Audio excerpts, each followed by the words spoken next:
There we go. What's up, everybody? How we doing tonight? Nyan, what's up? Ron, how's it going, man? Things are all right here. Another Saturday, another time to work on a project.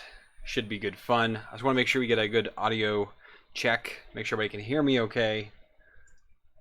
I don't want that. I don't want that. I want that. I don't want that. I want to see. There we go. That's what I want. So yeah, tonight will be good fun, I think. We're going to go over what's been happening real quick, and then we'll kind of go over what is going to be going on tonight, which is going to be a little bit different. And we're going to go back to the A10, start working on that again. Viking, what's up? Oh, so, hello Darren, what's up? What's up? Do a quick background. 5x5. I like it, Ron. Thank you. So a little update on Megatron, which is now sitting right over there on the shelf. We're actually going to use the power supply from Megatron, which I stole from the Ender 3, because my 24 volt power supplies didn't come in yet. I was trying to get Megatron working, and I was having a lot of issues with the 2130 stepper drivers and the SKR 1.3. And I was an idiot, and I plugged in a stepper driver backwards and fried the driver and fried the SKR 1.3.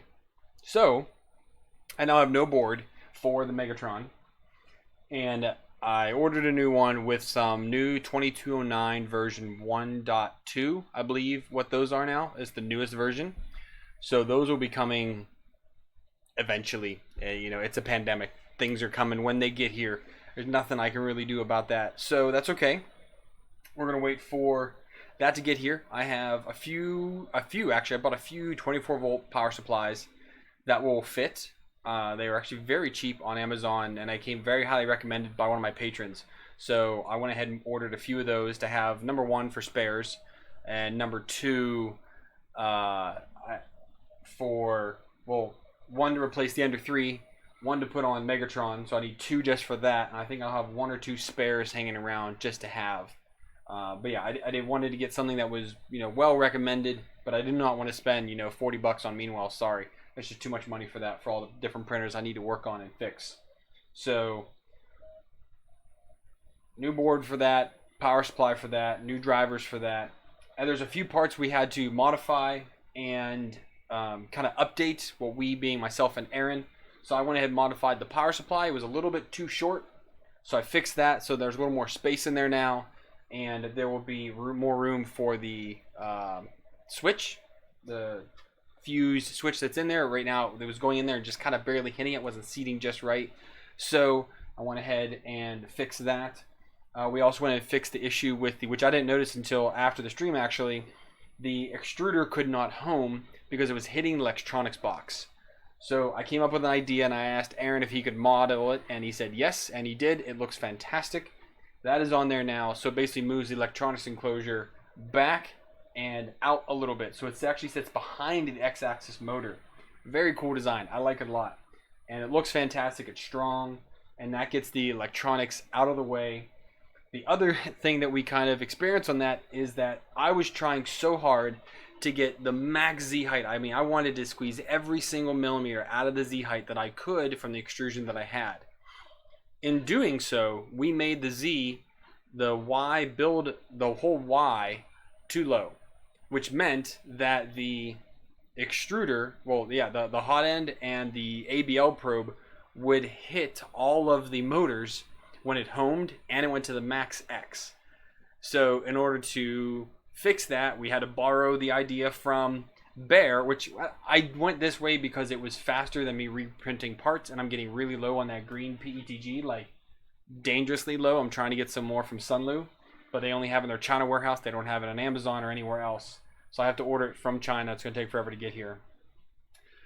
But Aaron and I are working on, or Aaron is working on some prints to be able to just move the 2020 up by 20 millimeters and have it mounted there. I went ahead and just cut down a piece of 2040 that I had laying around. So now the front and back of the X are 2040. And that is not for rigidity at all. That is purely because I was an idiot and tried to model too well or tried to get too much out of the Z, and neither Aaron or I, through all of our testing, through all of our modeling, never saw that issue come up. So as much as a bummer that was, using the 2040 is an acceptable solution. I need to print out some more brackets for that just to kind of secure it in a little bit better. Right now it's just held in with the 2028 corner brackets. We're going to print up some new 2021s in the bright green and get those mounted on there, and that'll look really good. But aside from that, we fixed the Z, but I have motors coming. I have the proper 4-start Drylin Z nuts coming. So lots of parts coming for that. So that's going to kind of sit on the shelf for probably about a month until parts come in. Then once I get those parts, we'll then continue on that build. And since I can't continue on that, I'm going to just again re-borrow the power supply from the Ender 3, which was there, and we're going to go ahead and put that on the Geeetech A10 and see if we cannot get this thing running and get a firmware put on it and maybe get some prints done with this tonight. I really do like this machine, but the boards that come with it are really good for a while and then not, but it actually ended up not being a board issue. We found it actually was a power supply issue. So I went and replaced this with a Gen L for no reason, and there's no going back because they have all proprietary connectors and everything on it. So I might reach out to Geeetech and see if they can send me a new whole set of wires for this so that I can just rewire it with the old board once I get the power supply back. But what I had to do on this is where we ended that stream a few weeks ago is I went ahead and, hey Gunnar, just saw you show up there. I went ahead and put on a 2004 or 2008, whatever this LCD is here. I went ahead and put that into a Prusa style case. I just modified it, put Geeetech A10 on there.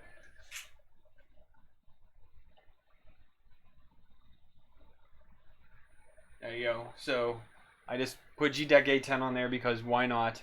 And that is now ready to go. It's wired in to the Gen L. We just have to annotate this is going to be the display. The reason why I couldn't use the Geeetech board with this display is because they only take that. I believe it's a 40-pin ribbon that goes. It's proprietary. It's linked. It's a Geeetech display with a Geeetech board. You have to use those together. You cannot use anything else. So that is a bummer. I wish they would kind of make it a little bit more open where you could add in a full graphic display or one of these smart rep wrap displays. But, you know, again, that is what it is. So this is how we're going to be able to get this working. So I had to change the board anyways in order to get a new screen working on this. I also did have to change out the fan because I did not notice that for some very odd reason I had put a 12-volt fan on here, so that was like crap. And so I went ahead and put on the only 24-volt fan that I could find, which is a 20 mil thick. So it's a very thick 24-volt fan here now. It does, I don't know if it works actually, because I went ahead, it's soldered in, everything is connected, but I have yet to power this thing on to do any testing. So we're just gonna kind of have to see how that all goes. Yeah, we're just going to see how that goes. So what we're going to do first is I'm going to go ahead and take apart these power supplies here.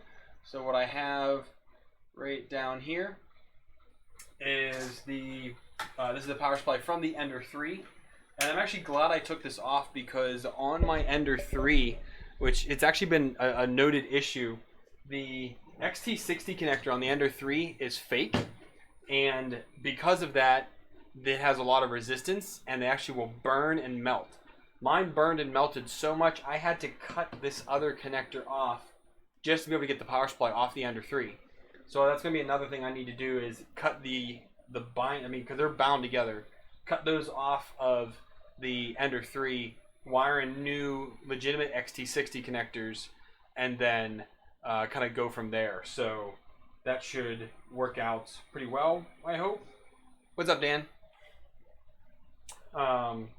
But yeah, but this is the stock power supply from the Geeetech A10. It's a 24 volt, 360 watts, and I'm putting on a 24 volt, 350 watt, which is fine.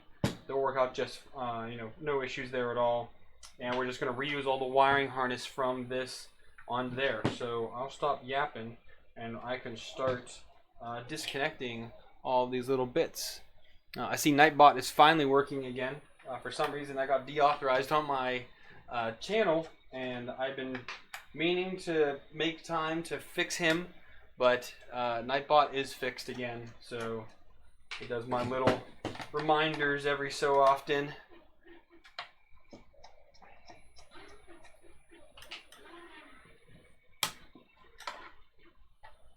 But yeah, I'm really hoping to get this working. I have the firmware pulled up, so once I get this put on, we'll go ahead and pull up the firmware, and I should be able to use John's firmware. So John is the one that gave me this Marlin 1.1.9 firmware for the printer, and I really do like it. It works out great. So using brown for line. So the only thing I need to do is, is change the display and change the board. Other than that, I shouldn't have to do much else in order to get this up and running. And the failure on this power supply was very, very strange because I'm still getting 24 volts out of the power supply, but there is no amperage behind it at all, so it doesn't even power up the printer. I've never seen that before. I've seen a power supply either work or not work, but to have one actually put out a voltage and not actually put any oomph behind it, there's no amperage, then I just couldn't understand why that power supply failed. I'm not an electrician. I'm not going to be opening it up and trying to investigate. I'm just going to spend the $20 to buy a new one and kind of go from there. So, oh, Dan, you had it with legit ones. That's interesting. So that really makes me wonder then why it's happening, because those XT60s are rated, I don't remember off the top of my head what the amperage rating on those are. I have not checked my Pro.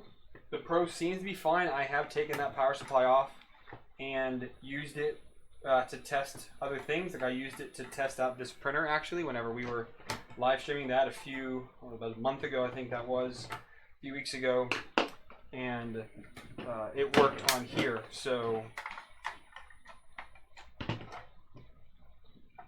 I know it was an issue. I think I just have the issue because I have an earlier version of the Ender 3. Well, not terribly early, not as early as some people, but early enough that they did not fix that, where they were using clone. I mean, they were not using properly rated XT60 connectors. 3D Maker Kit, what's up? 60 amps, says Gunner. So, yeah, these printers are not pulling anywhere near 60 amps. There's no reason why these connectors should be frying. But, again, it is what it is. I know it's happened to other people. I've seen it all over the groups and on Twitter. I was just, it just didn't happen to me. Well, I now noticed. Oh, it's XT60 because it says that. So I'm guessing 40s are only 40 amps, etc., etc. So that's good to know. I actually, again, didn't know that. I just use it for anything that is high amperage.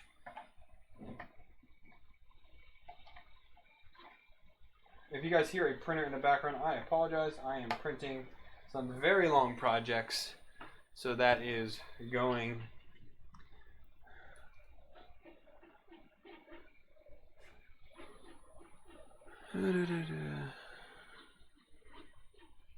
Severe thunderstorm and tornado watch. Well, that is no fun at all, local hosts. I've never lived anywhere that had tornado warnings. I've been in earthquake places before, and I've gone through a few small ones. Nothing more that rattled the house a little bit, but never lived anywhere where tornadoes are prevalent, and never been through one either.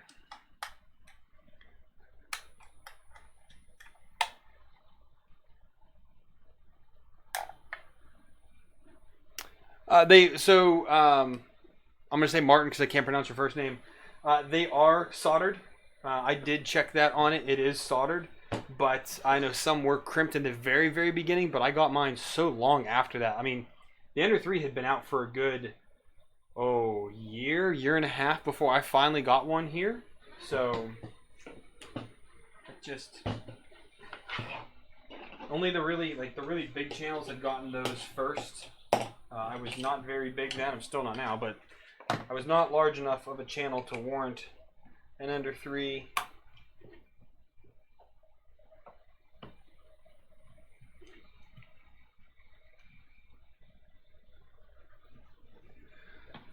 It's just because I'm standing away from it.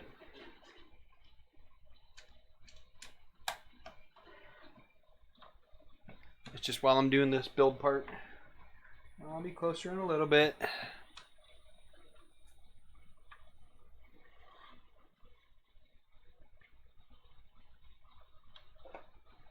Hey Chris, saw you there now. Alright. So, we've got the new power supply, which you guys barely even saw that because I never remember to change my angles. We got the new power supply on there, so all I gotta do is connect the cables and should be off to the races. So I guess let's make sure there's no magic smoke that comes out, and then we'll go ahead and we'll work on the firmware, which again should take moments. There it is. So this already has a version on it, but I don't believe it is correct. Maybe I already did it, because it's already saying I did it there. Let's see what happens if I auto home. No, that goes. Y goes. And Z goes. Although it goes poorly. Interesting there. Our thermistors are reading correctly, it looks like. So let's see what's going on here. Give me 1 second here. Make sure everything here is looking okay. Yeah. All right. Well, if this is all right, let's make sure we heat up then. So let's go ahead down here to prepare.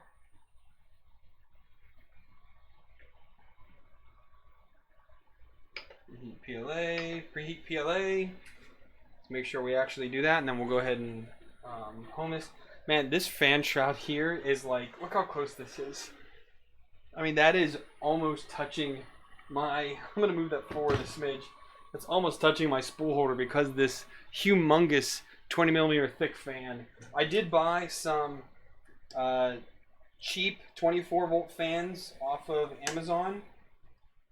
I wanted to buy some nice ones, but they are on DigiKey. They are $19 a piece for a nice, I mean, for a good 24-volt fan, and that just boggles my mind. It really does. I just can't get over how much $20 for a 24-volt fan is just ludicrous.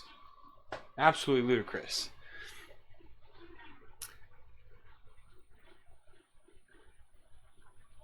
Oh, cool. Thanks, Dan. I think I got this one figured out because I guess I'd already done it on here. Let me just oh yeah, I'm looking at my firmware now over on the screen.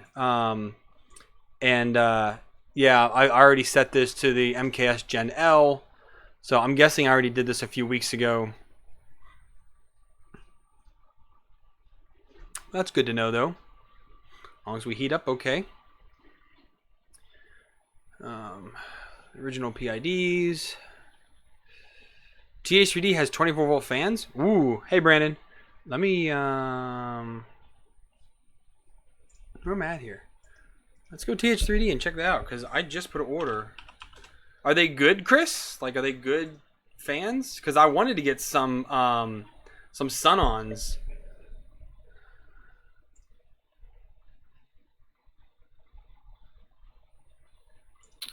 $24-volt fan. Let's see what comes up. There's 60, 40mm. Man, look at that.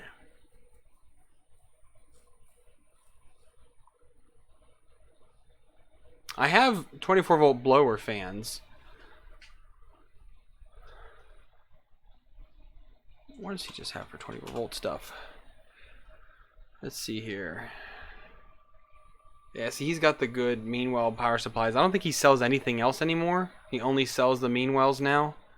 But I just got my order in last week from TH3D with my new shill. The new build plates from him.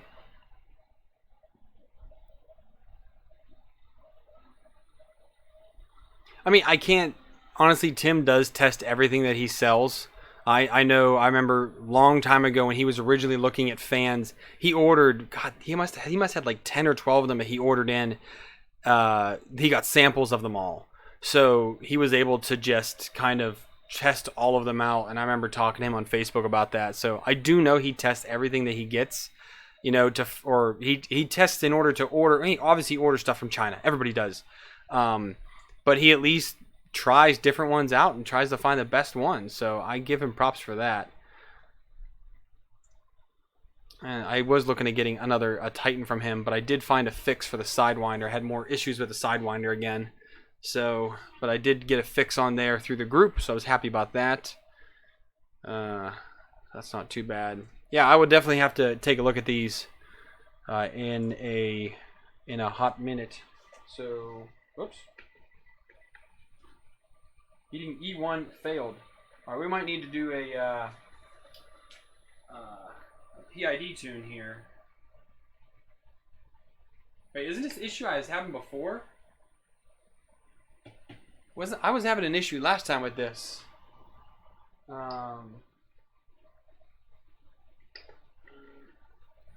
Where PLA it only makes like 123 C. So if it's a bad thermistor or a bad heater element, I can change that out now because I do have 24-volt ones, which are down in here. So let's give this another check here. I'll bring you guys in for this one here.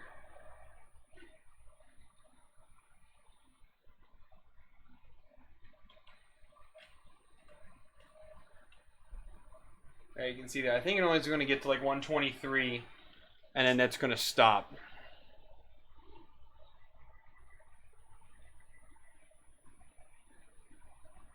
Now, it could be a few things. It could be the PID values, or it could be the heater element. Because I think we tried it with another thermistor, and it's still doing it. So, that kind of begs the question, should I try PID tune, or should I try a new heater? And there it goes, it fails out. So, I asked the masses, what do you guys think? New heater cartridge, or try PID tuning and see if that fixes the problem? Which I don't know if I can because I can't get to the USB slot on this thing. I think I tried that though. I think we did try PID tuning. I'm going to change up the cartridge.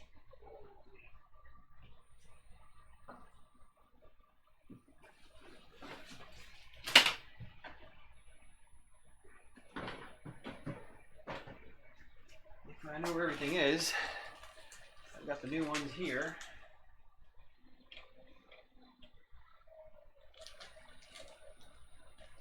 I think we tried the PID and it didn't work last time.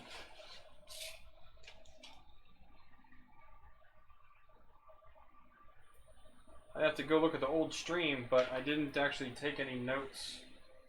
So that was dumb of me. I tried to keep notes, but I don't know.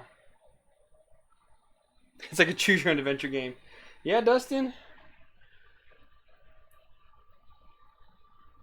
It's funny you say that because Chloe, my oldest daughter, has been liking, there is like a kind of choose your own adventure thing with that one, I don't know if he's Australian or is he British or what he is, but like you can pick like, do you want to go through the woods or do you want to go through the swamp?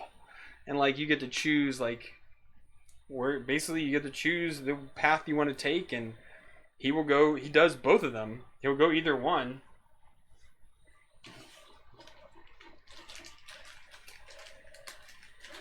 Well, they came in a pack of 6, I think. Yeah, I think it came in a pack of 6 for, I don't know, $20 or whatever it was on Amazon. But it's pointless to buy one. Like, it's better just to buy several of them at once. So, all right, well, let's turn this off.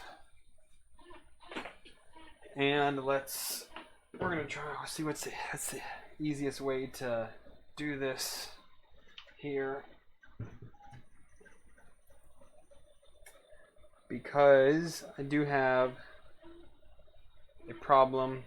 I glued these in.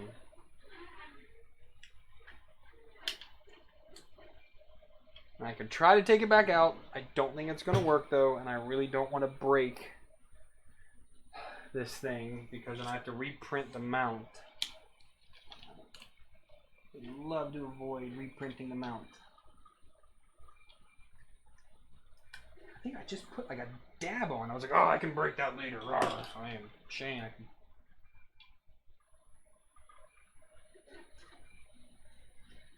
Succumb to my will. I think that was a big old dumb mistake on my part.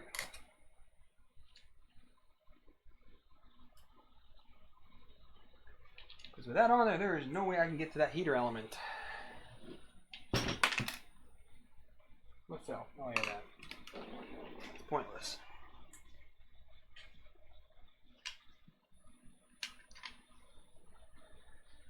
Arg. This is a pain.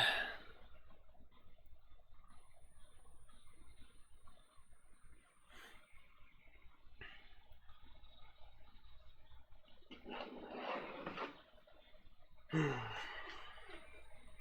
can see the hot glue in there, or the CA glue that got this stuck together. Man.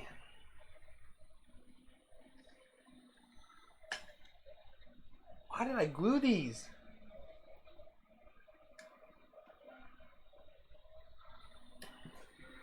That ain't going nowhere.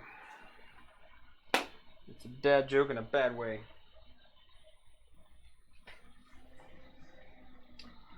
Ooh, what to do?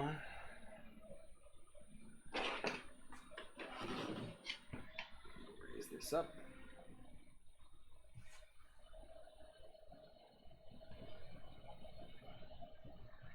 Alright, we'll try and raise this up. See if I can't bend it without breaking it. That's going to be the telltale sign. You cannot hook you on there because you don't go high enough.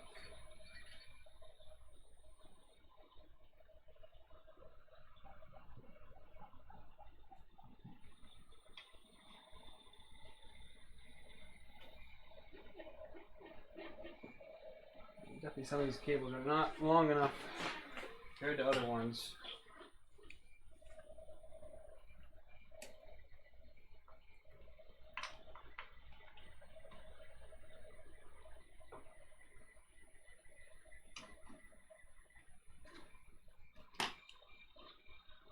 Get us most of our height there. Ba ba bum ba bum bum bum bum. The other hard part is these older hot ends. The screw to get that out is underneath, I think. So I gotta cut off that insulation.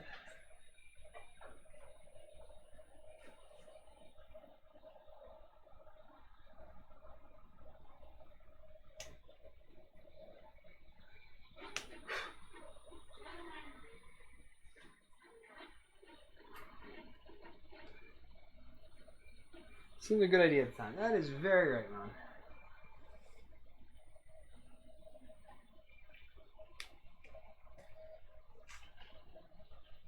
So there's the insulation off. And yeah, there's the screws to take that out. Which these don't fit, so I need smaller.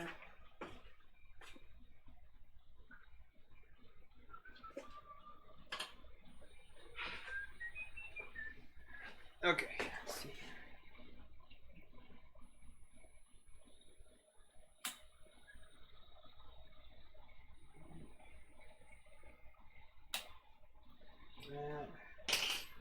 Are we loose now? Can't even tell.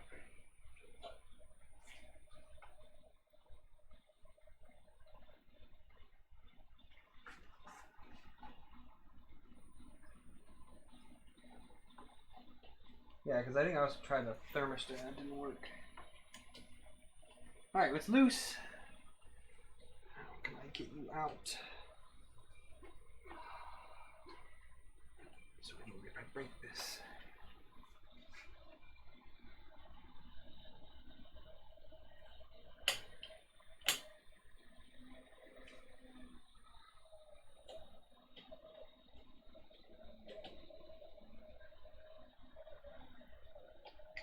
Come on.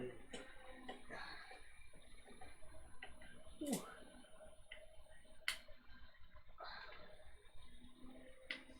Come on.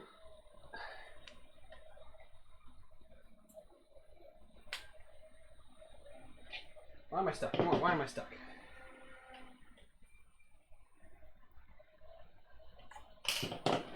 Almost there.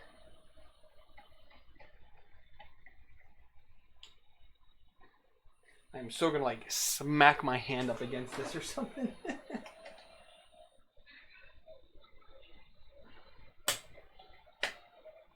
Ah, there we go. Whew. Whew. Okay. That's only part of the battle though, because it goes through all of this, and my new one will not. So let's just cut it out, I guess. I mean, I could technically just cut it right here and solder on. You know what, that's going to be the fastest solutions, but I need to get... Sorry, you can't see what I'm talking about here. So here's the cartridge. I'm just going to snip it right here and then solder on the new one.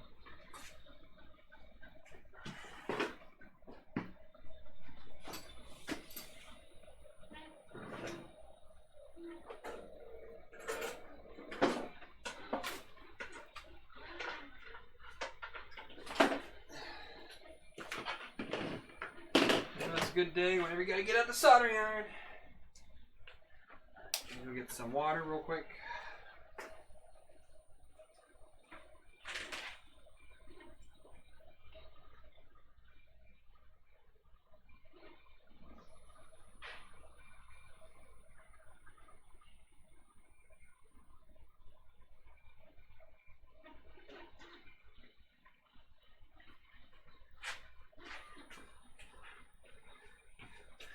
I need to get one of those like bird nest cleaners, because this, I tried replacing that sponge. I can't find them anywhere. I don't want to order them because it's a stupid thing to order, but I cannot find replacements anywhere.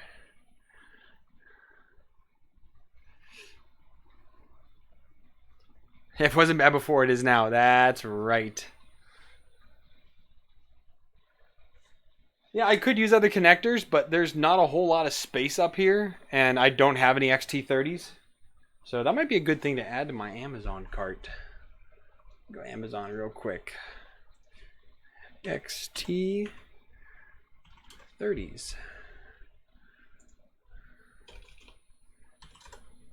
I thought they had XT40s. Oh no, there they are. XT30s.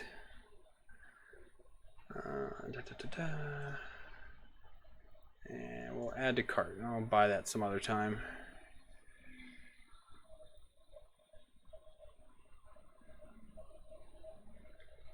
Well, Chris, I know they're working because it does heat up. It just doesn't heat up all the way.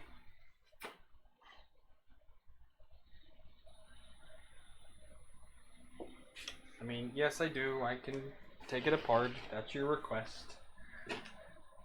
Being thorough and all that jazz.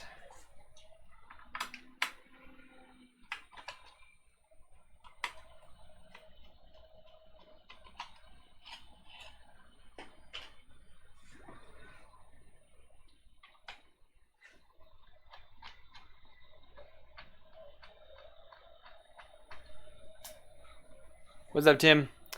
Tim, I don't have it yet. It hasn't made it here. I got the one, but it came with a broken SD card slot, so I had to return it.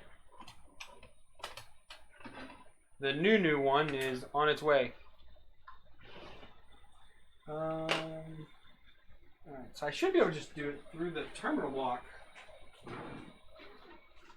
Because I really don't want to pull that out because that was a bear to get in there.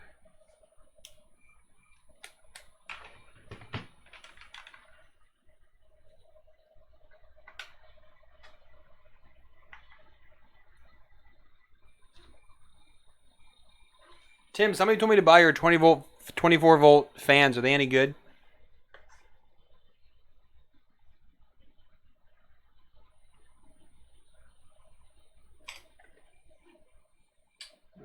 Where am I at here?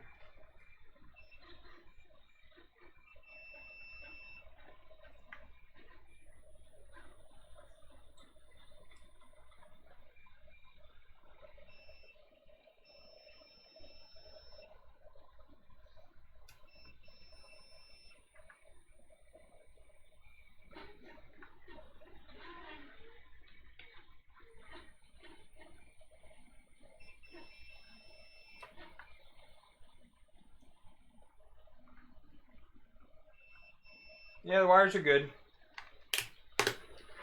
Wires are good. They're garbage, obviously.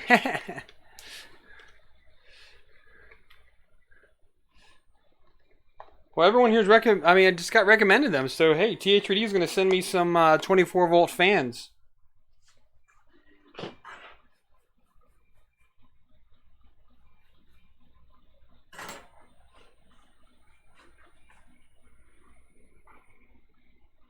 I mean, I have them open right here because everyone's like, oh, you should go look at them. So I got them open right here.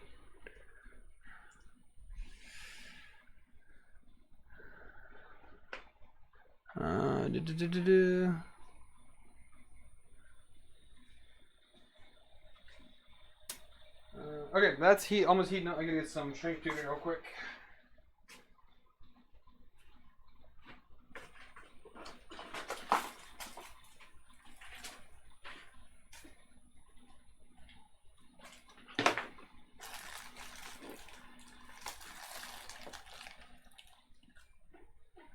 One.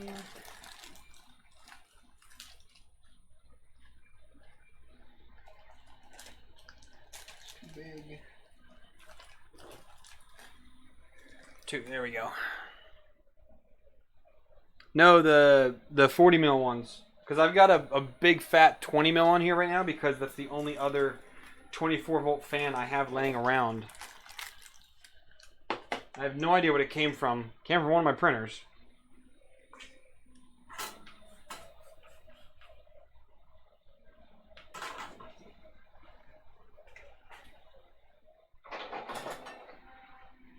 I did buy some new soldering iron tips because this one is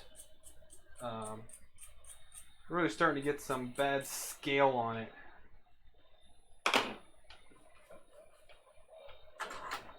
So yeah, all right, we'll let the cutting begin. I mean, this is so the lazy way out.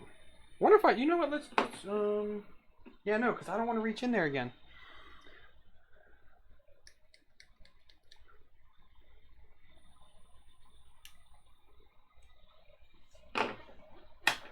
And it's done.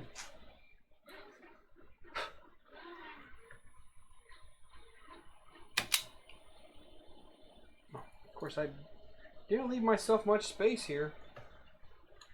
Derp.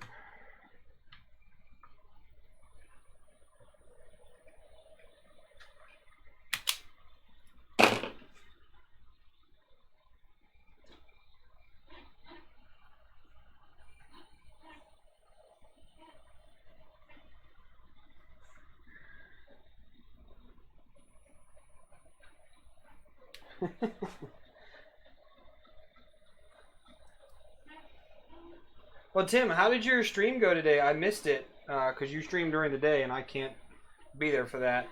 I loaded your thing to the end to see what your final verdict was on that printer. Did it actually get printing? Like, what happened there?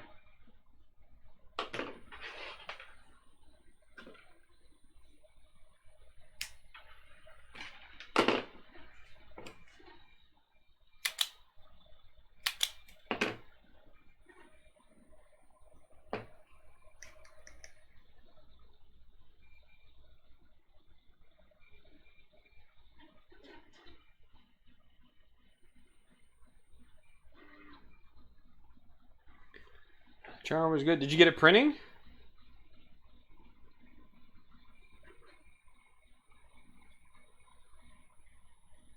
It's one of the ones it's been on my bucket list to try that one, but I've never gotten the chance to have it sent over.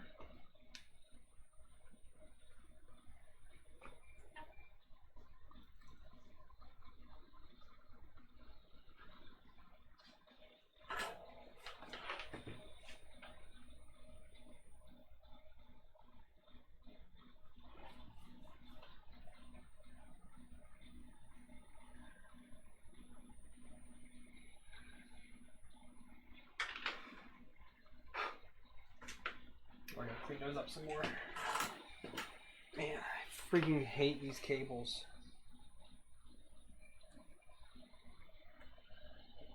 All these dumb strings. Where'd my needle nose go? There they are.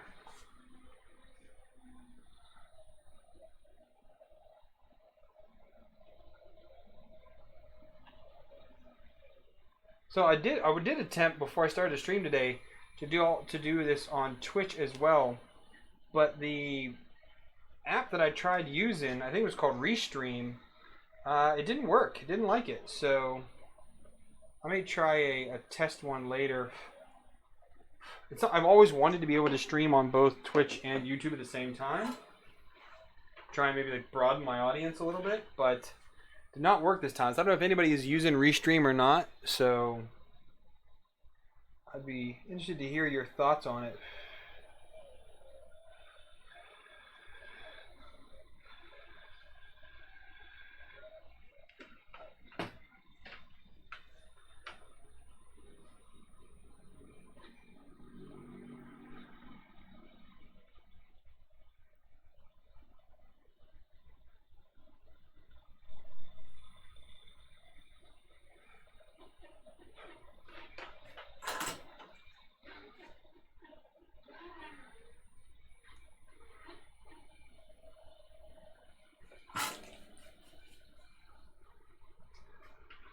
Polymate, what's up?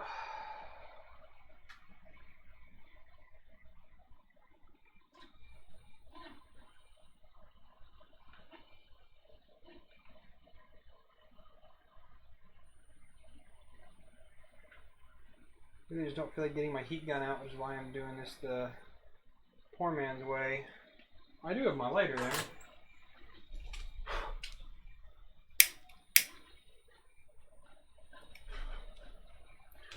Good enough.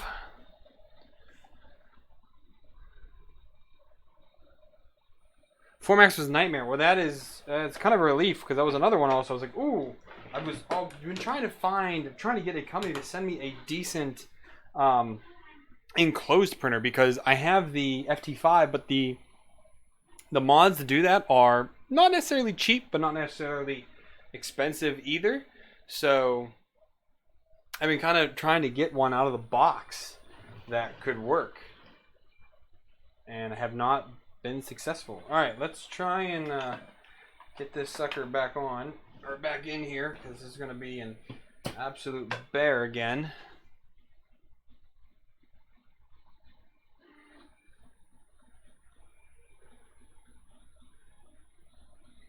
Where are we at here? So I'm trying to catch up on chat. It's kind of getting away from me there a little bit.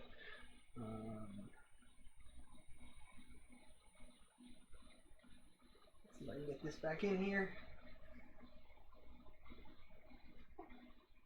Oh, hey! Got it. Got it. Where is the Allen wrench? There it is. All right. A little centered here.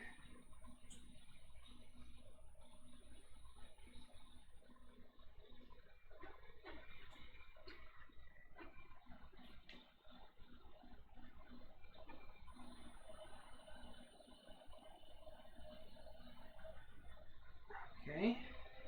No, back up. Okay. Okay, that's in there now. That's actually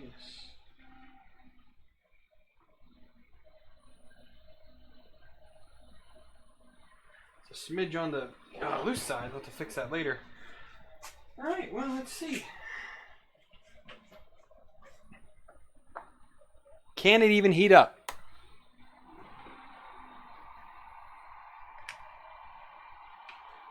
Let us see what happens here. Get that dark so you can see it. All right. Prepare. Preheat PLA and let's see if it even makes it.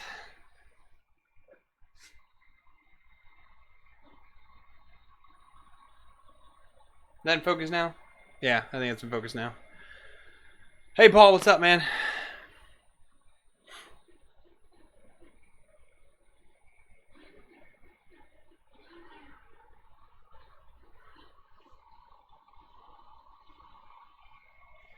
'70s. Just see if this fixed it.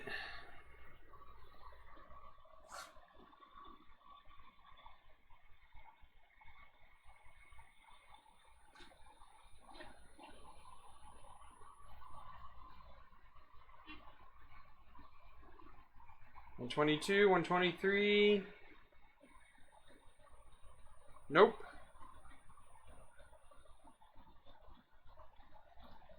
I thought we tried a new thermistor though.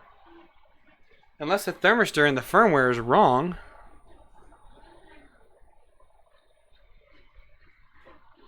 But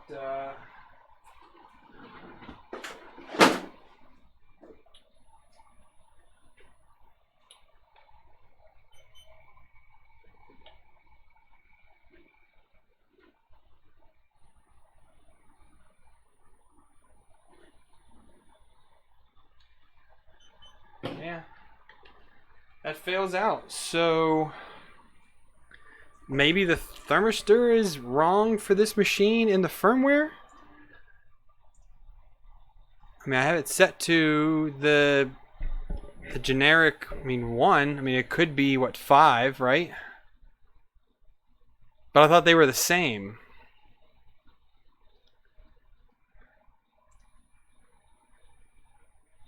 I can change it to 5 and see what happens.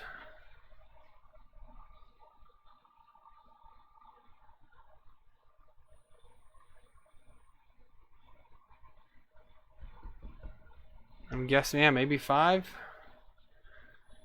But 1 is what it was before with the old board. I mean, this is the firmware that did work. But if it's both 100K, does it really matter?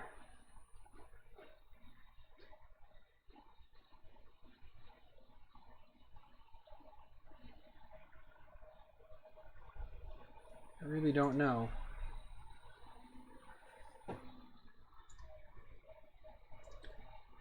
Let's see here.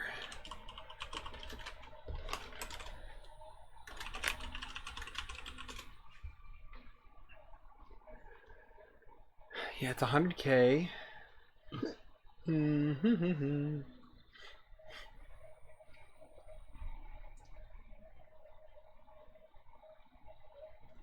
Maybe they are using a different one. Let's see. This is going to be a pain to get this thing hooked up.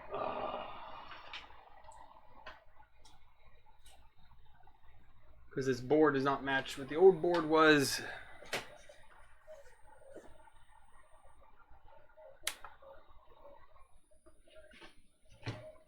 See if I can get this in here real quick.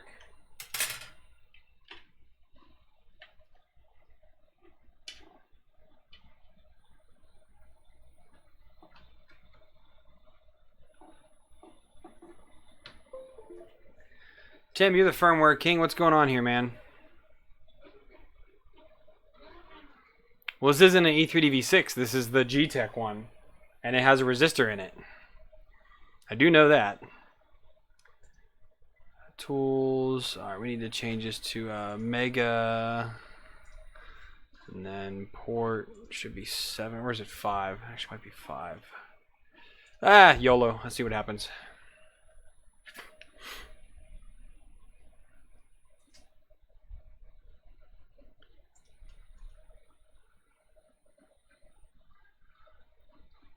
That'd be pretty funny if, I see in the forums are saying it's 1.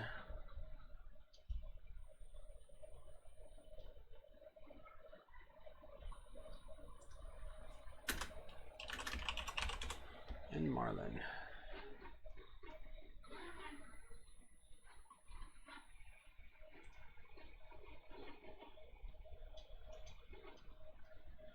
Let's see, where are we at here? It's saying...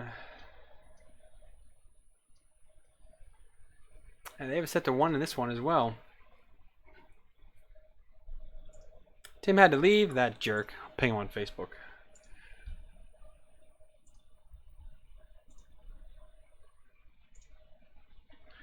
Where's he at? Tim. Let's see if he comes back or not. Alright, well, let's pull up Pronter Face.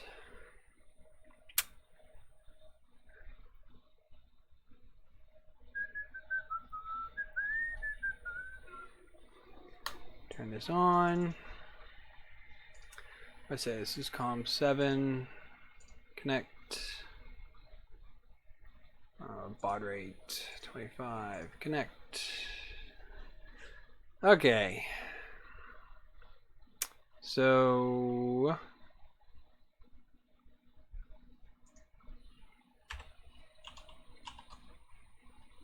502 M500.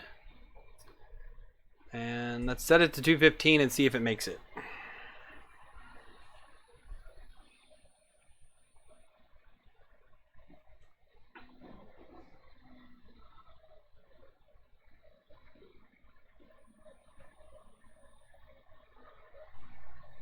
Tornado alert near Tim. Oh, interesting.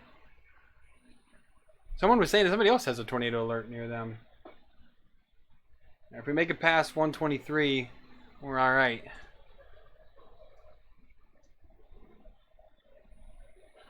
Where did you go?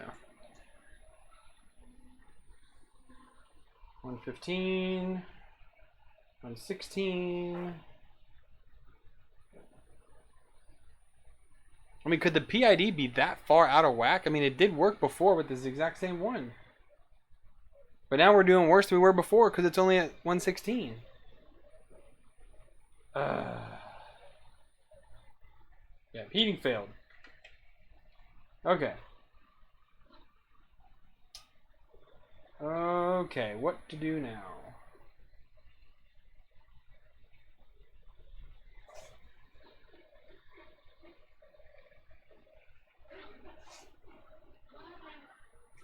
Let's swap out the thermistor again as well.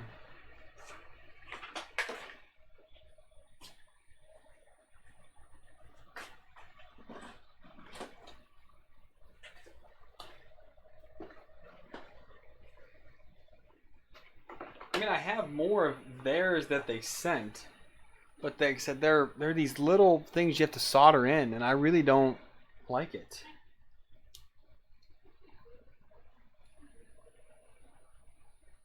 Is it a bad MOSFET, Neb? I don't know, Neb. I have no idea how to tell if it's a bad MOSFET or not. We're going to try a new thermistor. If that doesn't work, then I will get an external MOSFET, and we will give that a shot. It could be anything with this, to be honest. I really don't know, man. Okay, so...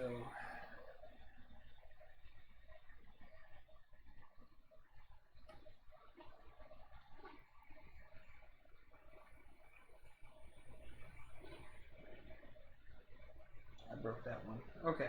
Got another one sitting here.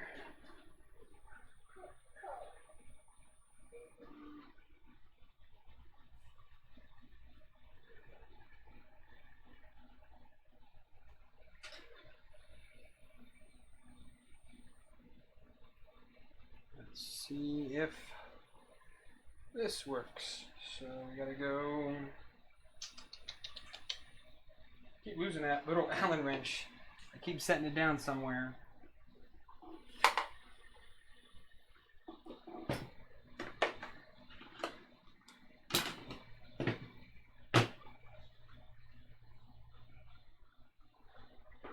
Seriously, don't know where it went.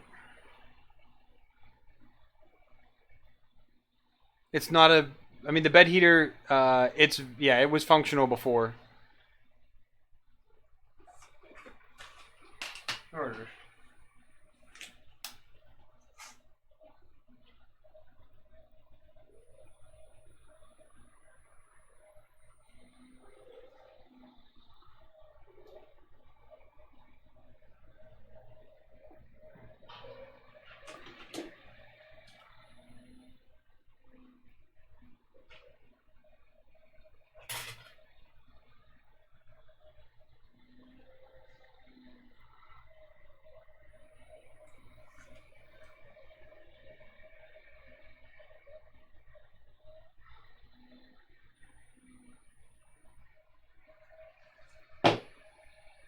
So we're gonna put in a normal 100K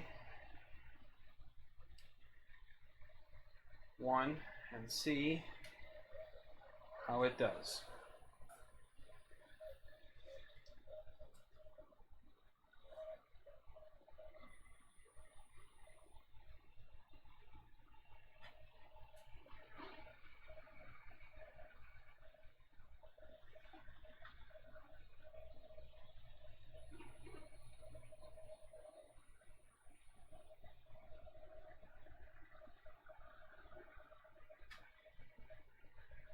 Oops, I'm taking it out. Oops, wrong way.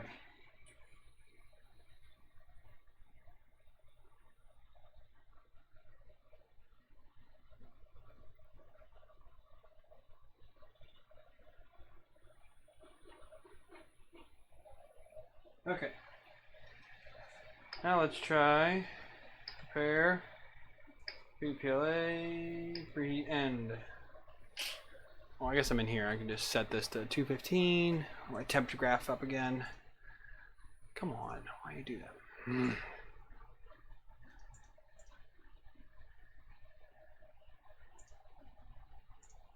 Okay, let's do it that way. Okay. We said 215. Let's see what happens. No, Jeff, you're definitely not, buddy. Yeah, Tim said it is a bad storm.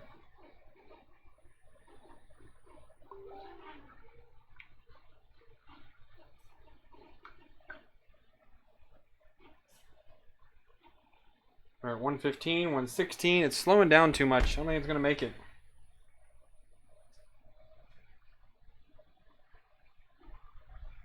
Nope. Stops at 116. So, MOSFET. All right. Let me get a MOSFET out real quick.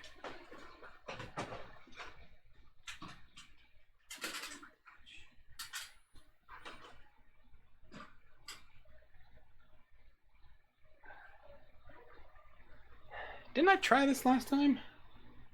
No, I have a vague memory of thought I tried this.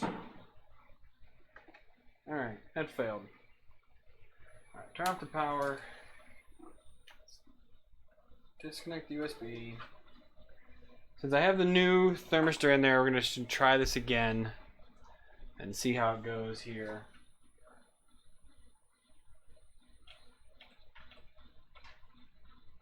So I've got the new, a MOSFET here.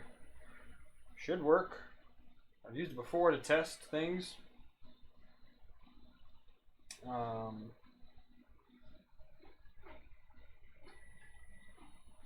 mean, it should work. These are technically for heated beds, but I don't have anything else.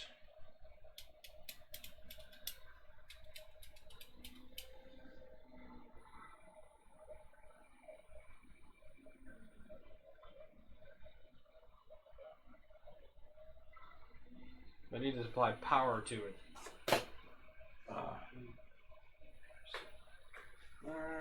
What can I use? I think we use that, but that's not. Let's see what we got for. I got some wire here that'll work.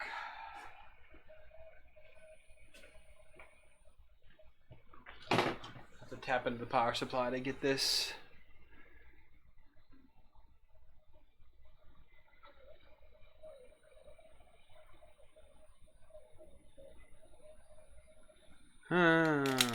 Well.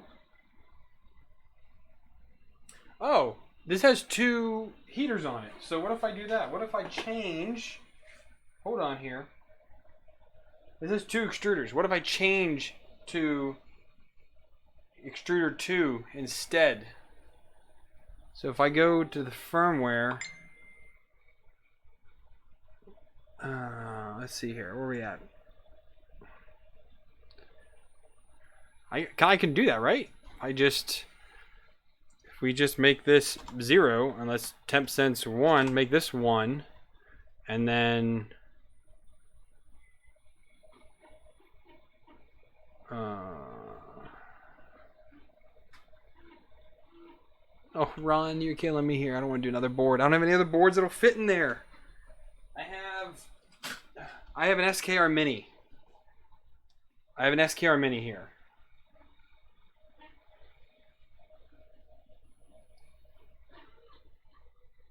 But that means a whole new firmware. Let me try the other extruder first. And if it's still bugging out on me, I can go with the SKR Mini and I can use the MOSFET for the bed. I can go that route. There's a whole lot of work just trying to get this thing working here. I gotta say, I'm getting a little perturbed.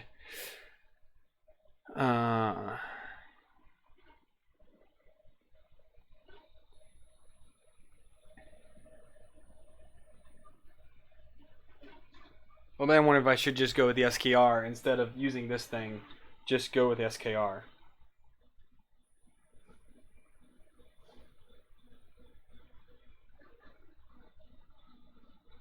And just say, to heck with it. What do we think? Stay with the Gen L, what I got in there, or switch to the SKR and write a whole new firmware in Marlin 2?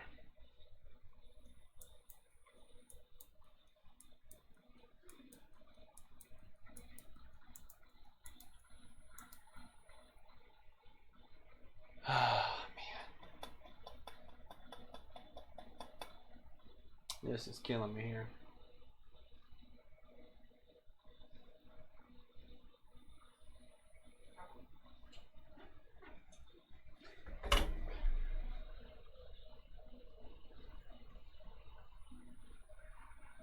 If I change the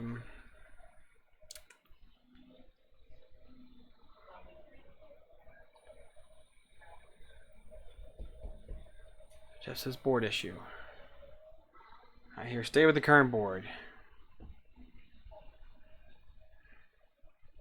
So if I just change this to 2, I can just tell it to heat that second one up. And if I keep this at 1, alright, so let's just do that. And I move the temp probe here to number 2.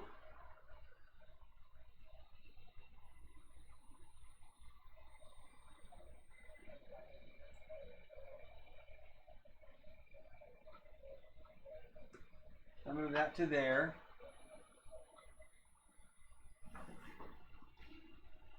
Wasn't I having issues before and I went ahead and did something else?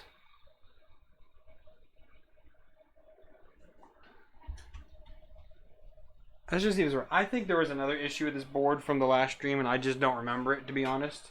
So I enabled 2 extruders. Let's see what happens now.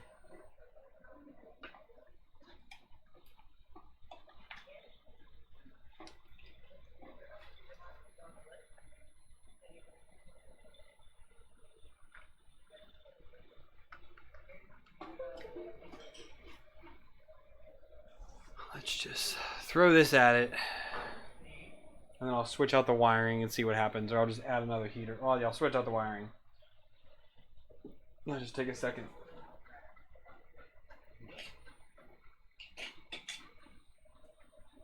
Small flathead for that, right?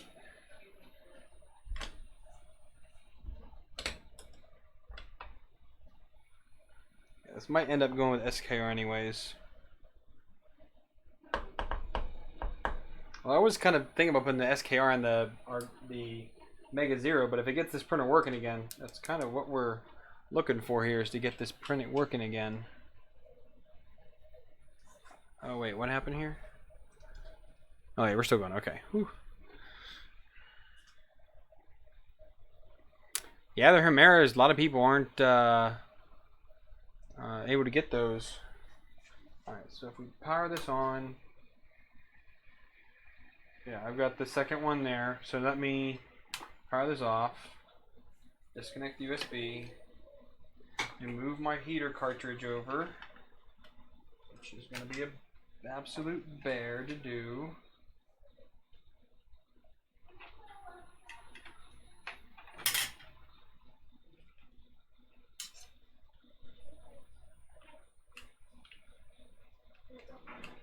Good night.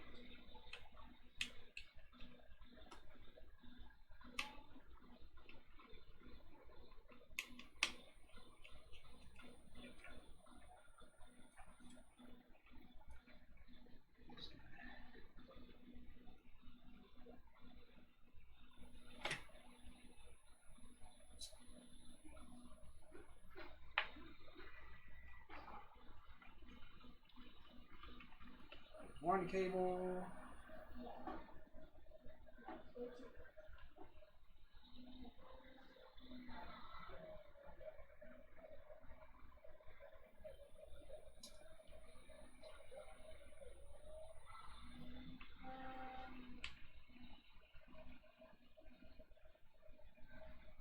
Come on.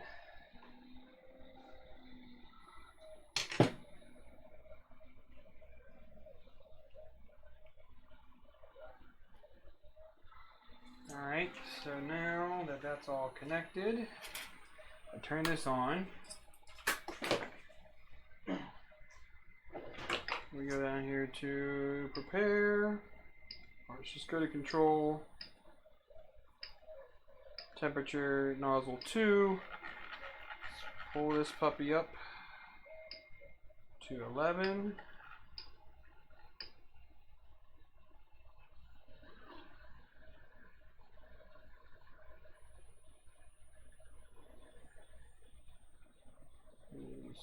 Not heating.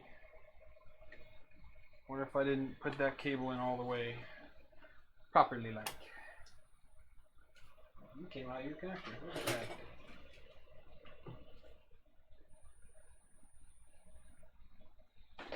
They're not seated in there all the way. Those are in there. I don't know. There might be some bigger issue with this. So, yeah, let's just swap the hardware, I guess. I think that's going to be our easiest option here, because this is not working out too well. So, SKR Mini. Let's go from there.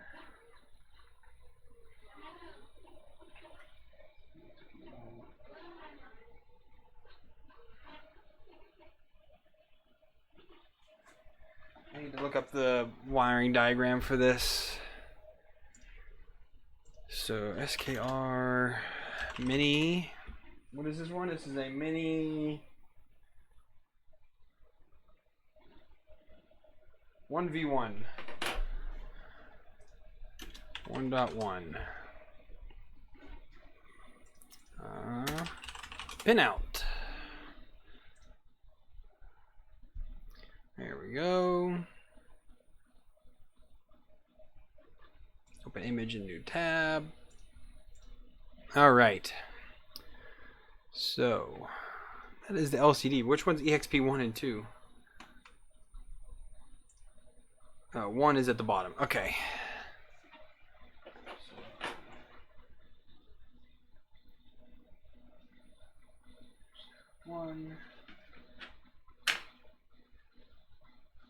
2.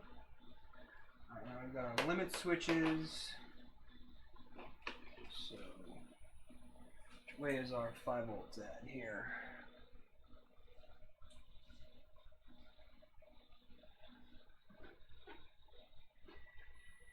Five volts is on the outside. So we've got, right? Yeah.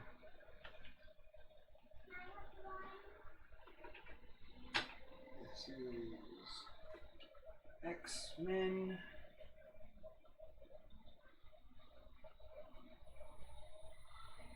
You can really see this. Oh, they're all together.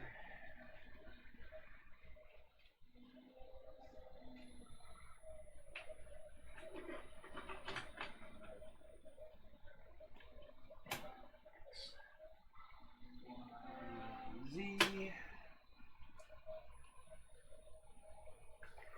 And then, hey Jake, long time no see, man.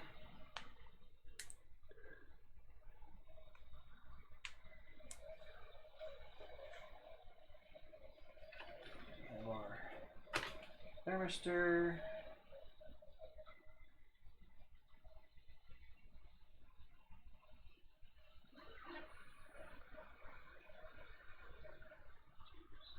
Zero.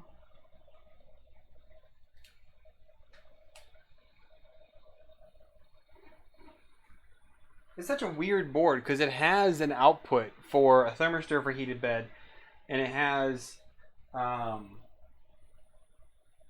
the inputs for it, but it just doesn't have a MOSFET for it, which is pretty weird in my opinion. This is a very weird board. I hate the way this thing is set up.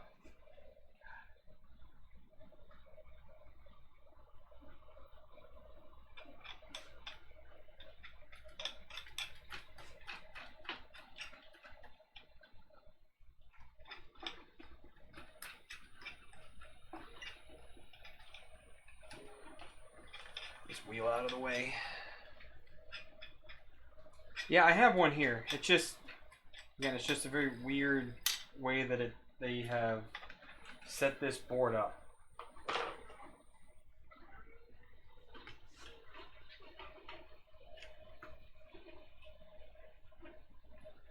So let's unhook the power.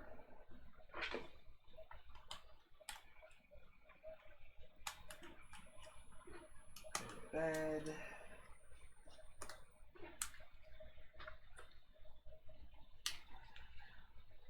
Part cooling fan. Heater wires.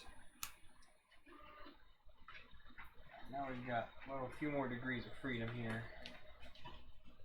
A smidgen more.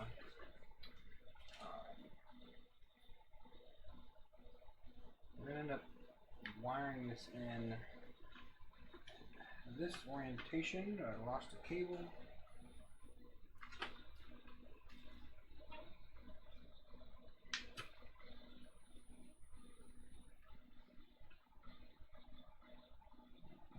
That. Bed. Oh shoot. This came out of the connector. Dang it. Nothing is ever easy. Ever, ever,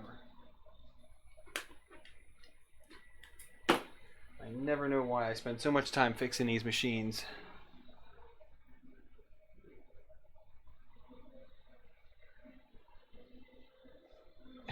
Make your kid. Are you in Canada by chance? Because I do know someone commented last week's stream they were looking for Hermera in Canada, and it was basically like, you know, an albino. Like there's no finding it at all.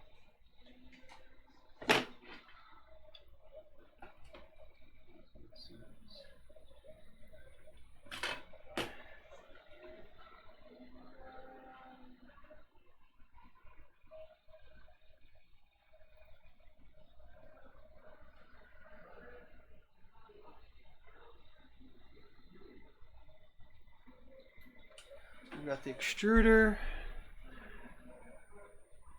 ZA and ZB, which there's only one, so I guess I'm going to put this into ZB, or ZA I mean. ZA.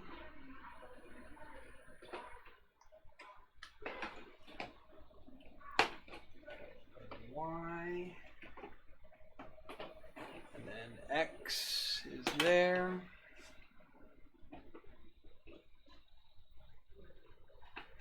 Okay, and we've got the fan hookups. Those are going this way here. Fans go right here. And of course, those came out. You son of a gun.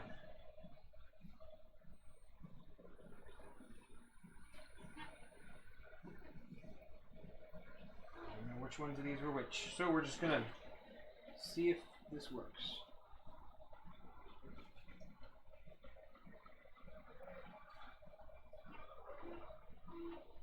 Working in these enclosures on these printers is just absolutely stupid. Oh, in the US. I thought they were regularly 150. I guess was you saying regularly 120? That's interesting.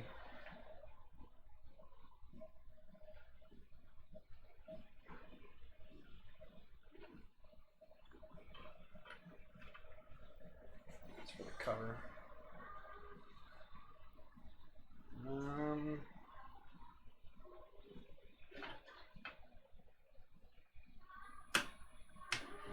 Take those out for now. Try and manage this some way, somehow. Ugh. So horrid.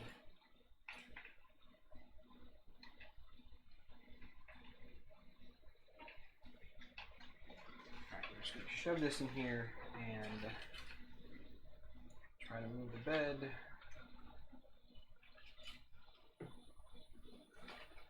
That's not going to work either. Now we're going to remove the bed because I'm getting way too teed off right now.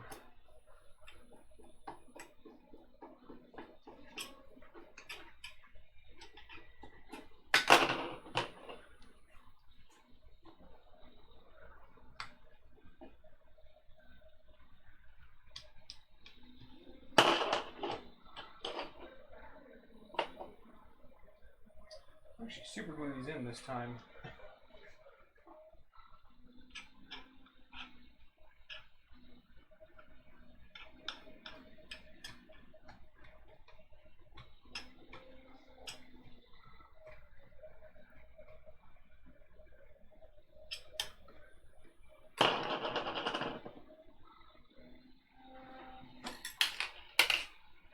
Okay. Get the freak out of my way.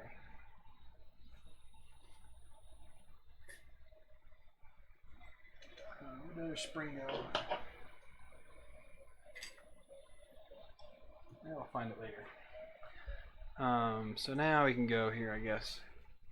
Really hard to actually show anything because it's just, you can see it's an absolute cluster in there. It's an absolute cluster of cables. It is way too hard for me to show anything.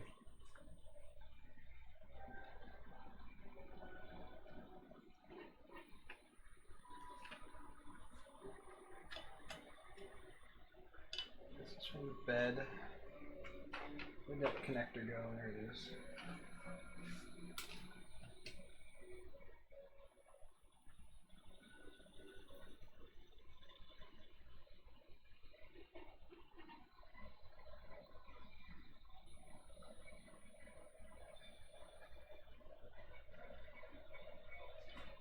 So this is the thermistor for the bed. Goes here.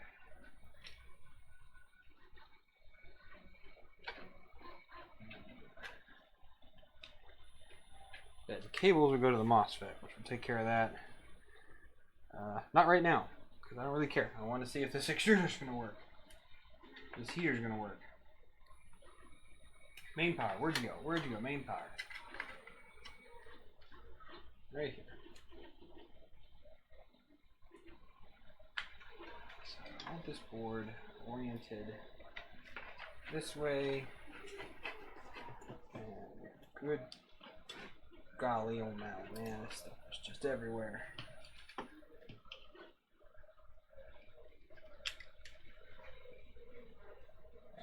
We've got, which way is positive, negative? Of course, it doesn't say. Ah. Hey Vince, what's up, man? We're back digging into this thing. Ground is this side.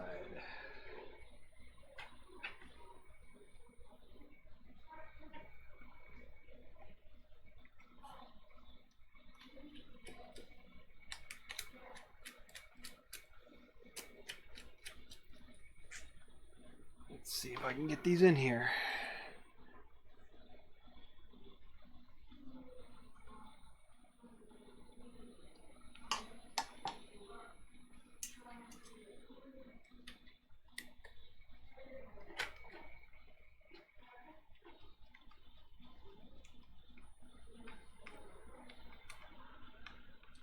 Alright, and then we've got the 1 and 2 for the hot end here.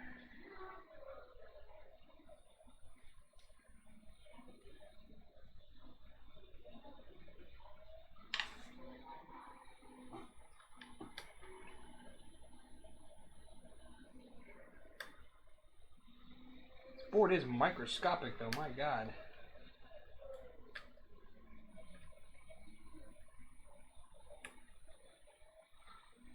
I've never seen a control board this so small.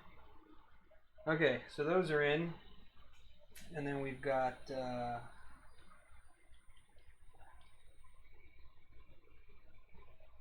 right here, which came apart, of course. Why would it stay together?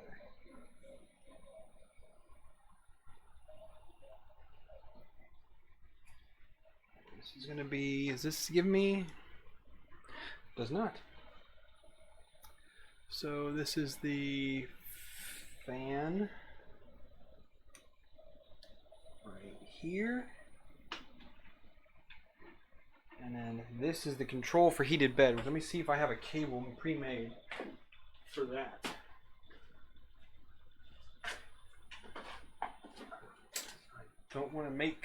I don't want to tip JST tonight. I'm not in the mood to tip a JST cable.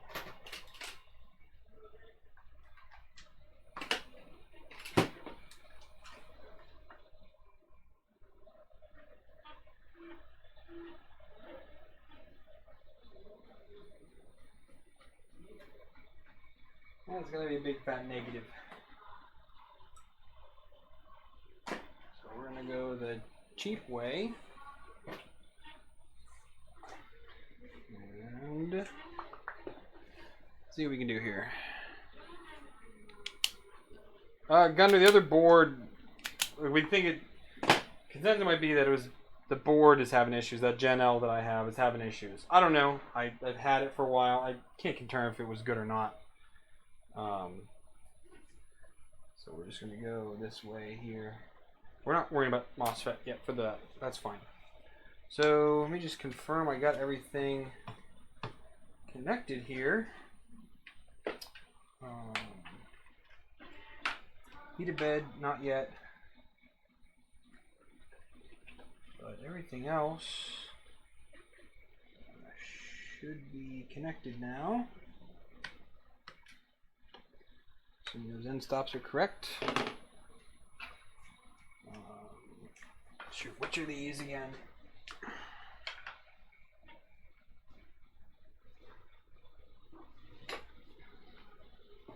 Why can't they write big on these?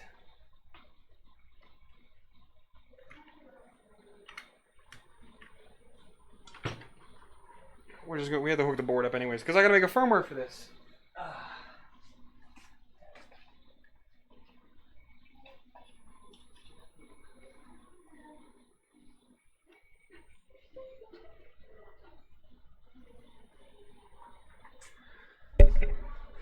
So, I mean, there's a firmware on it. I don't know if it's going to work or not. What does Pronterface say? Can I hook up to it? Change the ports here. COM13, connect. Yep, that connects to it. So, no magic smoke. It powers on.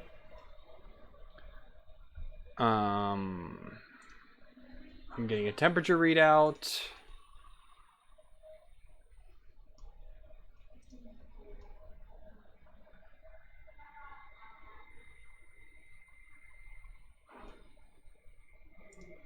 Nah, it did not work. Did it work?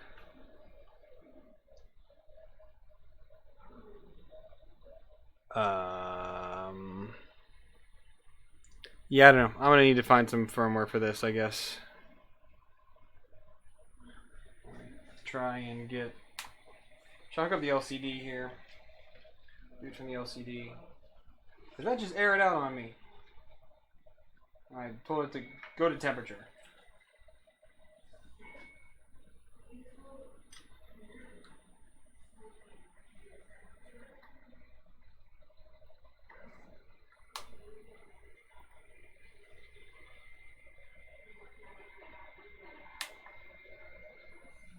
Nothing. Alright, let's make a firmware, I guess. Alright, let's find... They have a firmware repository, don't they? So...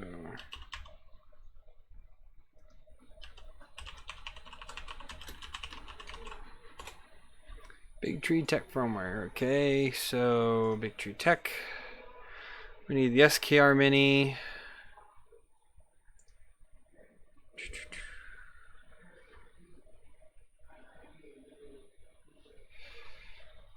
It's not cooped up anywhere. Version 1.1.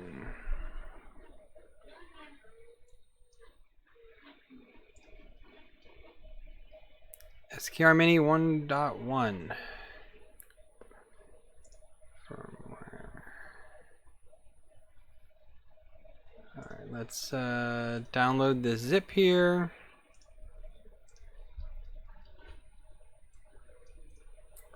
We'll make a new folder. This is for the SKR Mini 1.1. Firmware is done.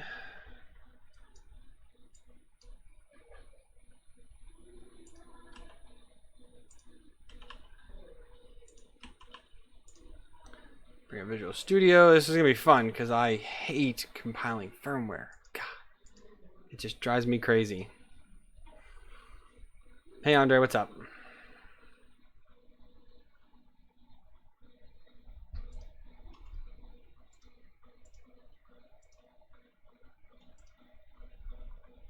Wait for this to finish copying over. I'll maybe switch to here for you guys, I guess. Yeah, there you go. Now you can see I'm working on the firmware here. So it.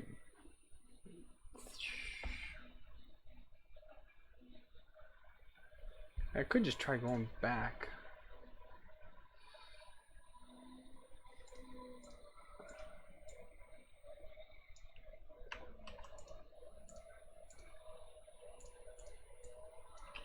Yeah. Let's go back to their original firmware here. This is the OG. Yes. And then let's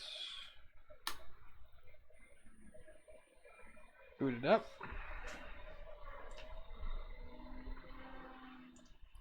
Let's connect.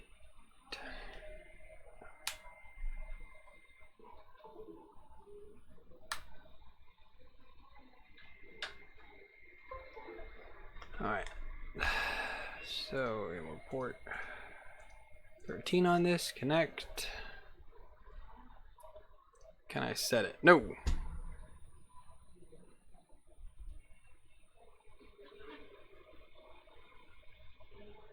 It does not like that at all. Okay, so here's my folder at SKR Mini right there. Firmware.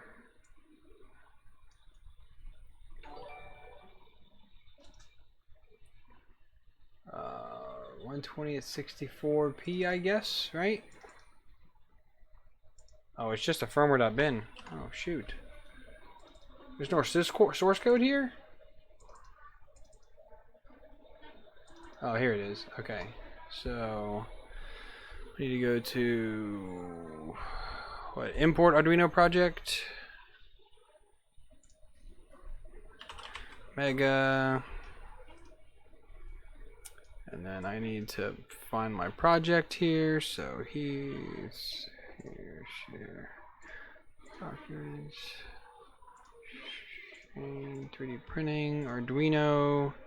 This is under the Geeetech A10, SKR. This one, firmware.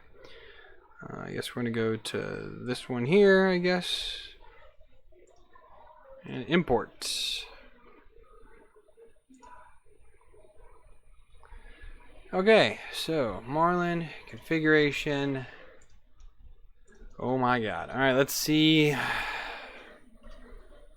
what I can do here. The motherboard is set. One extruder. 1.75.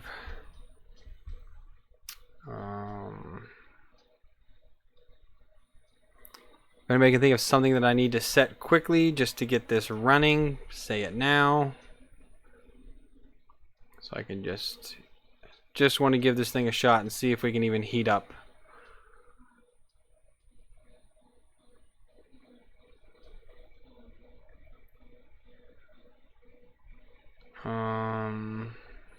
X-min, Y-min, Z-min. We can define the drivers here. So X, Y, whoops. Z and then E0. So these are, so X and Y are 22/8. Z is a 4988.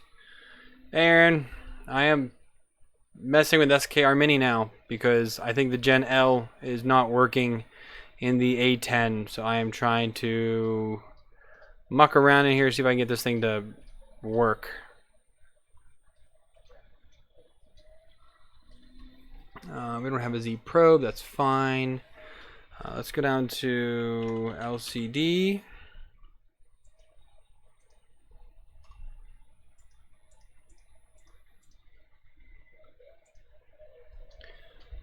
English, Japanese, 0 SD card is on there, okay. I need to know smart discount. Okay, there's our LCD. Make sure none of the other ones are. It is not full graphic, so bang bang, get rid of that. Let's see if this compiles. Because that should be the long and short of it there. Nope, apparently not.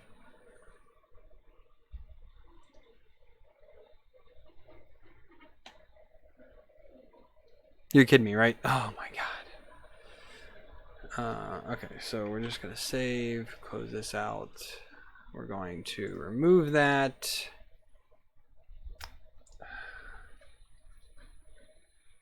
I'm going to cut that. And paste that in here. Let's go back to home. Import Arduino project.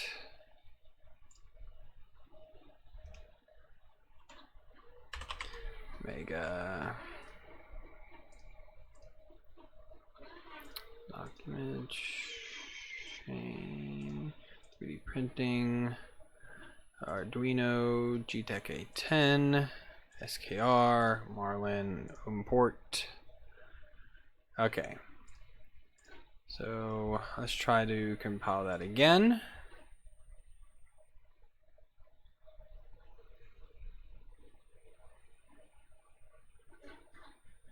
Oh, you're kidding me. Come on.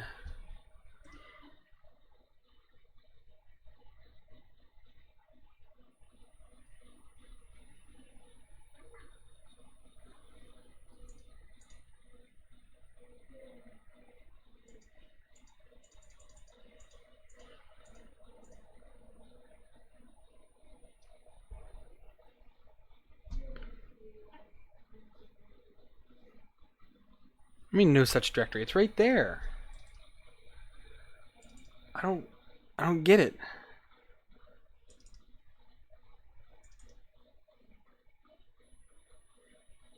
Something package. Just freaking compile it. Does your stream only show up on YouTube? The chat and such is ridiculously delayed. Chat has been delayed. I'm not sure why, what's going on. I hate Marlin 2.0 with an absolute frigging passion.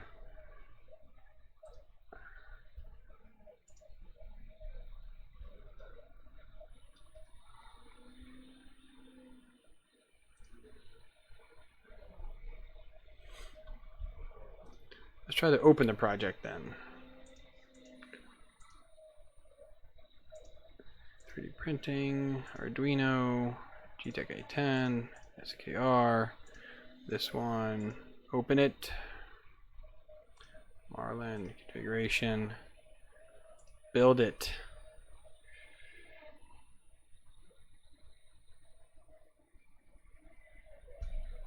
What do you mean update the platform? It's right here. What do I need to change in here? This is for this board, so I hate this. I hate Marlin 2.0 and all this BS. I don't know what I need to change in here.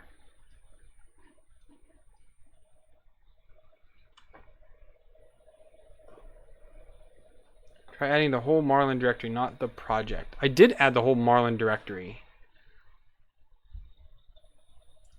File,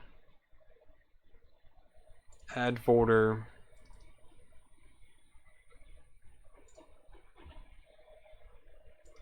This is it right here.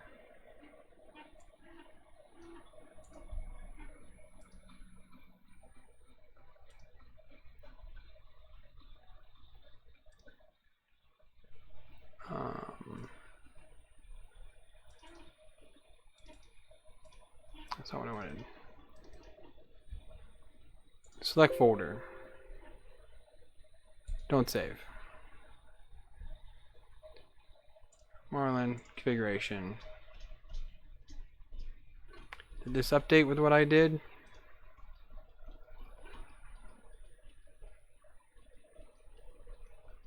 Come on, come on, come on. It's just, yeah, okay. Build this. No, the share works just fine. All my other ones are on the share without a problem. But this is telling me that no such file or directory is there.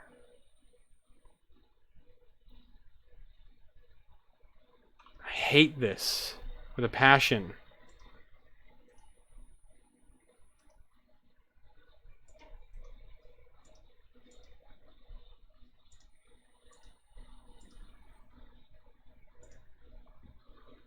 It is there. Everything it needs is in that stupid folder.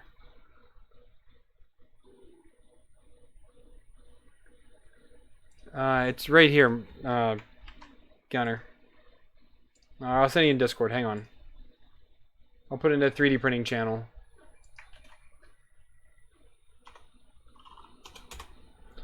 That's what I'm trying to use, Gunner.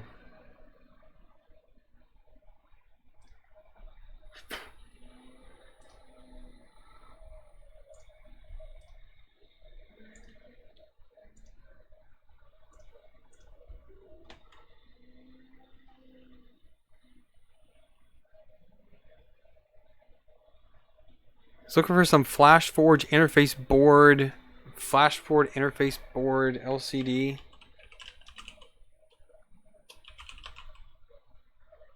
Like, I don't even see that in here.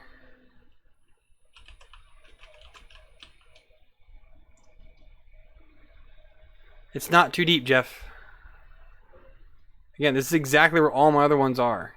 It's now telling me that it can't find whatever stupid this thing is here.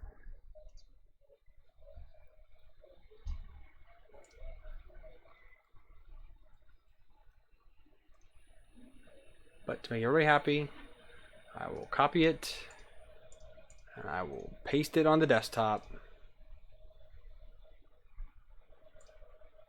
File, open folder,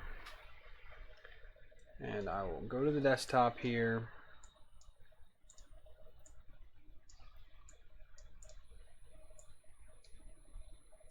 Wait for the finish copying, select folder, and I watch it still error out on me or something stupid.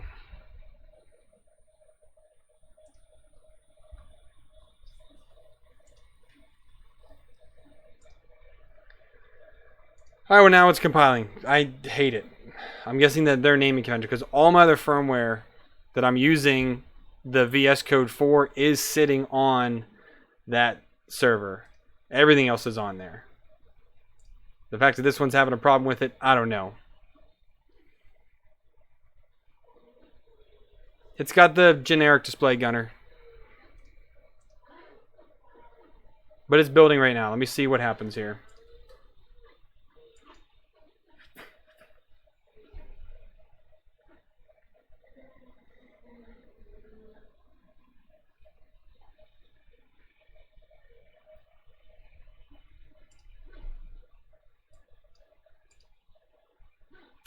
So it's going to here.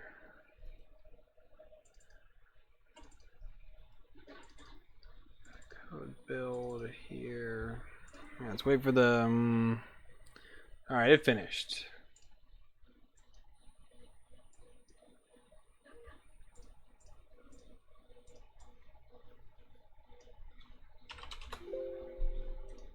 Let's see if I reboot it now.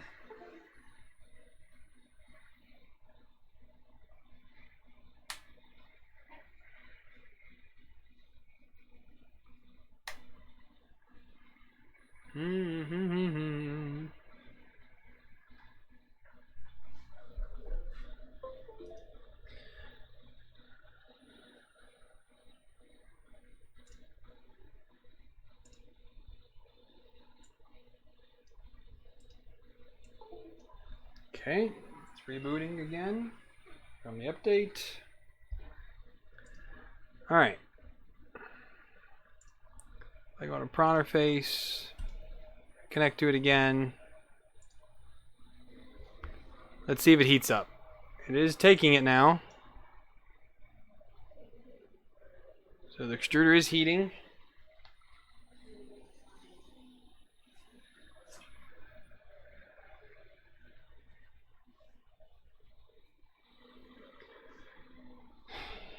Let's see if we make it past, what were we at? 116 is what we stopped at.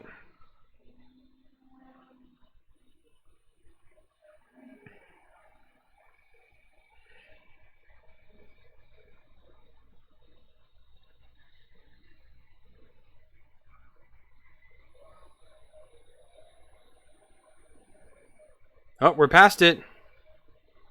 Yep, we're past it. Whoo, boy. All right.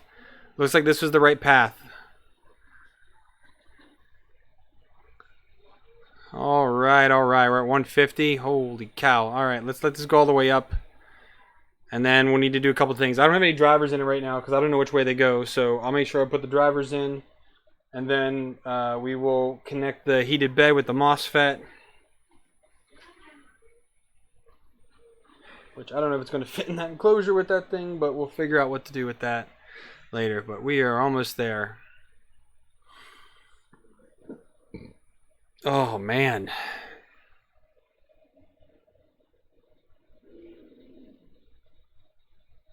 And we flew past 215. Well, not too far. Not too far. Not time to print yet, Paul. We still got a lot of work to do. I got a PID tune it. There's a lot of work needs done here still. But it does heat up. So. Alright. Oh, sorry, Ron. Nightbot. It is aggressive. I'll try and get Brandon on my Nightbot here. Maybe he can figure it out. I use it, but I don't know. I'm not a huge fan of it. Ah, man.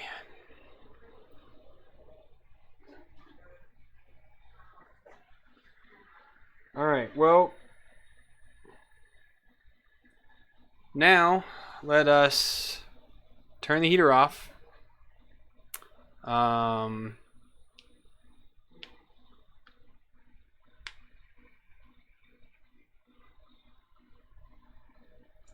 Where's the, come here for that M106?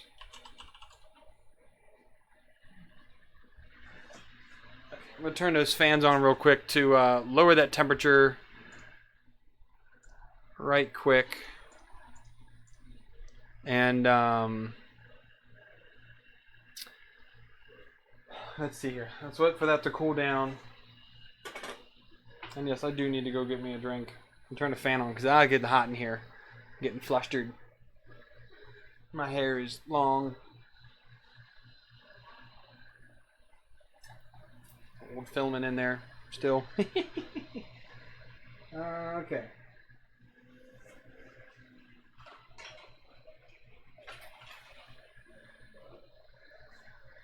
Oh. So I do want to try this one more time. Once this cools down, I want to put in the old thermistor and make sure the old thermistor works because I'd like to leave that in there. It does suck that I cut the heater, but yeah. Oh well.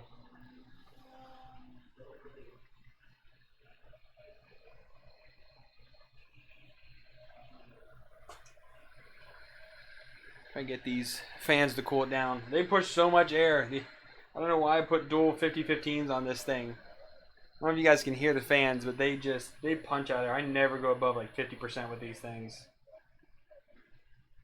It would blow the filament away.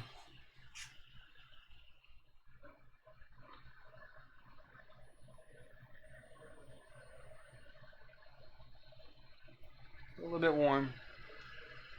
I don't want to burn my hand when I go in there. Okay, so now let's, I can do this like this here. Oh, there's that spring.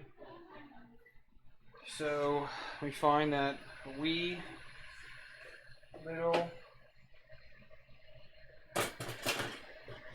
okay, pull out the old one here.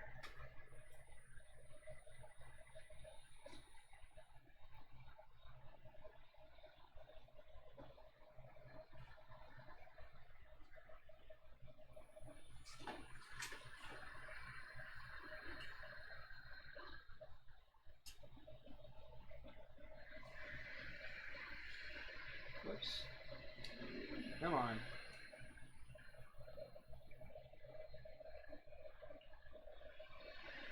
Alright, fans. Okay, turn those off.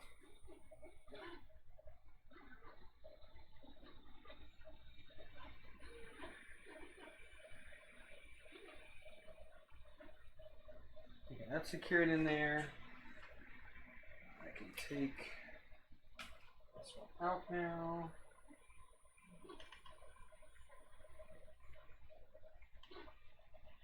Come on. Ugh.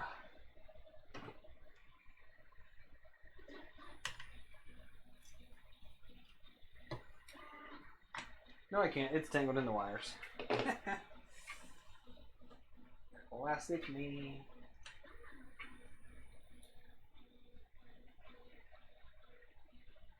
Put that knife at. Okay.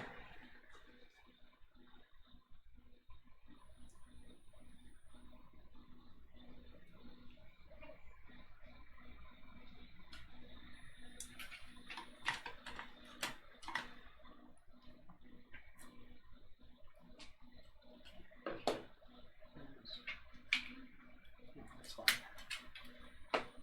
Come on. Okay, so get this one out of the way.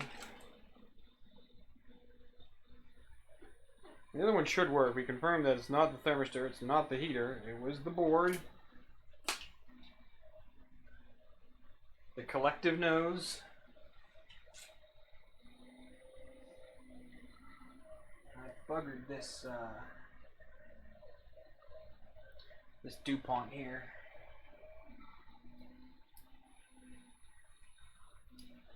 get a new DuPont head here.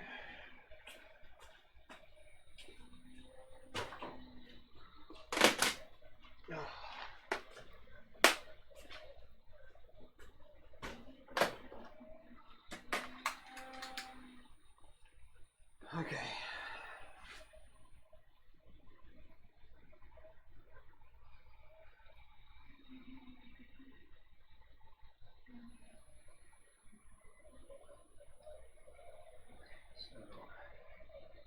So thermistor reconnected. It is reading. I'm going to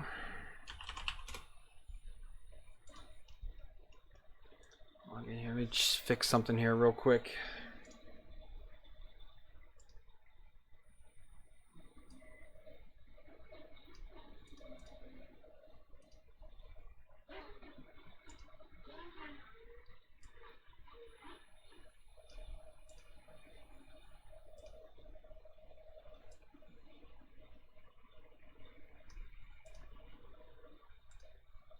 Okay.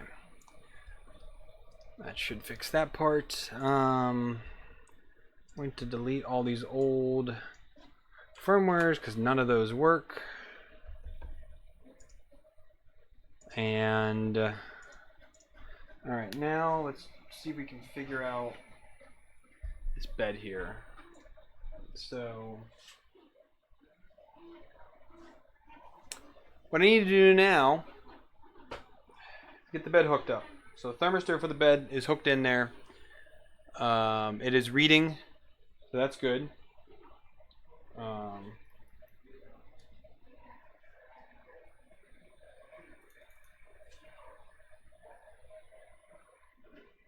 Not sure why the LEDs for the end stops are on.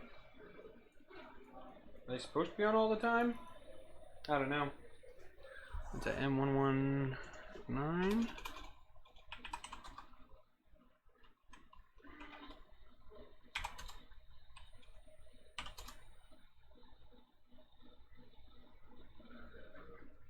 Oh, so all my end stops. Okay, all my M stops are backwards, so we'll have to fix that as well. So I'm gonna have to start a list here soon. What do I need to fix? But let's turn the power off just to be safe. I need to go to the documentation page again, and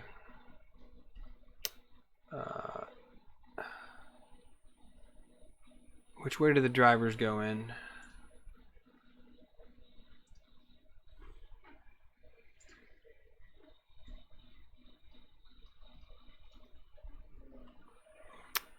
Tell me your secrets. Where do I don't want your certificate. So the enable is away from the end stops. The enable pin is up there. Okay, so we got two 2208s. And two A4988s. I don't know if I need to change the jumpers in these though. Ow, that hurt. I don't know if there's anything in this guide on what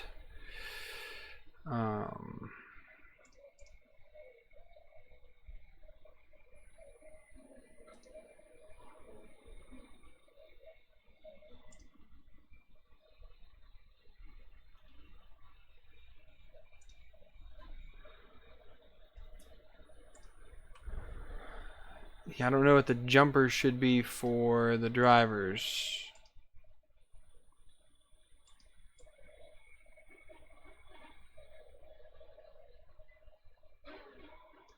Yeah, I'll try to remember this time instead of being an idiot like last time.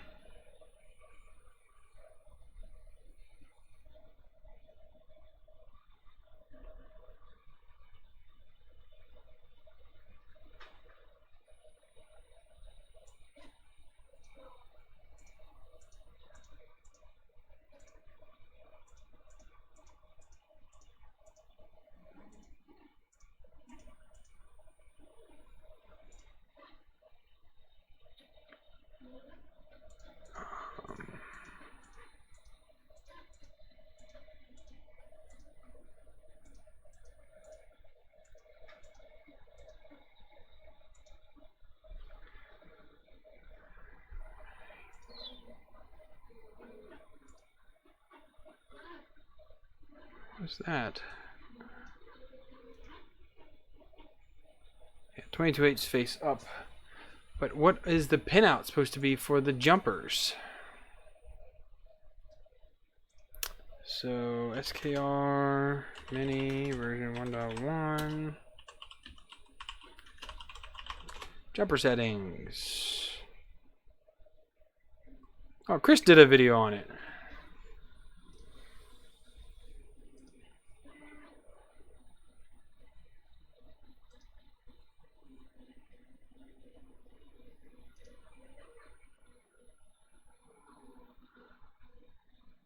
Chris, tell me your secrets.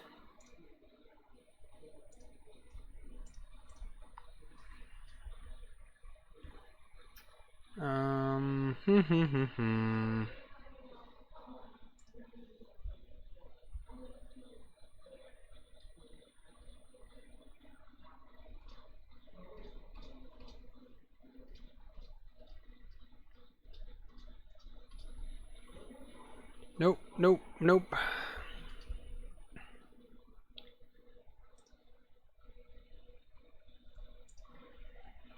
Wiring diagram, nope. It's the Mini E3.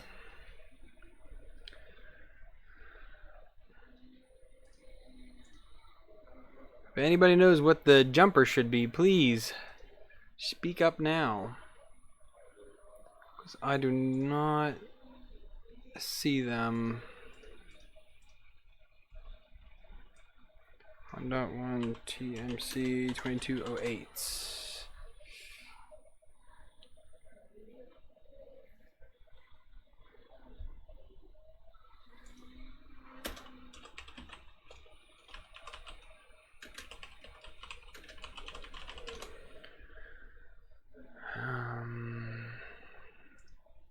Yes, that's what I meant. I am not finding the settings here at all. Even on the Big Tree Tech website for this.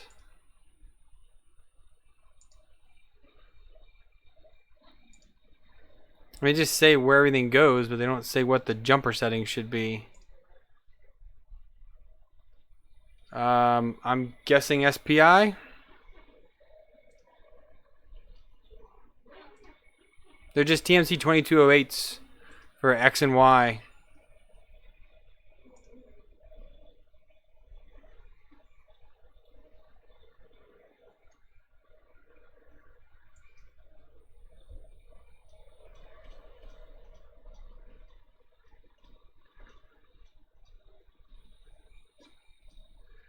Yeah, they give their instructions have nothing. The SKR 1.3 has great documentation, well, pretty good documentation.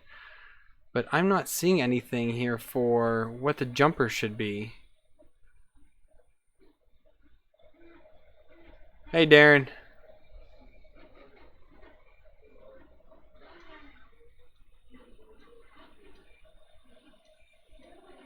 Communications. Firmware. Cautions. There's not a left and right in the Mini, Jeff. There's just 3 down the middle like in every other board. Just like the Gen L. I'm sorry, I'm going to do it here. It's easier. So just like the Gen L, it only has the 3 pins. The Mini is the same. It has 3 pins down the middle. 3 sets. I'm guessing it's going to leave them all in, like the other boards.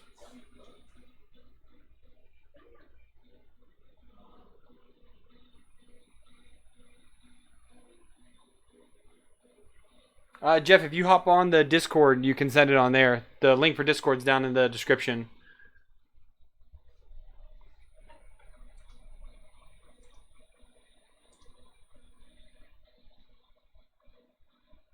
Darren's saying don't change the jumpers.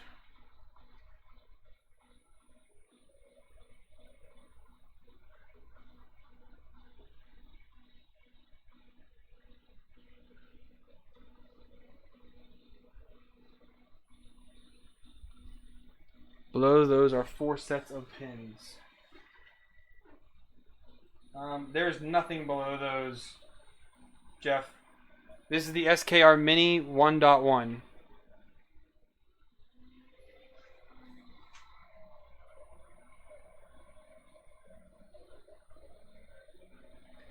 Alright, so let's go back to my picture here. 22.8, where are you? So you're here. Your enable pin is up there. Enable pin is right there. Okay, so we've got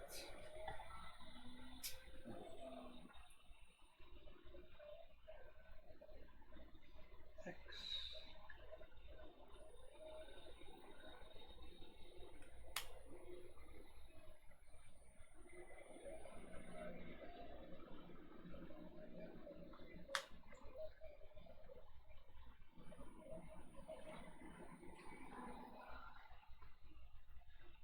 Y.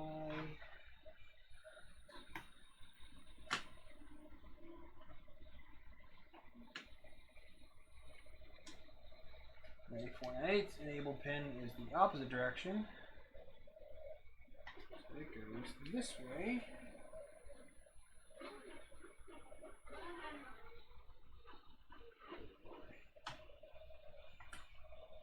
E. Come on.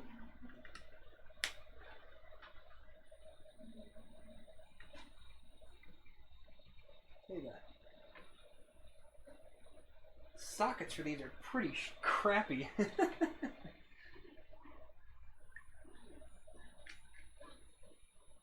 Never this much hassle on an MKS to put a stepper driver in.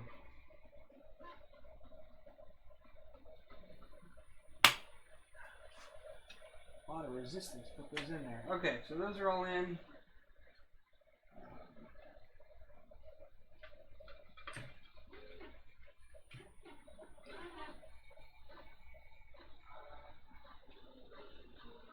Wondering if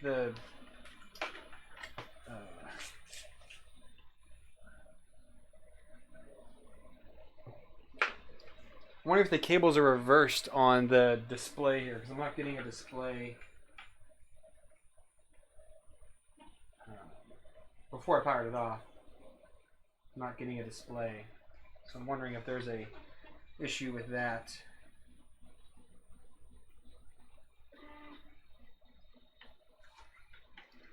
Set this down in here like this.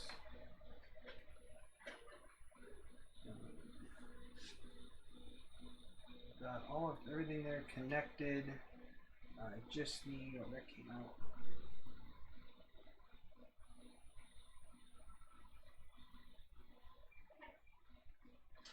Gotta figure out a better way to get this thing seated in here.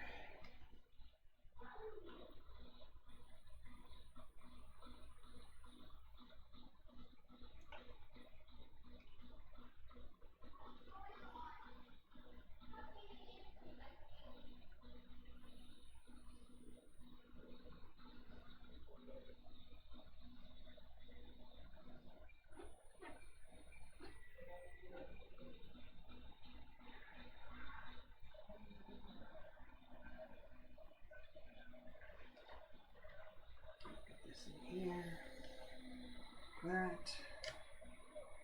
Okay, so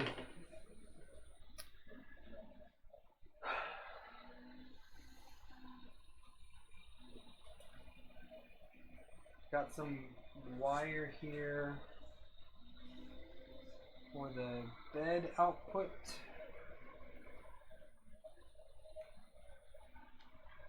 I should probably say bed input.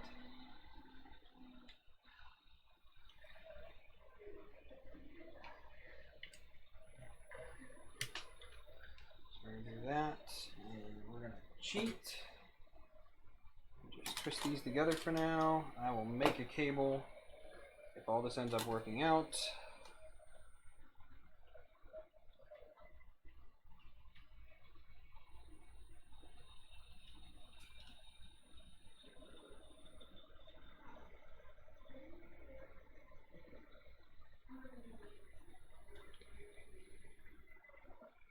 Yeah, this is not the SKR Pro. This is the SKR Mini.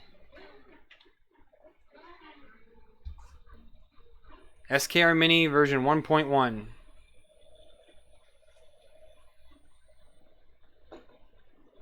Got the heated bed here.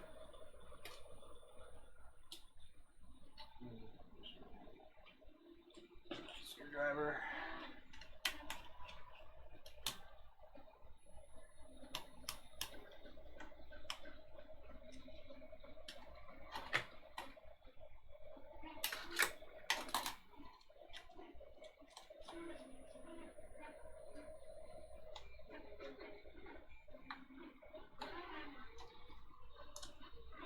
I'm gonna have to grab.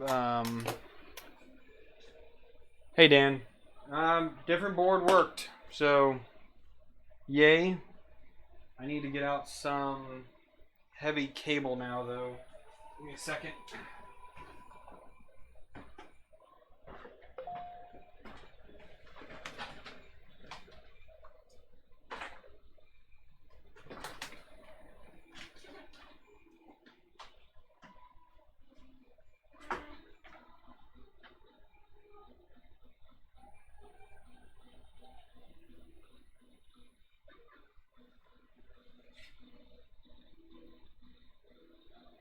I should wind this up one day because it is just I just keep snipping pieces from it. Not really caring.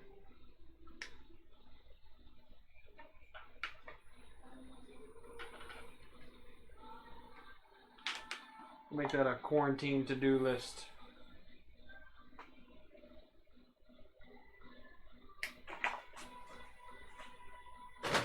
Okay.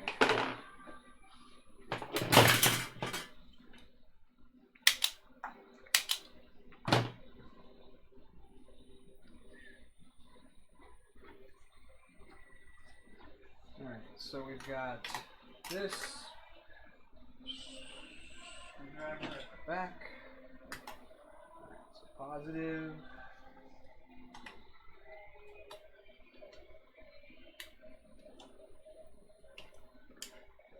Negative.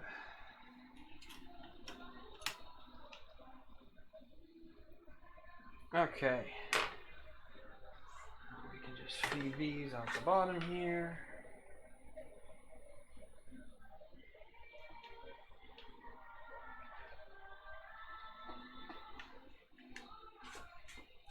There's positive.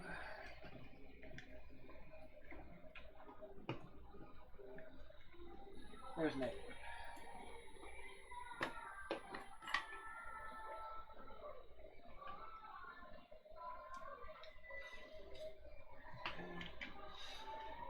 Okay.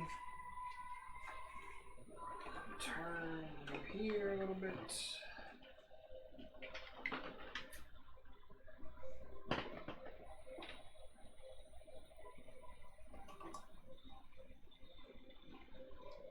Give myself some space, but not a ton.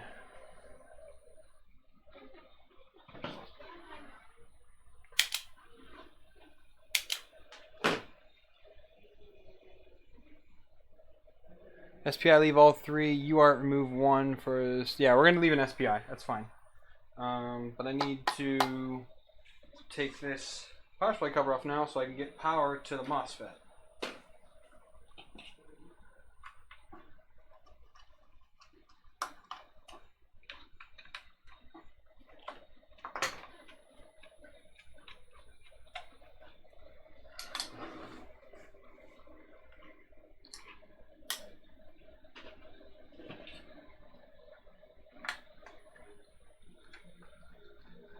So just take a moment. I love how the desk started all clean and now it's just like, yeah. There's stuff everywhere.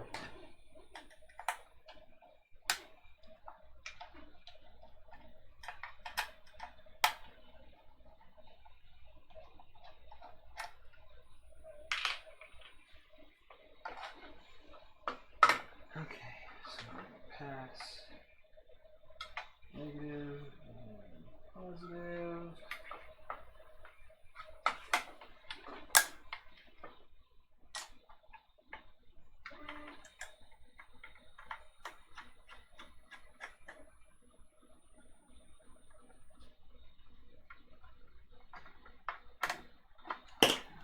1.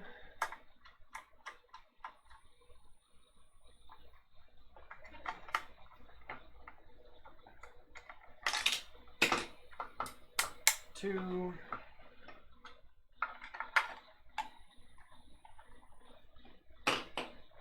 That.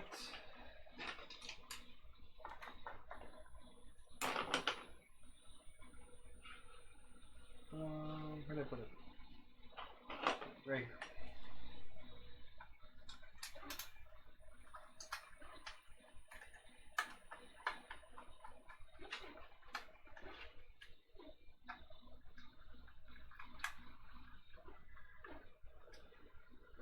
Oh, thanks, Darren. I'll look there in a minute. Discord automatically it knows when I'm streaming when Streamlabs OBS is open, so it silences all the notifications on there, so I don't actually hear anything.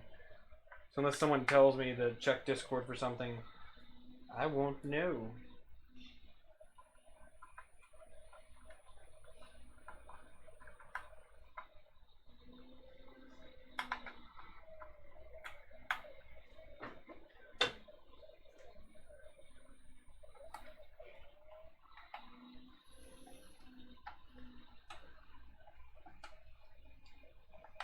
Come on.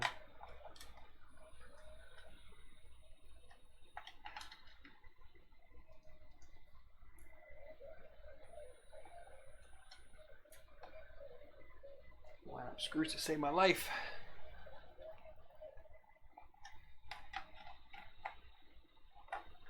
Okay. Okay, reattach power supply.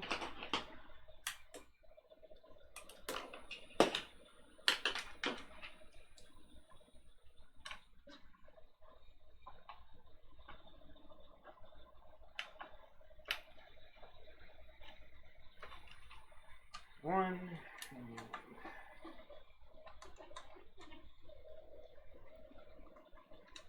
Two. Okay. Now we've got power to that. Even the cables are just like that for the moment.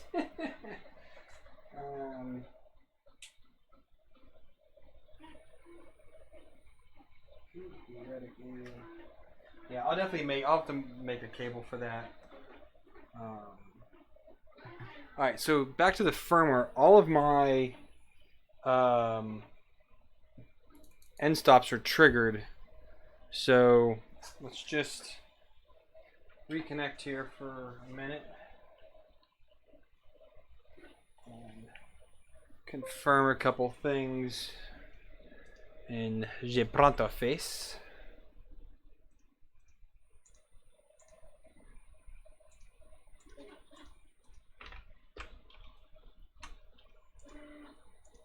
Okay, let's connect here. No, Dan. So I had to swap the whole board. So the Gen L is bad. Unfortunate. That's okay. Yeah, the Gen L is bad. So,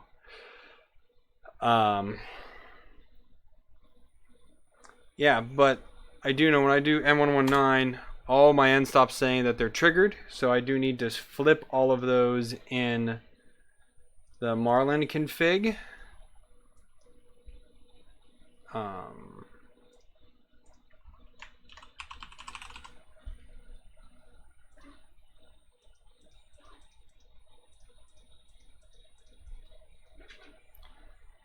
End stop inverting. Yeah, so these all need to go to true. True. True. True. I set my stepper drivers in here already. I don't know if the motion is correct or not, so we'll figure that out. I'll have to do the E later. Let's just compile this now and throw it on there. So we're going to call this one .old.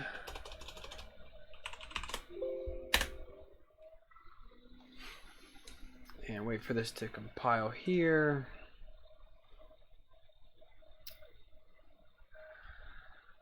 Let me go check that out real quick. Where are we at here? 3 build. Thanks, Grudy.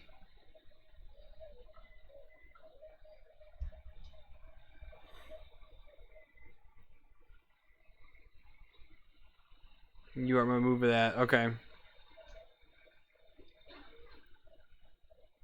Do I need to say that it's 2208 standalone or just 2208? Because mine are in standalone, I think. I don't really know.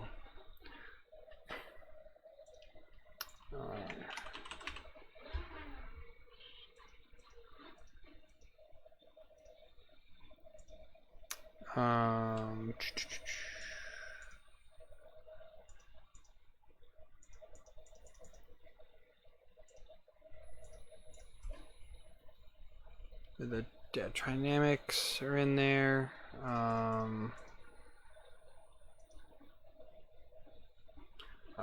I have to do this? The TMC use SW SPI when using 2208s? No, it's just 2130s. I thought 2208s you had to do that for it.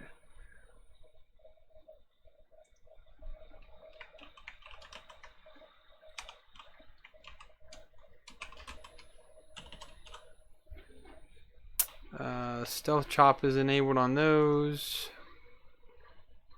I guess not. Should be okay.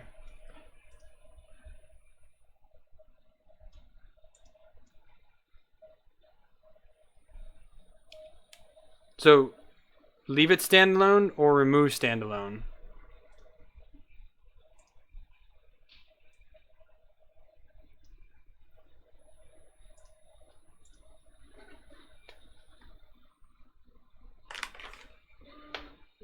Maybe 2. Good night. Alright, let that update now.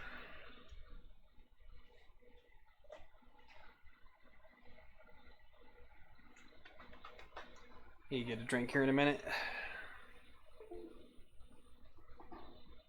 Boot. Comes back up. Okay, let's go back to Prowler Face now. Reconnect to it.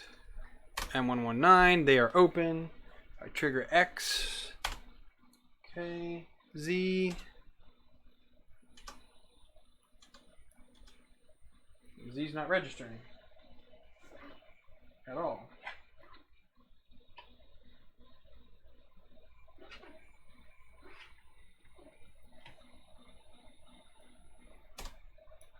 There it goes. And then Y. Okay. Alright. The end stops are working now. Well, let's just turn on and let's just confirm our directions.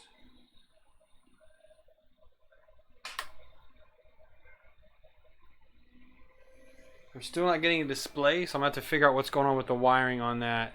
So I tell X to go home. It's going to go the wrong way, I bet. Yes. So I just need to change X and Y, as you're saying here.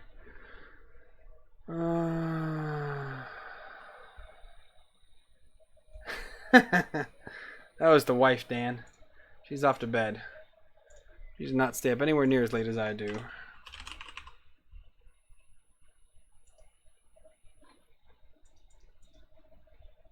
So let's true that up.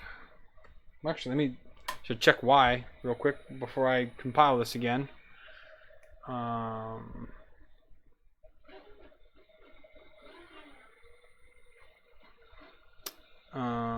am I doing here? Oh, back Prowler Face. Let's do Y.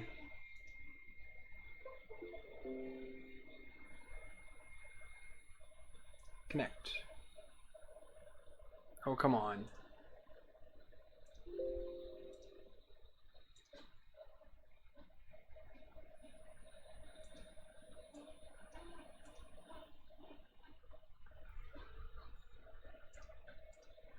Oh, the COM port changed. Connect. No, what the heck?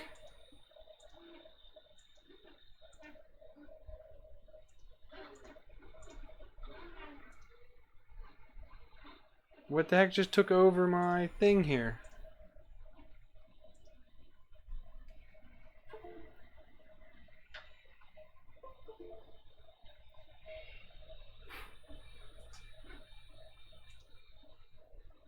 There we go. Okay, Y. Okay, Y goes the right direction. Just got to invert X. Easy day. So let's compile this again. Does Z move the right way? It should. Maybe. Where am I looking for? Brown face again. Z.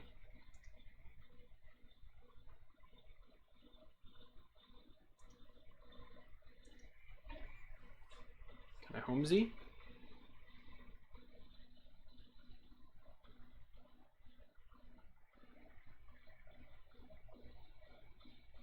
Nope.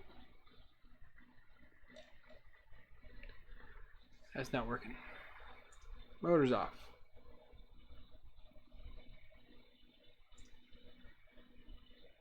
Still compiling.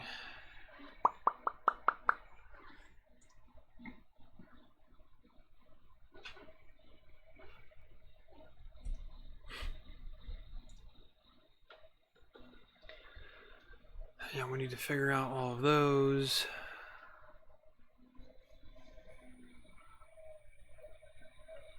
Okay. So now we can delete that one.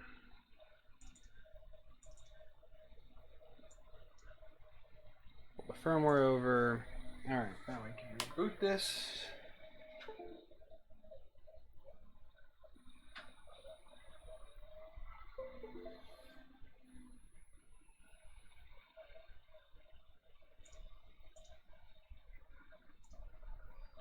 That's a Geeetech A10, Darren.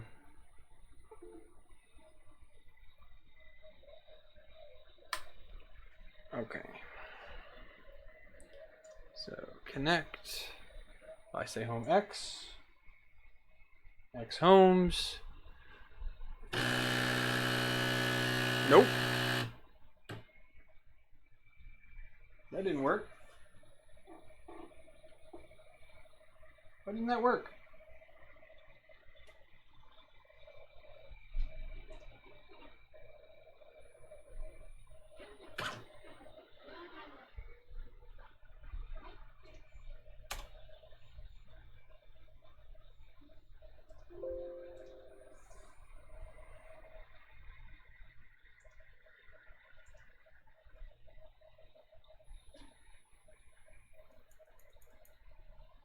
Why didn't that work?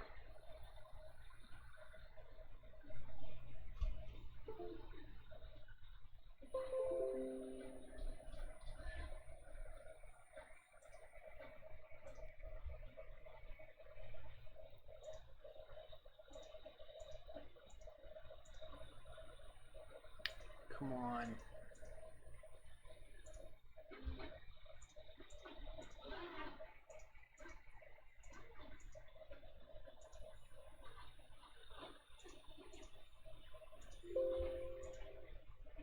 Reset that again. Oh, why does it keep doing this?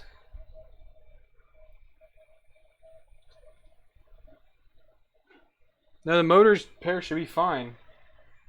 I'm using the same wires. Well, I mean, I already established that they work. And it homed, it just crashed into the Z end stop. Oh, the end stop. The end stop didn't stop it. Why are you being so stupid?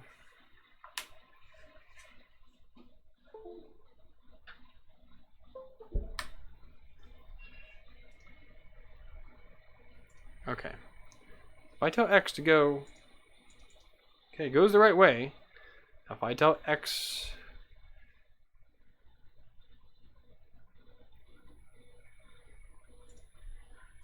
Well, no, so they're open right now. And if I press on X and 119...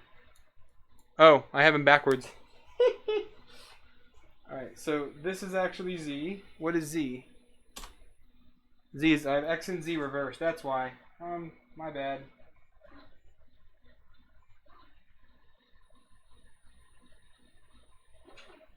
Because remember they came loose when I was putting this back in, and I wasn't sure if I went the right way or not.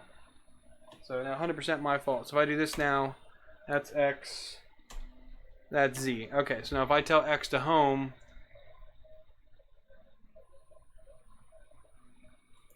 X homes, Y homes, and for kicks, let's do Z. Let's move X over here, and let's home Z. Nothing. Why does Z not home?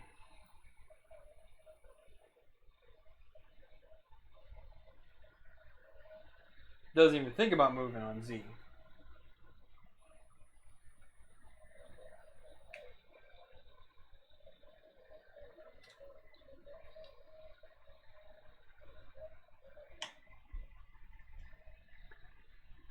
Motor's off. Nope, doesn't even think about it.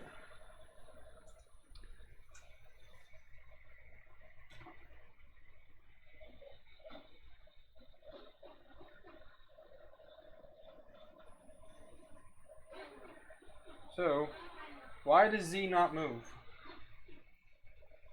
Could it be a bad stepper driver?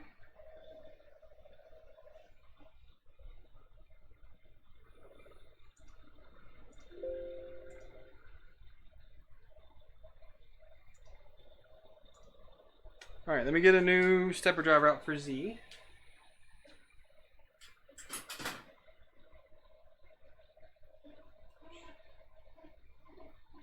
Got one right here.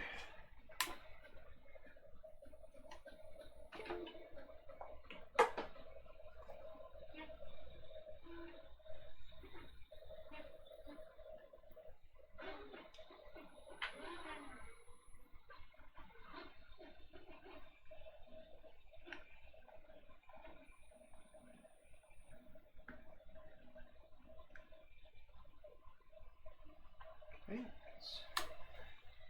back on, let's reconnect.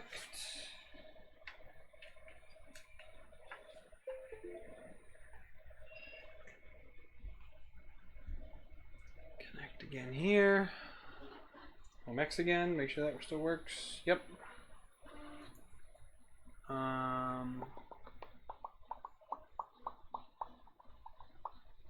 Is there a dead stepper? I don't know.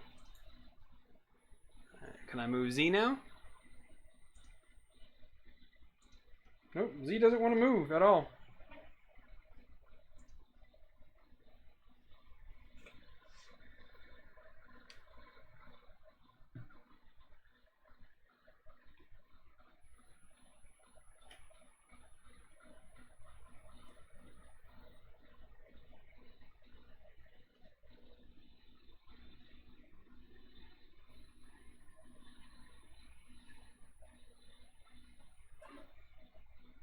If anything, it's just reverse the other ones. Alright, let's experiment here.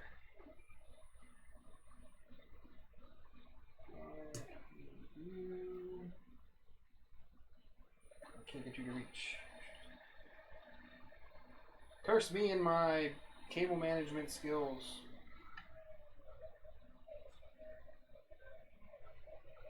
Let's do that. Z, Y.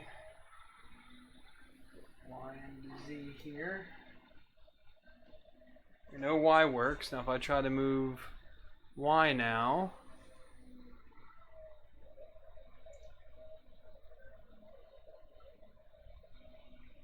it doesn't do anything.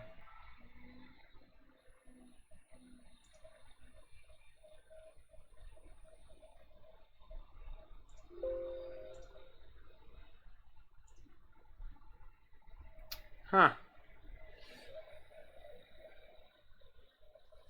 Andre, yes, I'm using the personal free edition. You don't have to pay for it if you make less than earning umpteen thousand. They say you have to make to pay for it. I make like nothing from it, so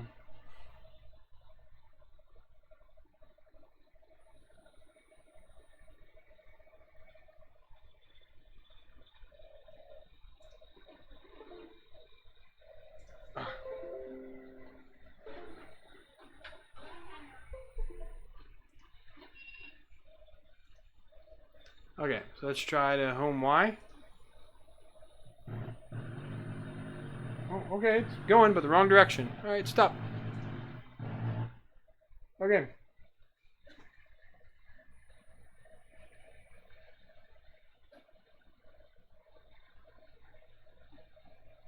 So what does that tell me?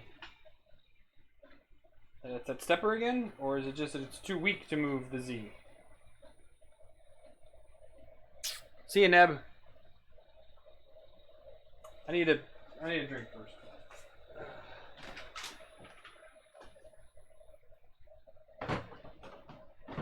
Give me 2 shakes. I'll be right back.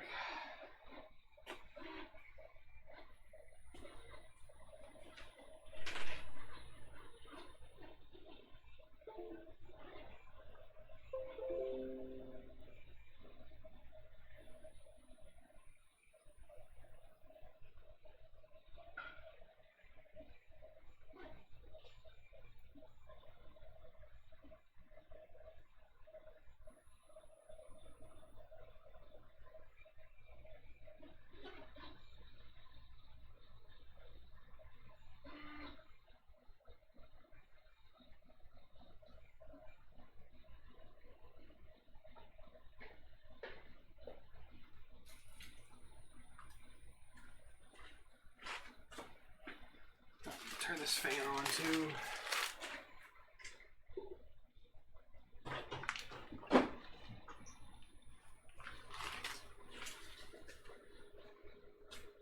All right. What's the problem here?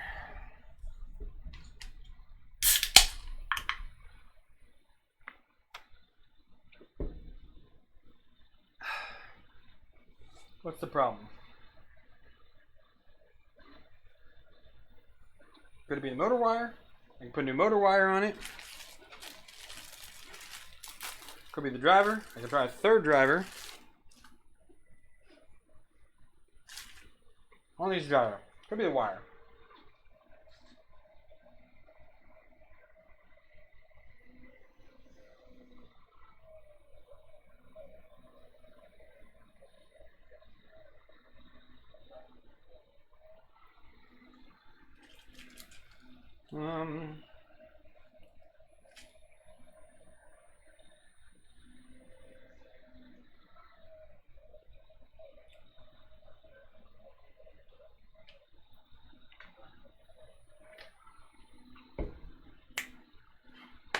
Let's try wire. All right, let me get out a new wire here.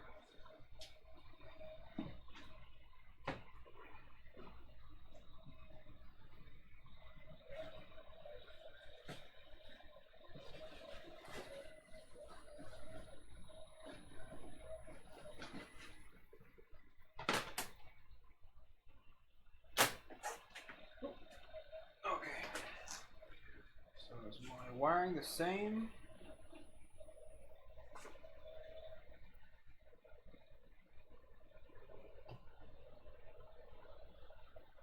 No, but let's see what happens.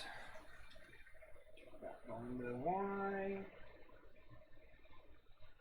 Okay. Let's undo this Z.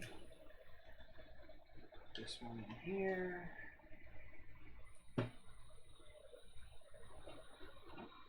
It locked. That's good.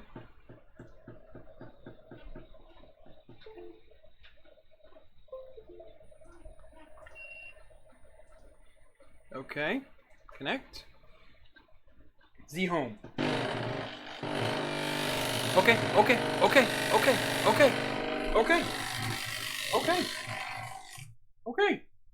We gotta switch the 2 middle of cables. Oh man. Okay.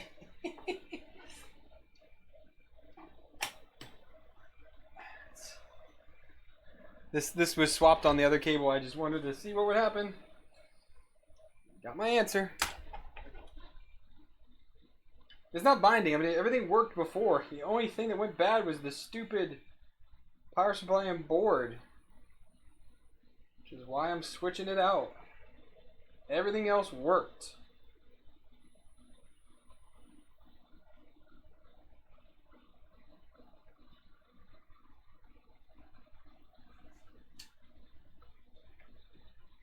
Okay. Let us try this once again. Z, can you move down?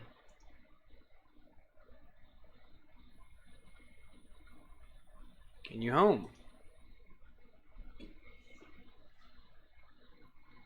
It's not locked anymore. Okay, so that means the wiring is no longer correct. So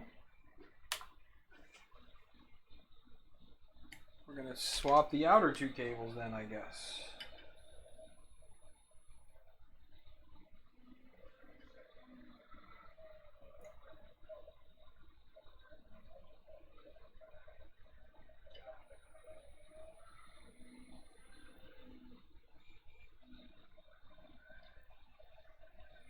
This way locks the motor.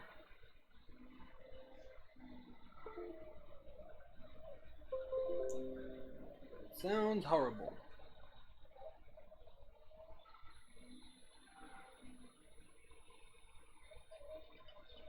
You here. Does the motor lock? It should.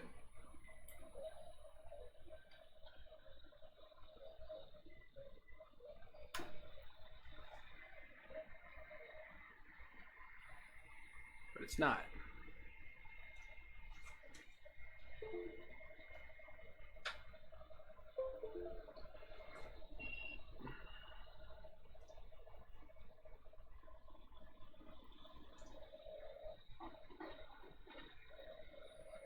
No. It's not. I thought the way was right. Why is it going crazy on me here?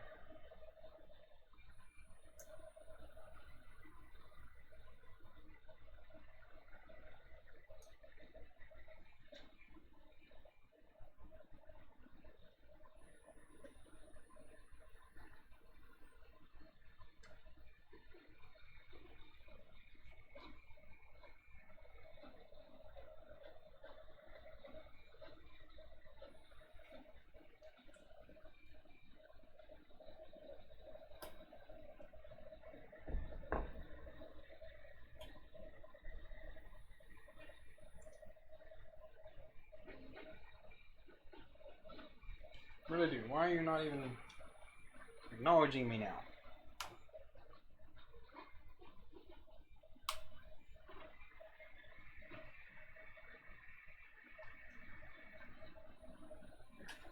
Not locking anymore. Alright, let's double check. Make sure I got my pairs right. Maybe I don't. Maybe I screwed it up. So, red is a pair. Yep. And black is a pair. Yes. Alright, so that being said, I need to swap those two.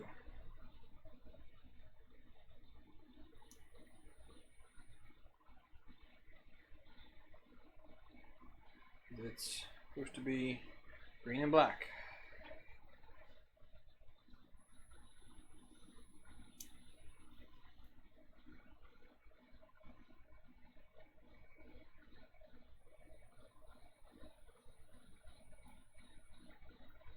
Assuming this is the way the coils go, but one way to find out.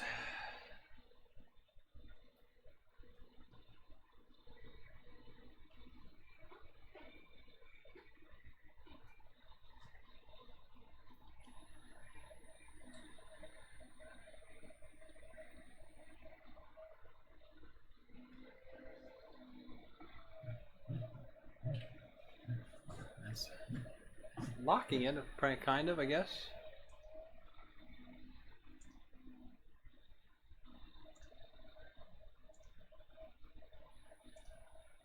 Oh, come on.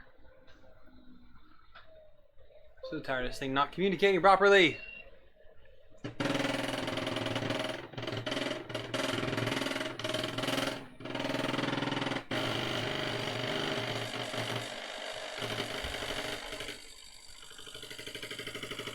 Motor's off.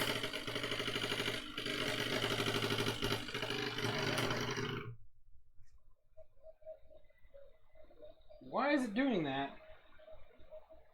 when I do that?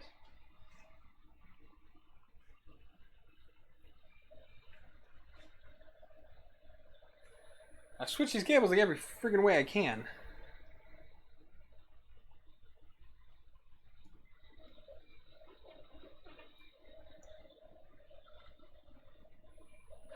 Let's try this way one more time. Put these. I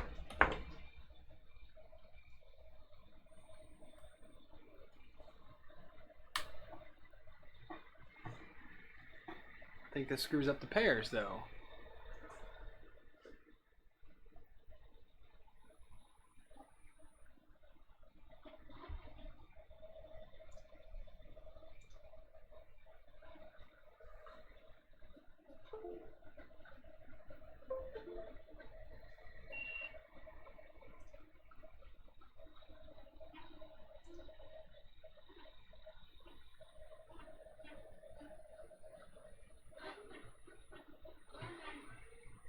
What in the world is the problem here?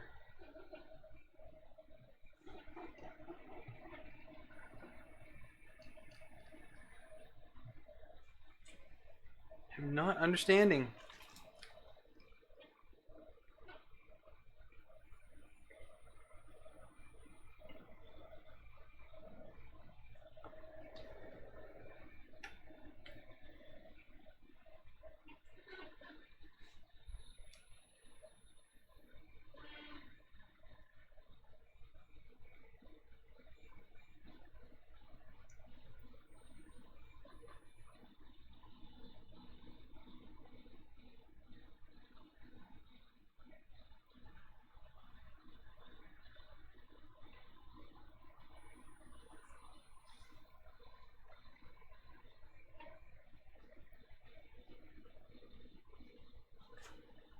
I mean, the pairs are... I don't understand. I don't understand what's going on with this.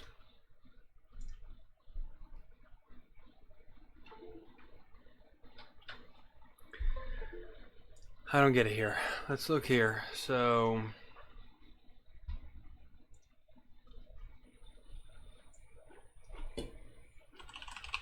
Pin out.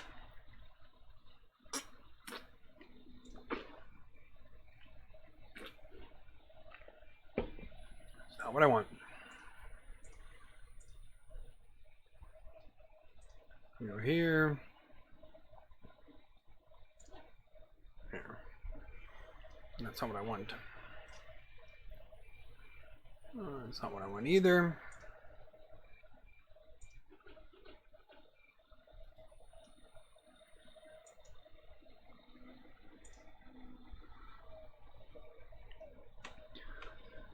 So they're that way. I guess I could switch the two pairs around, right?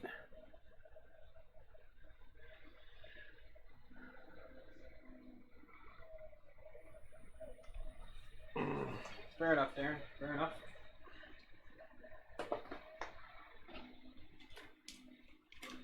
Turn on.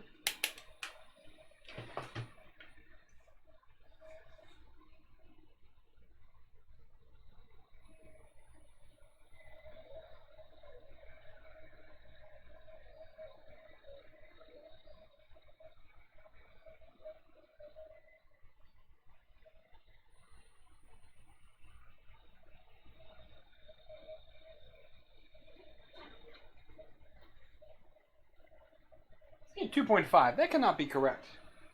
Because this was set at for another board. It just came out of another working board. It can't be right.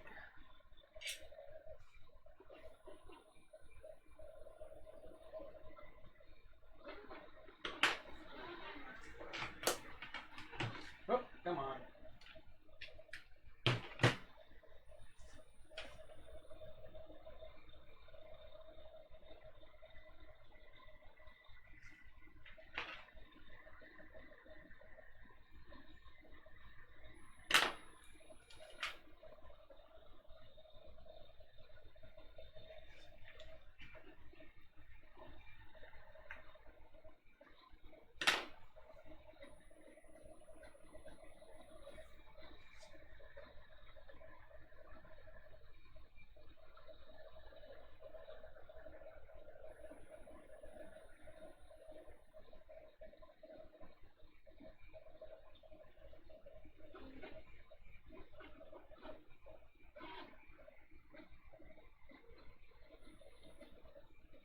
Let's put a different drive in again. Different driver.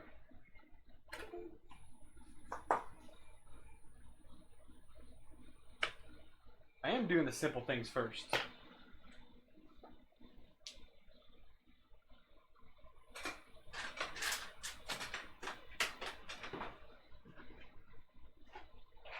And the simple things are failing me.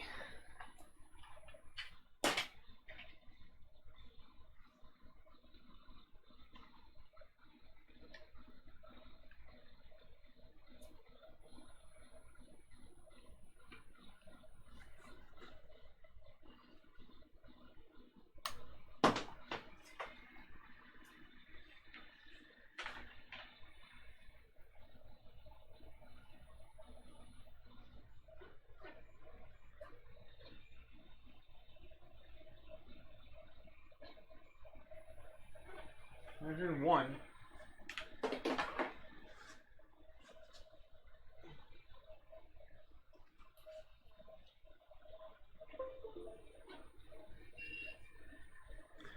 connect here. Go to Pronoface.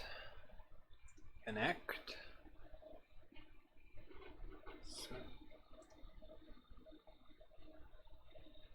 Nothing.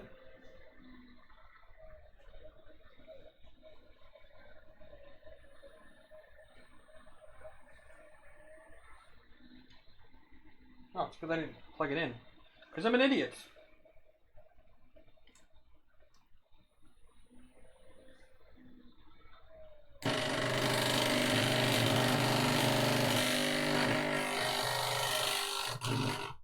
Yeah, it's just vibrating violently.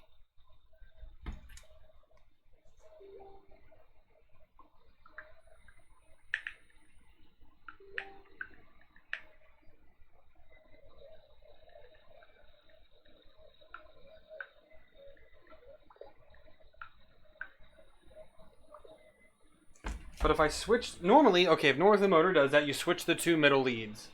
But if I do that, it doesn't work.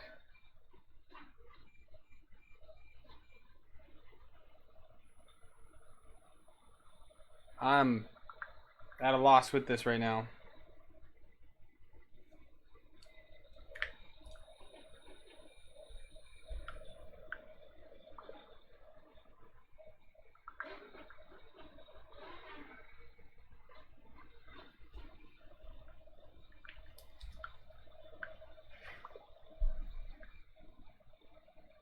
I don't know what to do with this.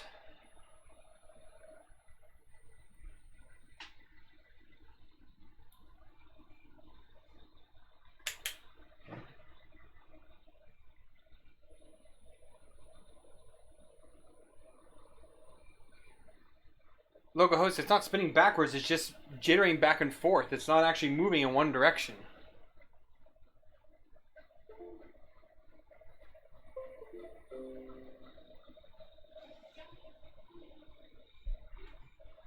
It's the problem. It's not recognizing it.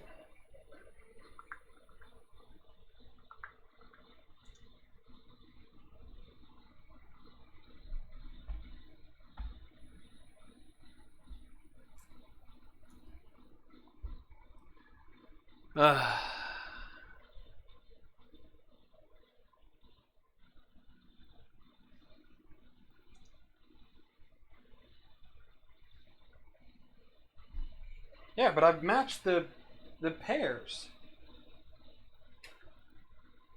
So if I take this cable out, okay, I use that wee jumper. Where did I put that little cable at?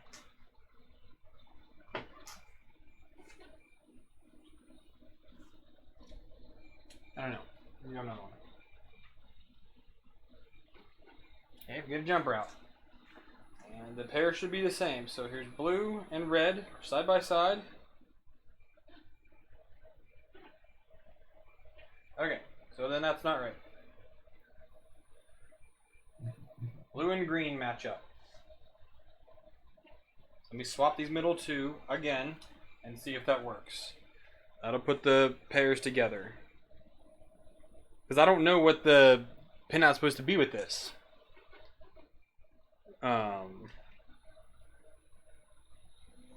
Nah, did you take a nap? I've been live for just shy of 3 hours now.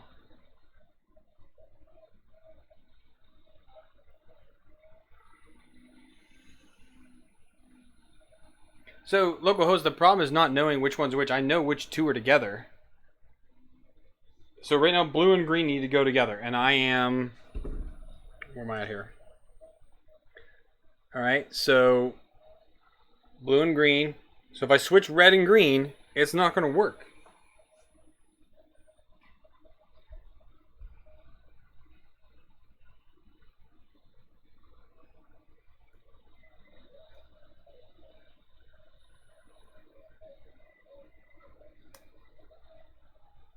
Normally it's swapping the middle pair. Normally.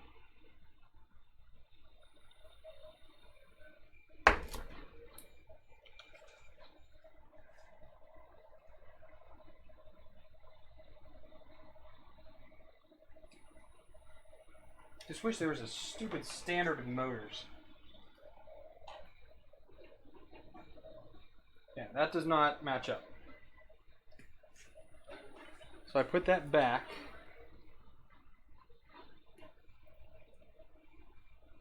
Because the motor doesn't lock anymore if I do that.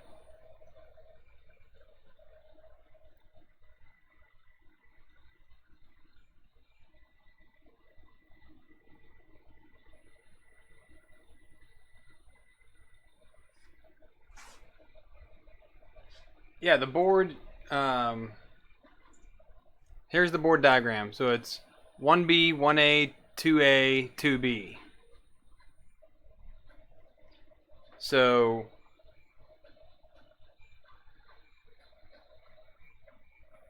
alright, let's try. I'll swap blue and green. So that's the same phase. It's the same winding. I'm just going to swap that. If not, I'll put those back and I'll swap red and black.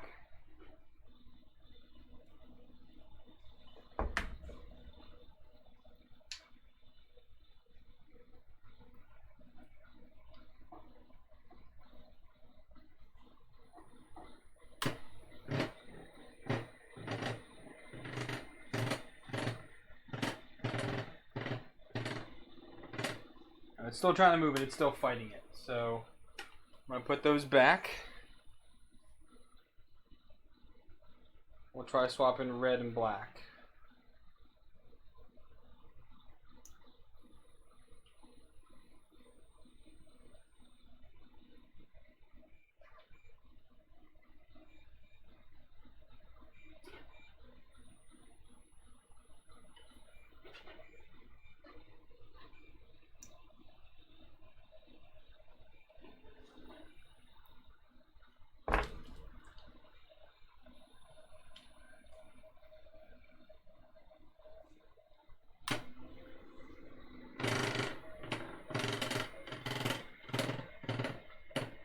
Still fighting. It's still not moving.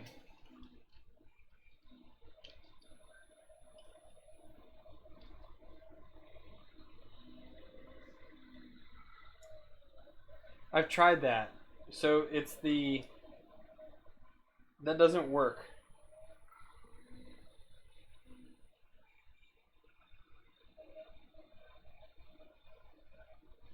So the way this is blue, red, green, black. That is what it is. And on the motor, it is black, green, red, blue.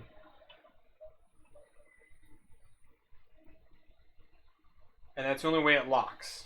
If I switch either of those two, it doesn't work. If I try to switch all four, I didn't try to switch all four though. I guess I could try that, right? So I'll go red, blue, black, green.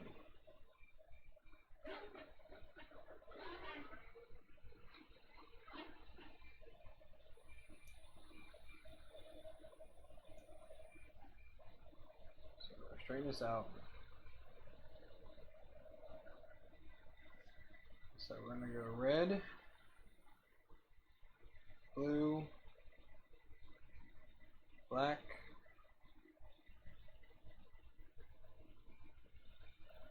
green. Motor should still lock, as those are still the right phases. No, hear it?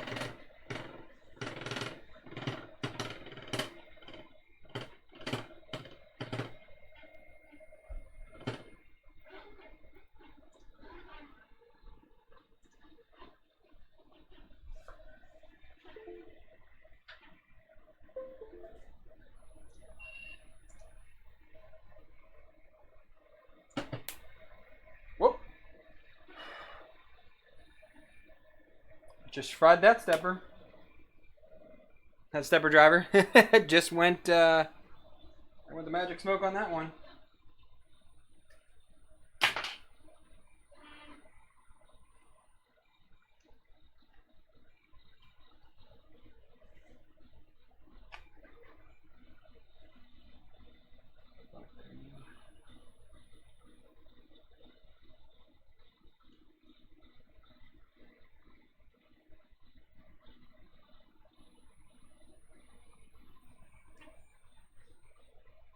One, 4, 6, 3.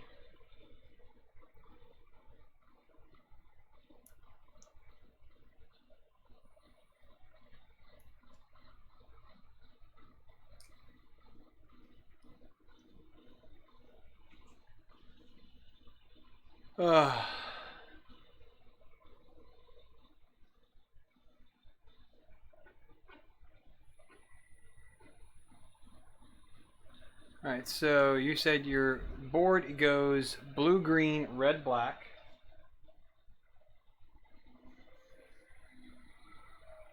Alright, let me switch that then.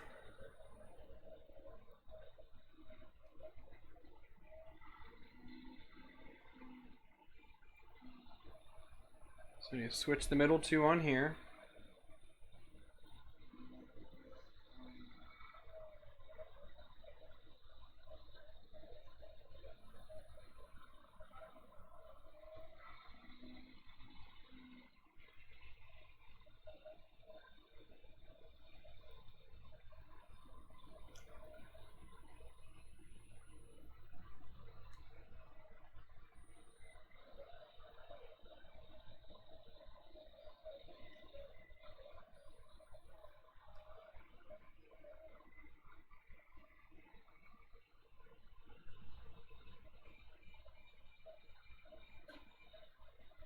So using blue, green, red, black there, and then on the connector,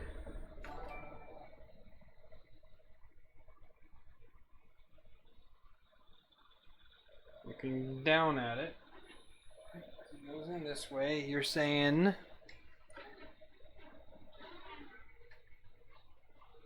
blue, black, green, red. So blue, black, green, red.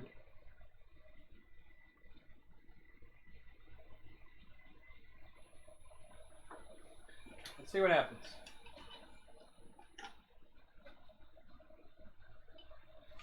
I do need to replace that stepper now though because that fried.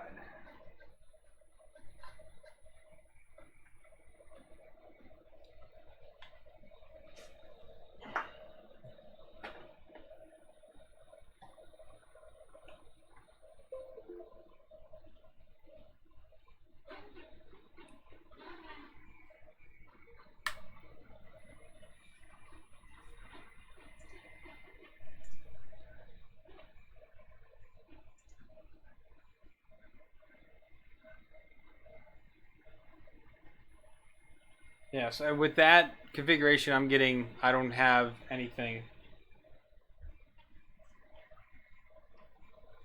Oh, because I plugged the wrong one in. Because I'm an idiot, as usual.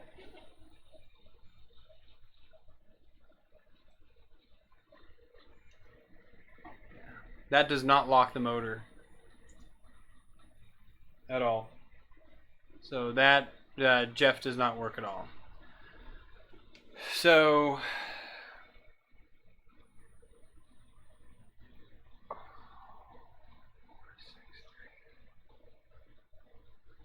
Darren's saying 1463. So blue, green, black, red.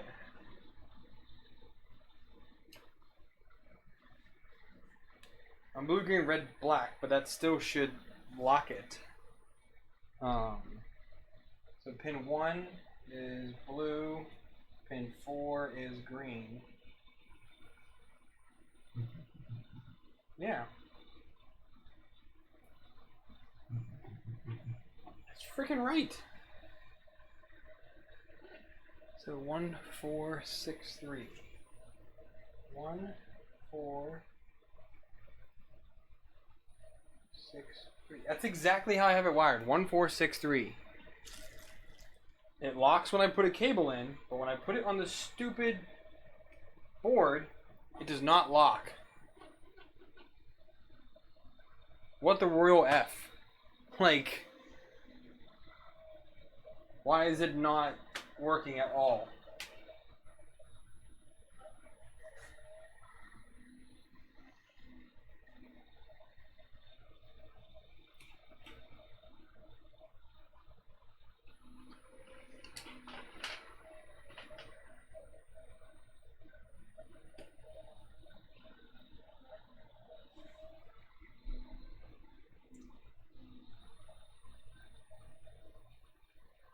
The motor should be fine. There should be nothing wrong with the motor. It was just working before I did a board swap. That's all we're doing here is a freaking board swap.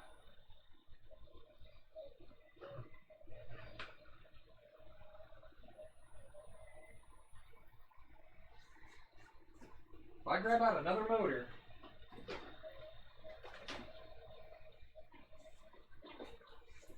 right? The windings might be not be the same on this one.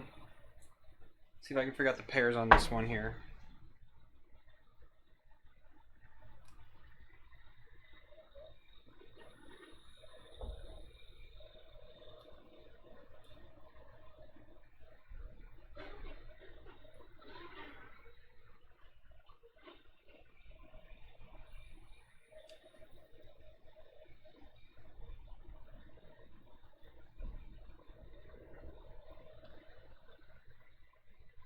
So let me swap.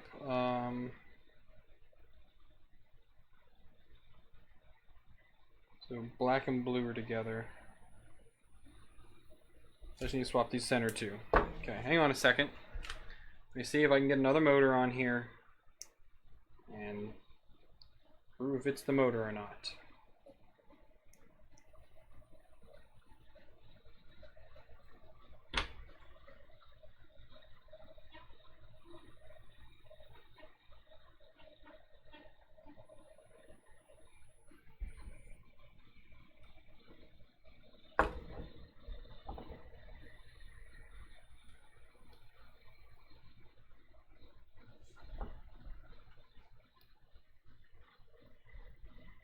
Okay, this is locked in now. Plug this motor in. Okay, that's in. If I tell Z, move.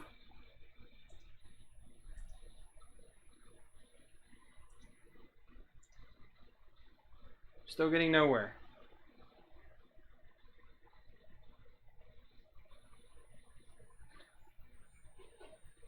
I got a meter, Andre. But this is not moving. And it's not locking properly. So I don't get why the stupid Big Tree Tech board has to be so dumb.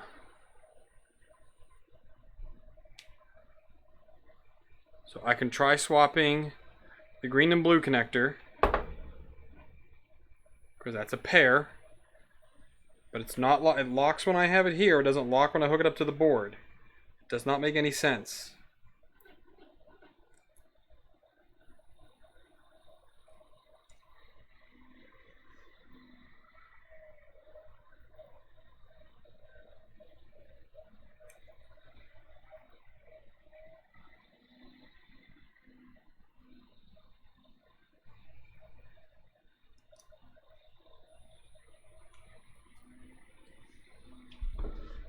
Gets back into the board now.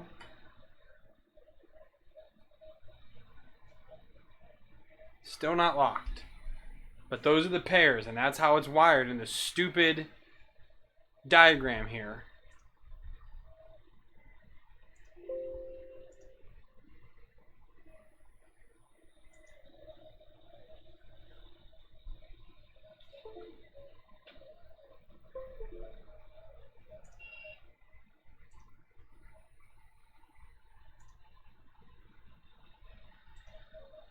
Still nothing.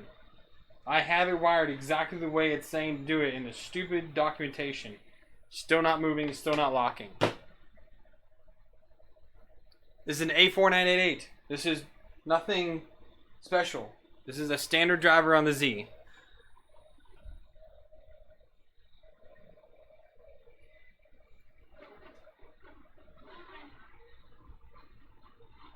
What do you mean find the ground pin and out 3 pins? What? The ground pin on what? The motor? I'm not understanding what you mean there.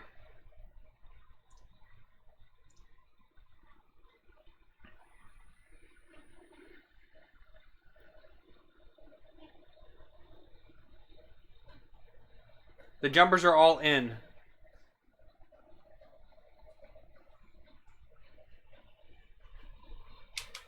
Which, per the documentation, it should be all in.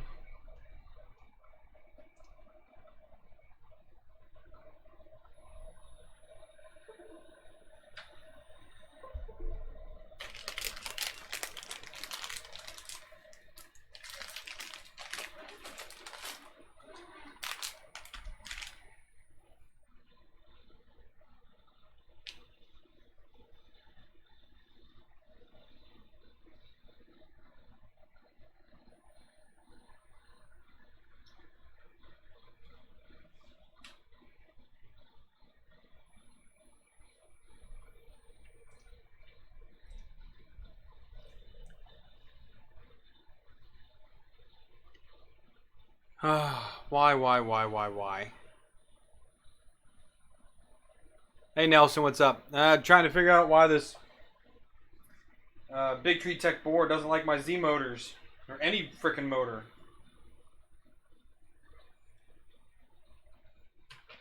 So I know X moves properly.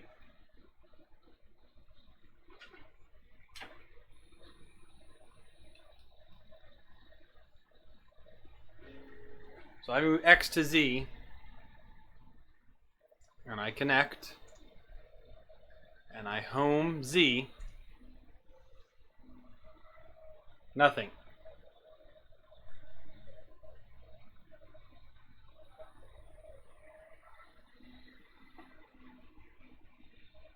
I'll try another driver, but it should still lock even without a driver in there.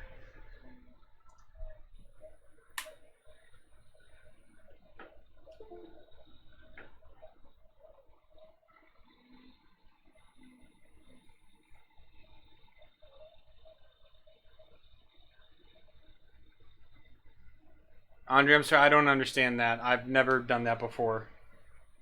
Never have I had this type of problem with a board.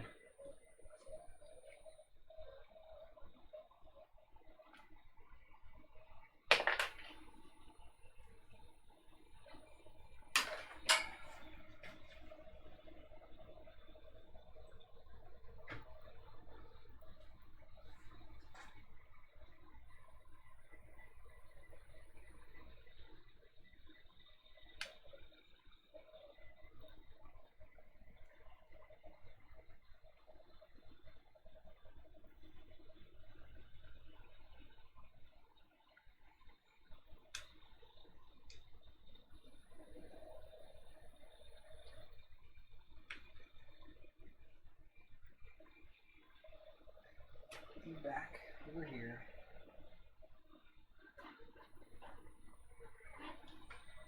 Back in the Z.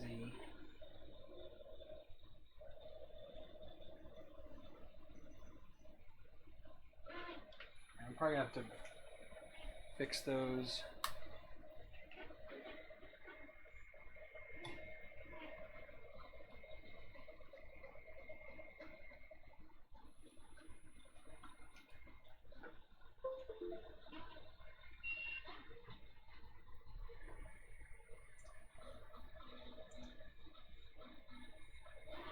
Still not moving.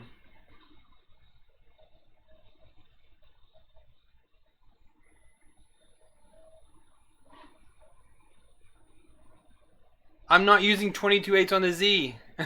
I'm using an A4988, which is what I said.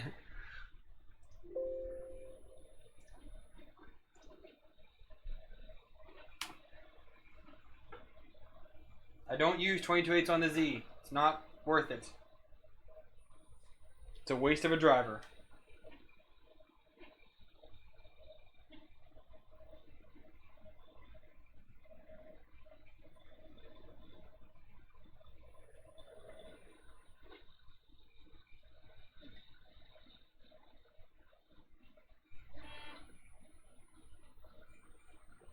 I'm going to reset this board connector here to be what all the other ones are.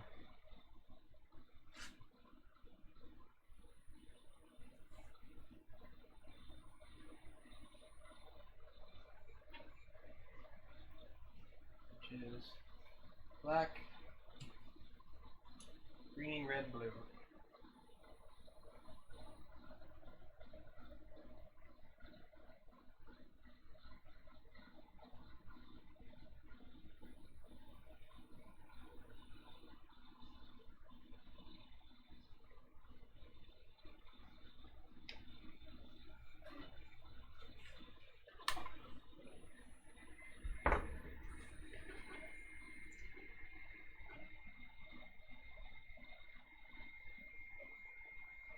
Come on.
It's like the Z doesn't want to work at all in here. Did I do something wrong in the config? Like, maybe it's something wrong in here on the Z, because the Z has two outputs, A and B. I'm on A.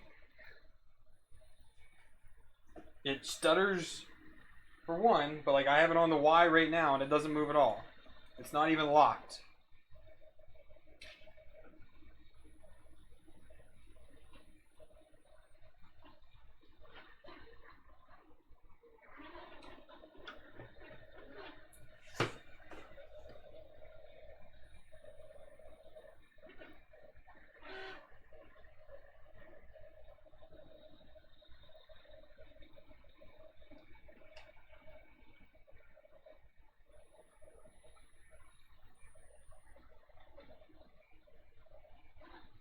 What did I say the pairs were on this again? Right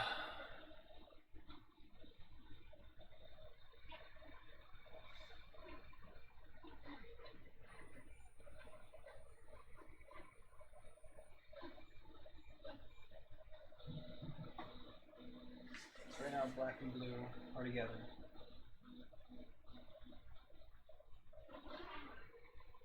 If I swap green and blue on here, just trying to methodically go through this, and it's just...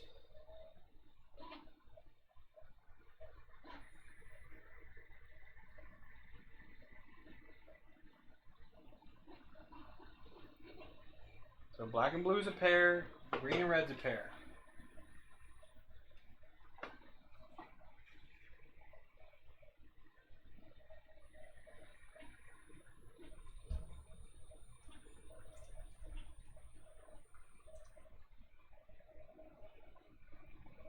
Still doesn't lock. At all.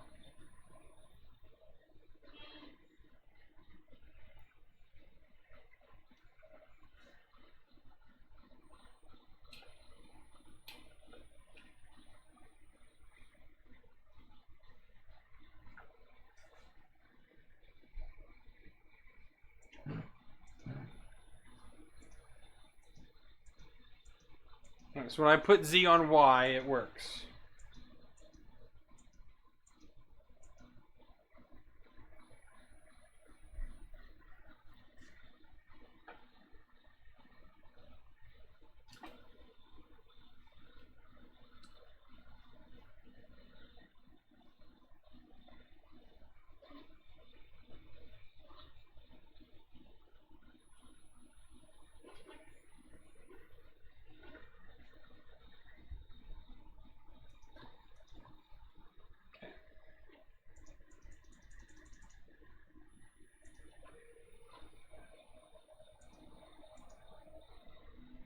Nothing at all. Why?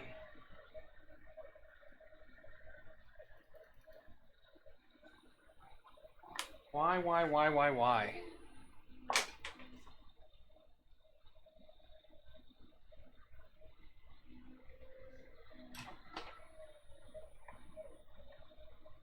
I will grab a 2208 to throw in there.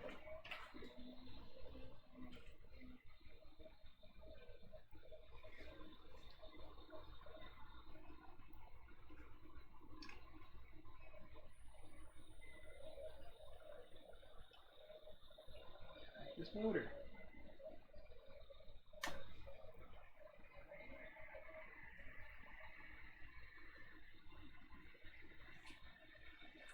Ow.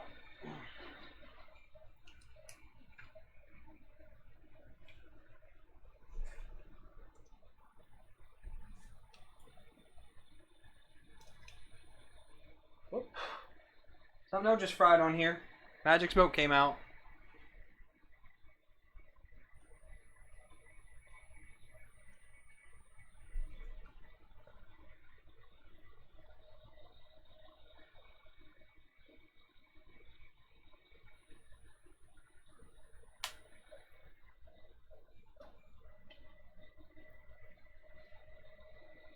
Just fried my 2208. So this is a bad board. I am so sick of their crap. These SKR boards are absolutely garbage. I did nothing but swap around the motor wires and it fries the driver. These things are absolute garbage. Absolute garbage.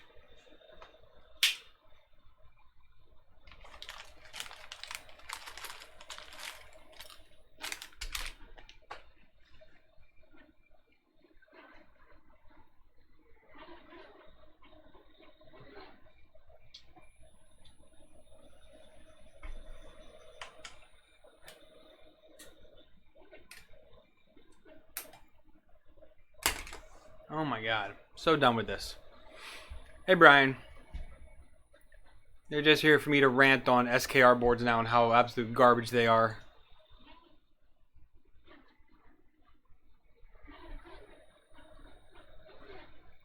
Now out, hours of work for nothing. Hours of work for nothing.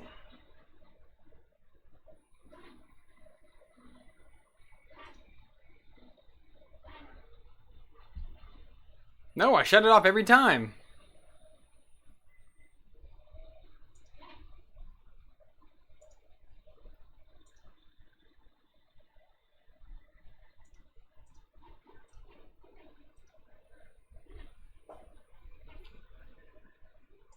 It just angers me so much that this is just like this. Because every time I put a driver in there, it's just going to fry it again.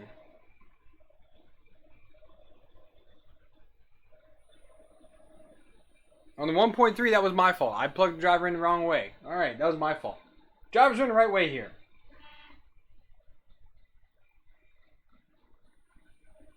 And every axis works, except for the Z, and then it fries the driver. I'm ticked now. All I do is get this working.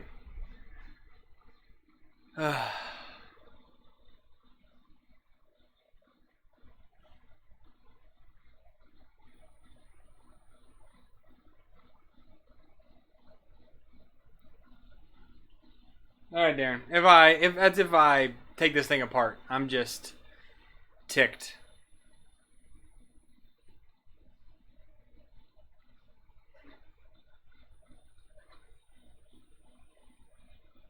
Well, the problem is I don't have any more boards I can use. This Gen L is trash. This SKR Mini is trash. The only thing I have left here is a ramps, which I really don't want to use an old school ramps board at all. There are two ramps boards here, this one and this one. I don't want to use a ramps board at all.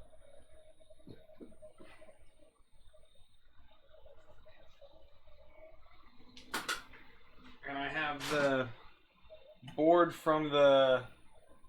This is the board from the AlphaWise A10 or U10. It's a ramps plus 2. It's just an old board. I really don't want to use this one either. Also missing a screw for the bed. I guess I unscrewed that too far when I took it out. I don't want to use this one either. I'm out of boards now. And I'm not going to take apart another goddamn printer to use it on this.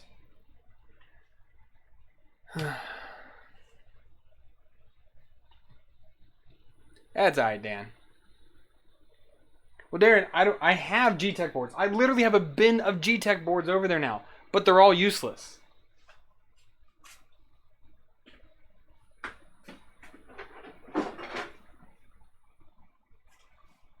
Look, here is a bin of Geeetech boards. They're useless because they use their LCD and all of their connectors are all proprietary connectors. I mean, I do have a 2560 sitting here. Could try this one.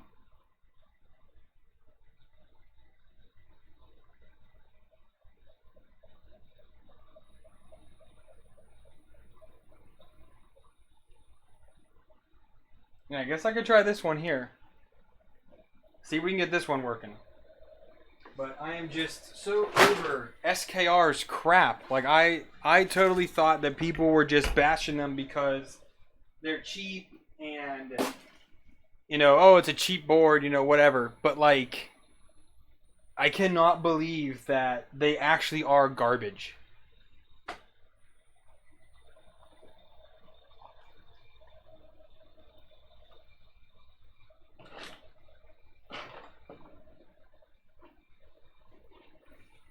Maybe I should just go get some some Robin Nanos from MakerBase. Because now that I understand Marlin 2.0, I can at least get Marlin working for that.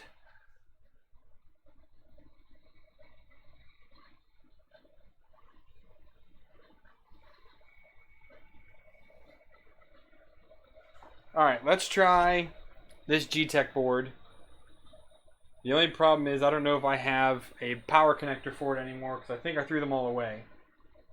So let me look through my bin here real quick and see if I can figure out how to wire this in. Otherwise, I'll just have to hot wire it. I'll have to solder it in, which I don't want to do. Not at all.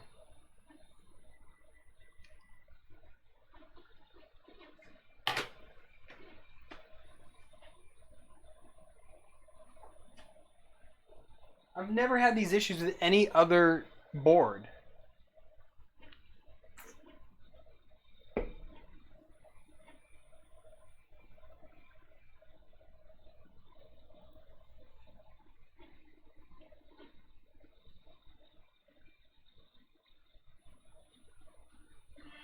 I'm just really turned off by their stuff right now.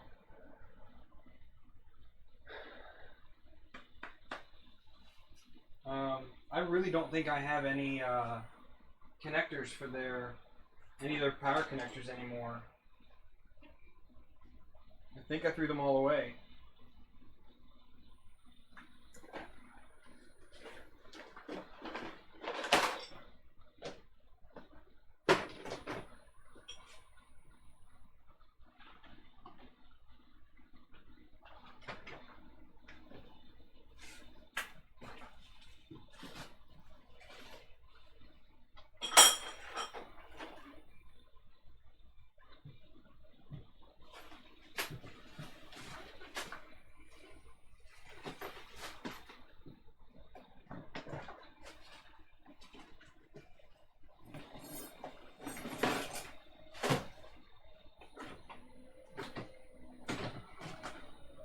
Oh wait, no, I have one. I've got one. I got a power cable for them. Let me make sure this fits though. Where put the board? Yeah. Okay. Alright, so I got a cable.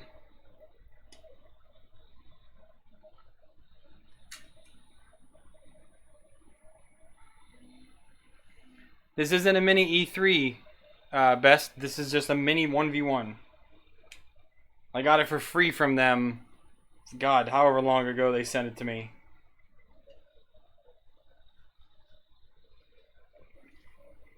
It was the first chance I had to try it out, and it fried.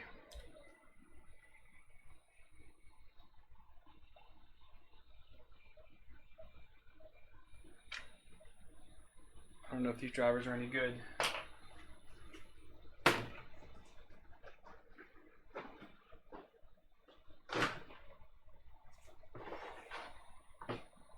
Losing track of how many drivers this damn thing fries. So, let's see here.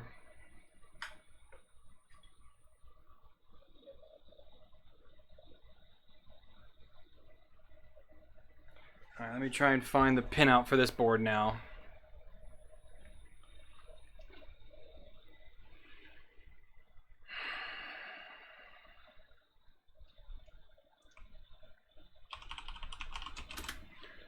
GD 2560 Rev A plus pinout.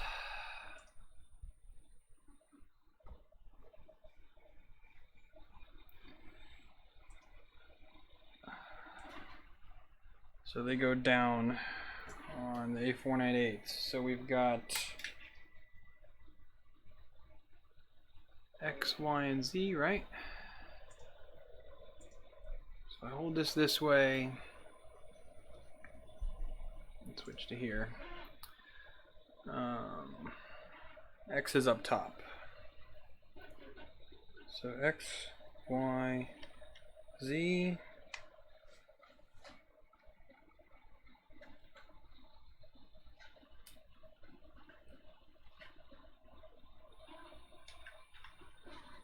Oops, I bent that pin a little bit. Also, just trying to get these drivers into the board, we're just it's like pulling teeth.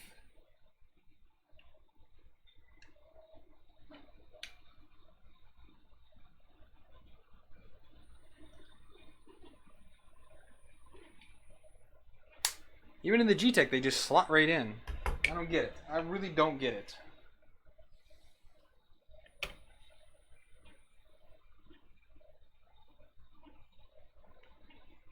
Yeah, Best, are you talking about the Mini 1v1 or the SKR?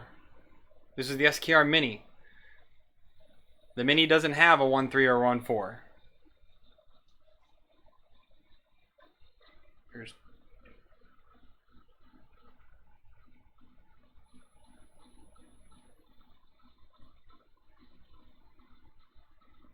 So here's the other question. I might not be able to use this because the end stops I'm using are not those dumb end stops. They have the 3 cables.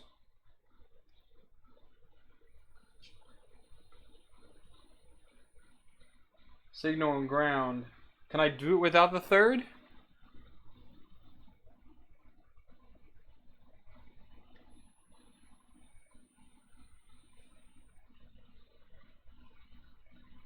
because these use those old school end stops, which I don't know if I have enough of those left.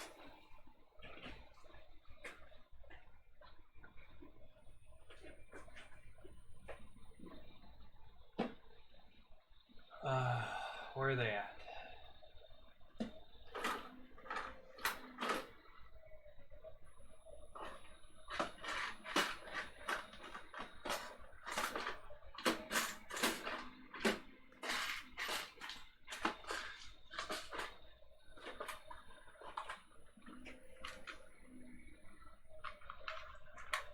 I have 1, 2. I have 3 of them.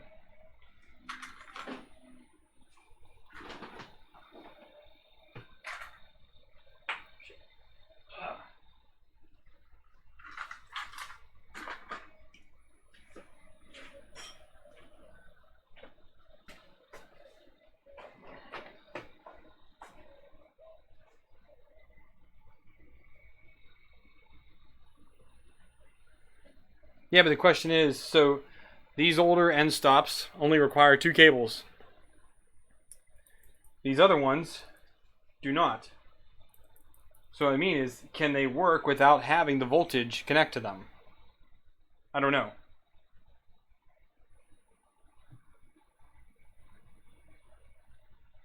I don't know in the slightest.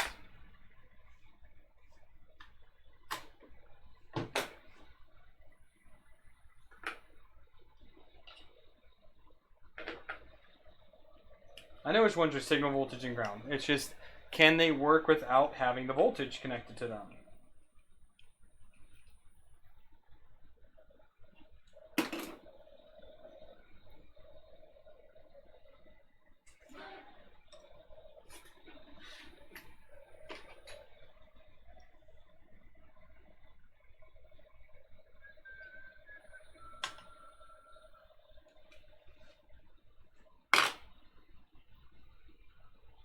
Just wouldn't get the LED stats. Okay, that's what I need to know. So all I need to do is put a new connector on them.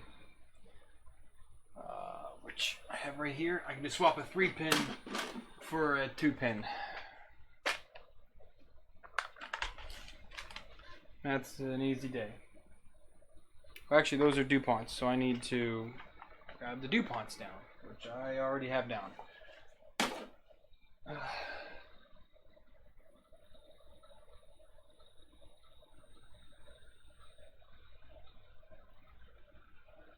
Well, nothing will happen. I won't be able to see it. A DVOM without voltage. I have no idea what that is. You're speaking another language to me, brother.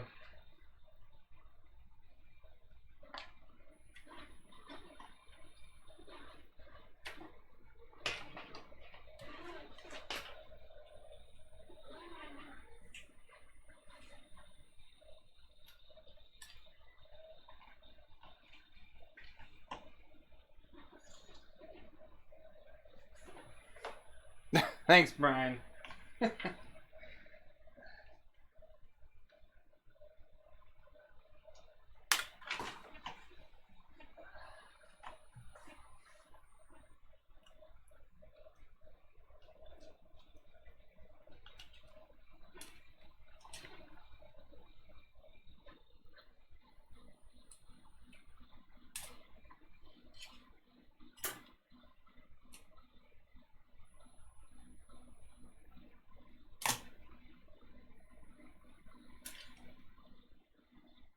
Well, that's no bueno.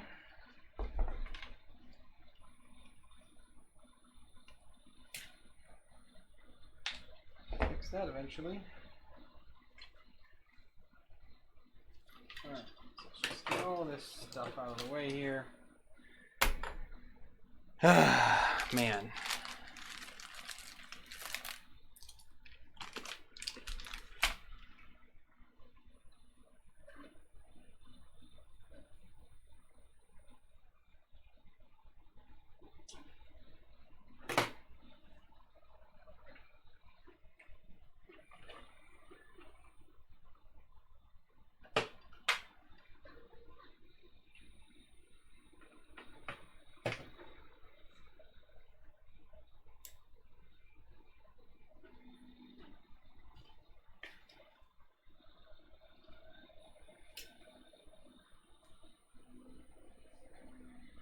Alright, so these ones are going to go this way. So right now, this is going to be a fun firmware to write. Not.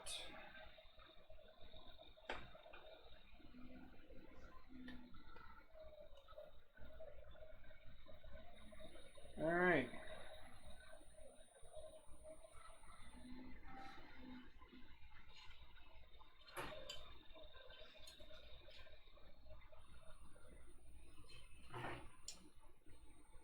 This is Z.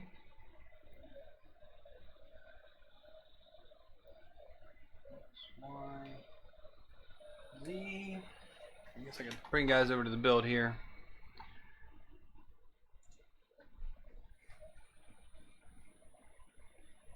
It's more me trying to figure out how all this is going to connect together.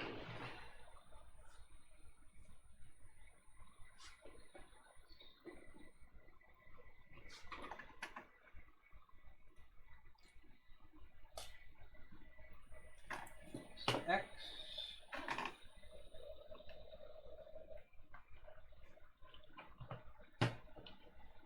Y.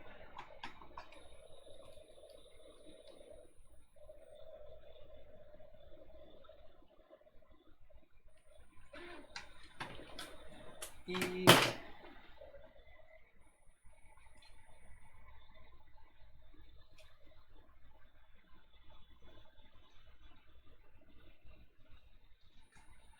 All right. So we've got all these end stops trying to figure out. Let's pull this power out. We'll run new power to that stuff.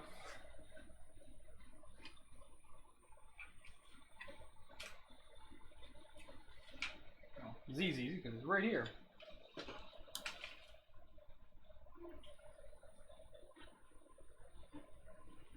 That broke off anyways, so that makes my life easy.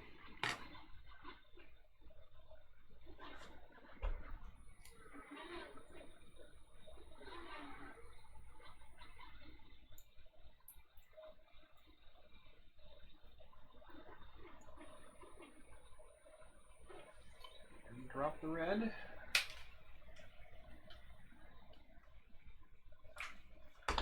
then I need the 2-pin.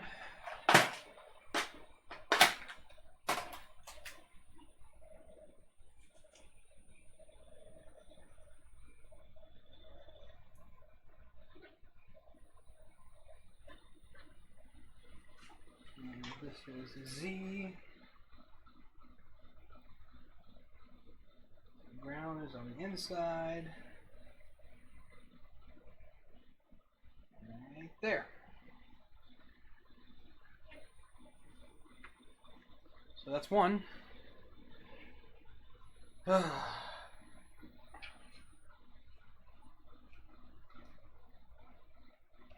one here is Y.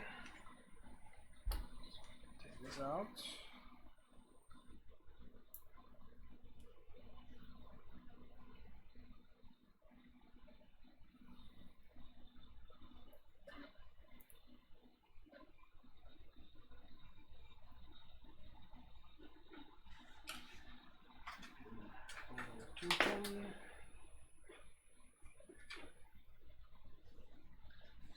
Ground.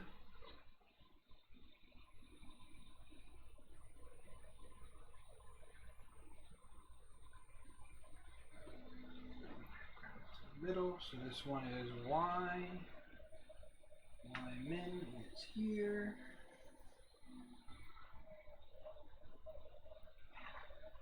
Okay. And this is X. I'll take care of X in a minute. U to the side. This is the fan that just came apart. That's awesome.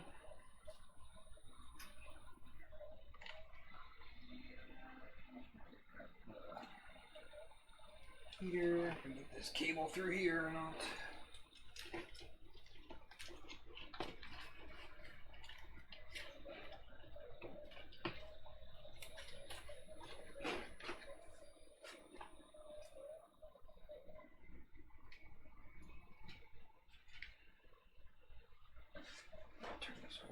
What am I stuck on? Oh, I'm around here, dang it.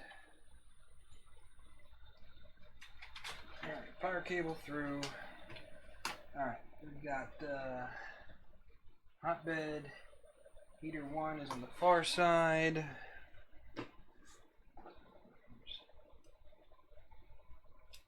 Heater 1. These cables.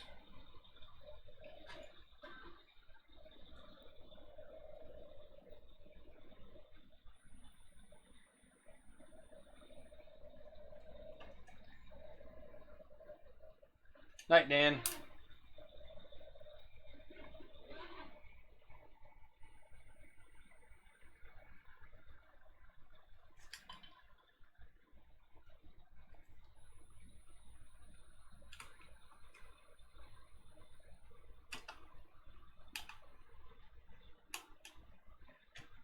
Okay, so that's the heater, and then the heated bed. And but these wires are not going to fit, so we're going to have to pare them down a little bit. I can't make it a little smaller with a ferrule. Alright, the smallest size I can get away with this. I got black.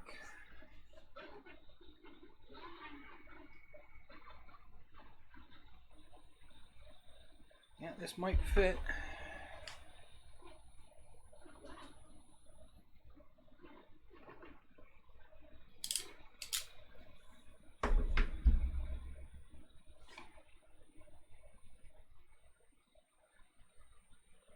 No way that's gonna fit.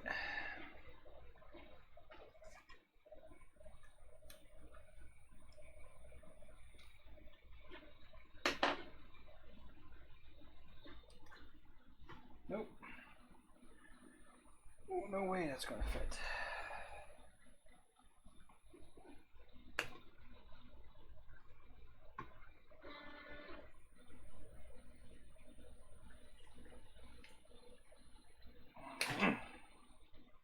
Son of a gun.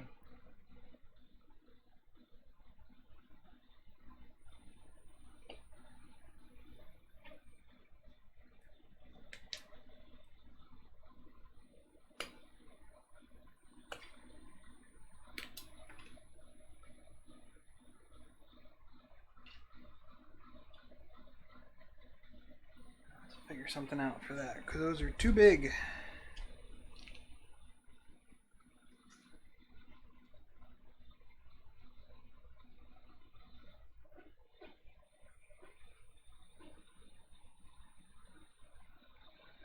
Figure that out later, I guess. Big honking cables on here. I could try and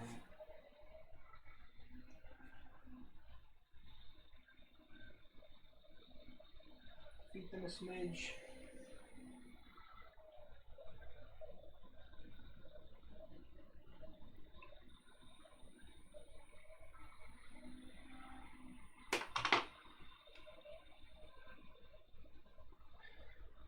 That's the biggest, smallest ferrule I have.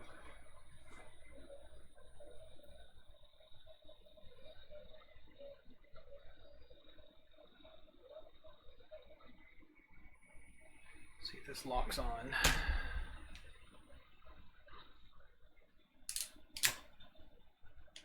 Yep, doesn't fit.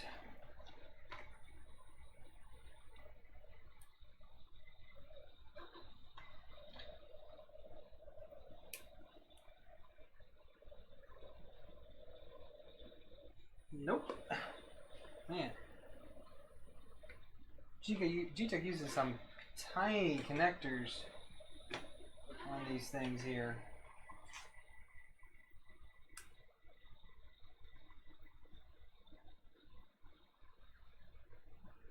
Just barely get that to fit in there.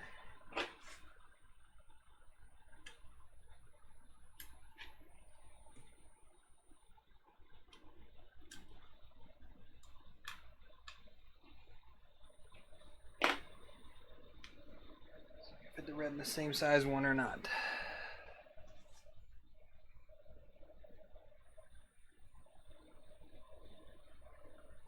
It's in there.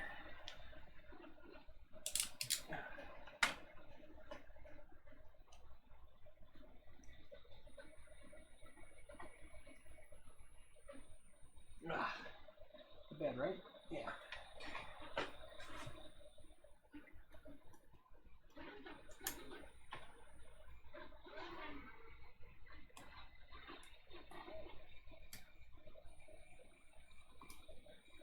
There we go. Ooh, that's brutal.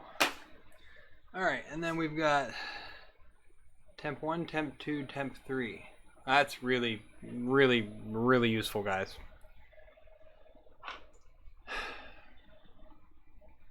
Heated bed goes to 3.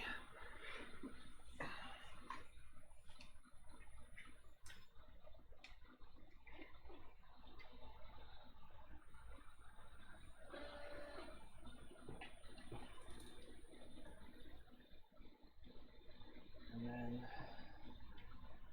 extruder 1 should go to 1. Yep. There. All right, so we've just got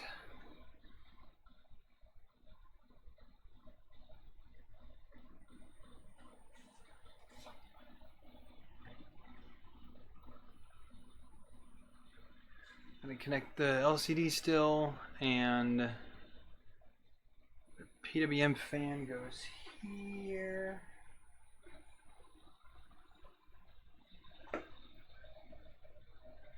Those other fans go there.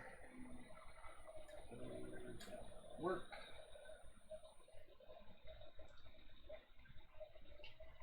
Make a different connector for these. Ah, man.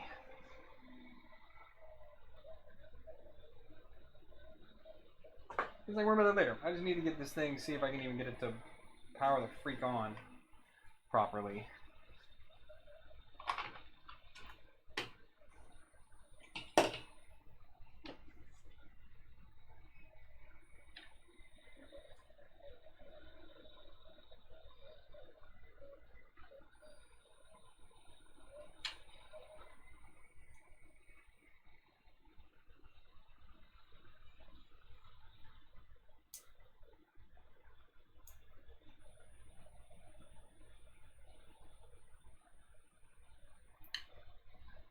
Alright, there's 3-pin.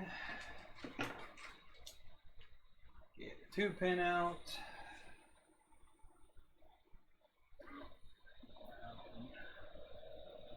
Signal.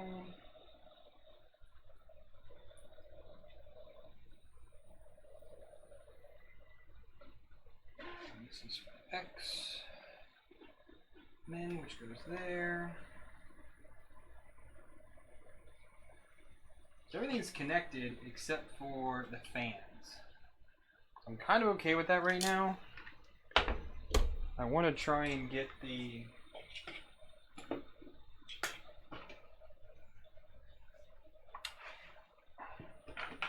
I need to get the main power connected here.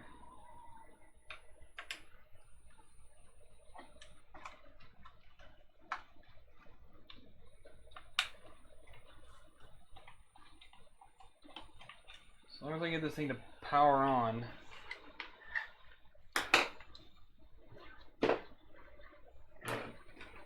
Even better than we were before.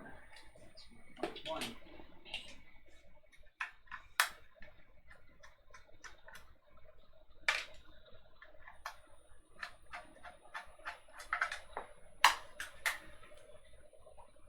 Got it.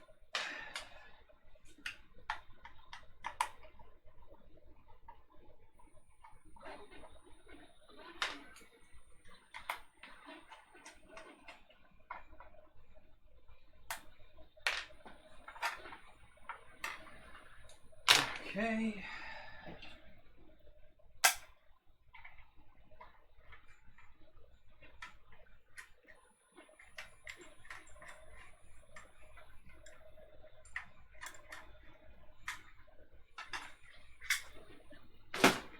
that junk off, and Geeetech power on it. So here, oops.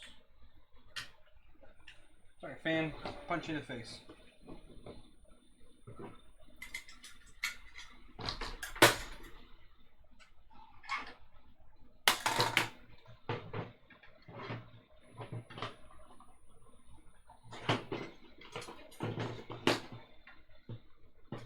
The table is not big enough for all this junk.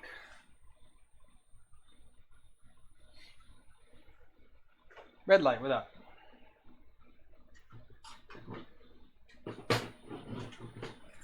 Don't you dare fall. Two positives.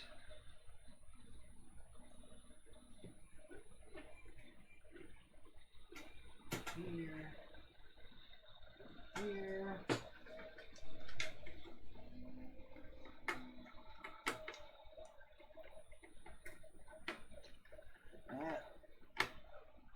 That.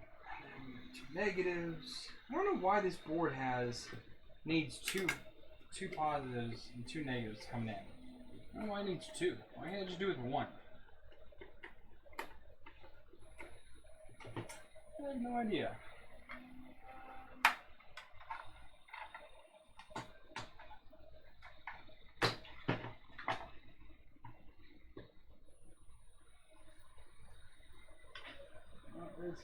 It was far beyond my pay grade to know that.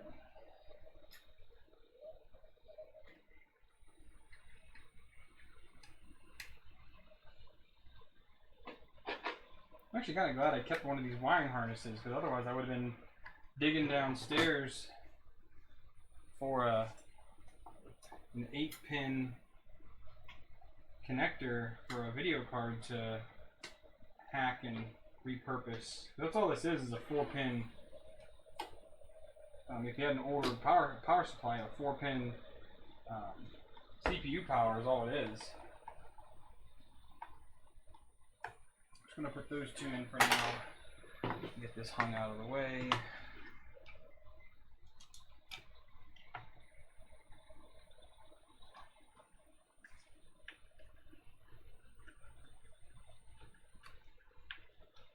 That one.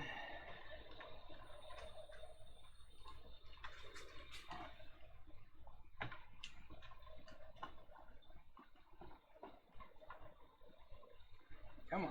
God, these bolts are long. Okay. We've got power.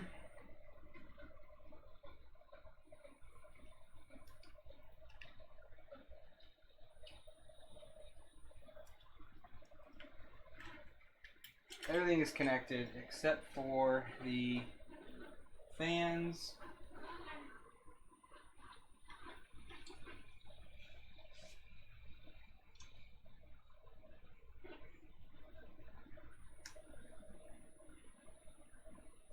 This board barely fits in here.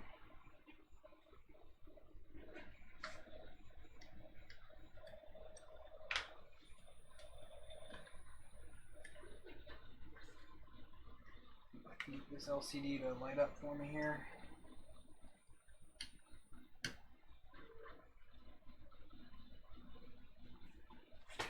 Power.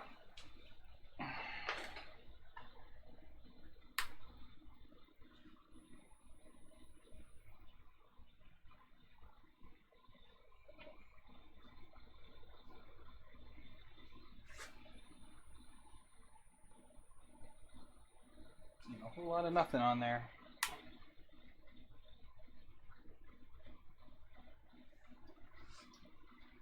Switch to these real quick.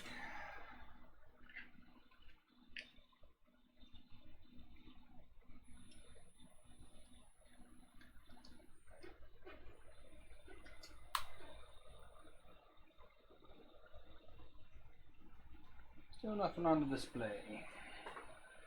Alright, well let's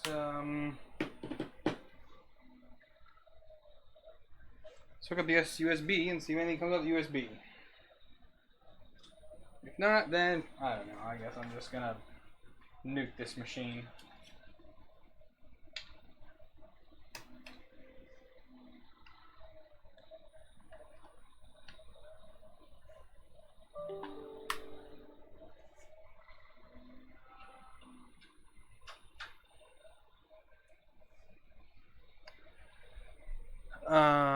Yeah, I'm getting nothing. Have I? Yeah, my Sarah's Candyman. These are my comforts from home.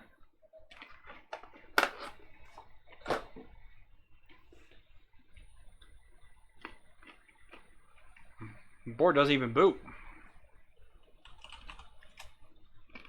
Printers. Pronter face.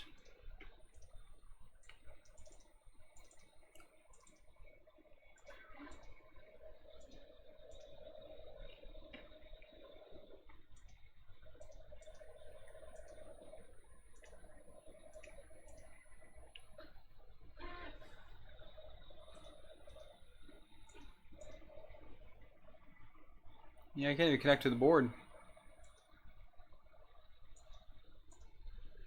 If I disconnect though, that port's still there. So, I wonder if something is causing this not to boot.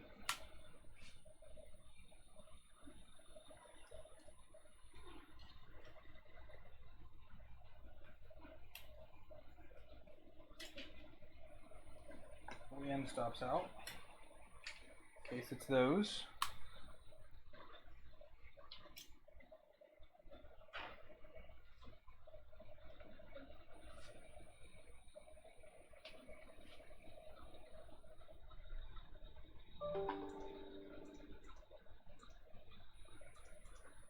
Yeah, a whole lot of nothing.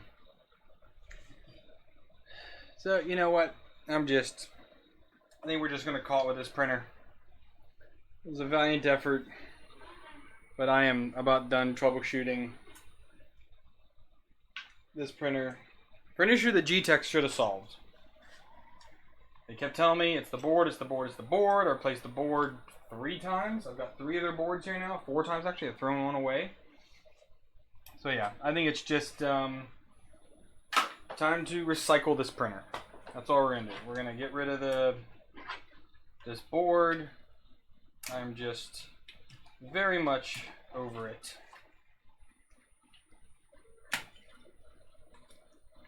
Very, very much.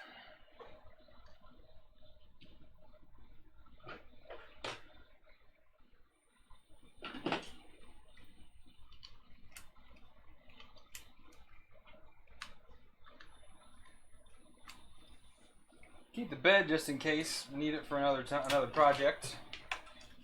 The bed works out really well. I like the bed a lot.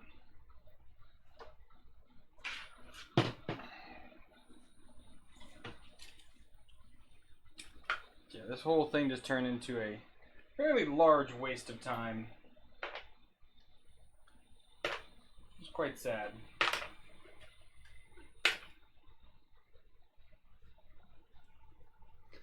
Yeah, this whole thing's just a bunch of spare parts now. Keep the jumpers as well, because evidently you need these little computer jumpers.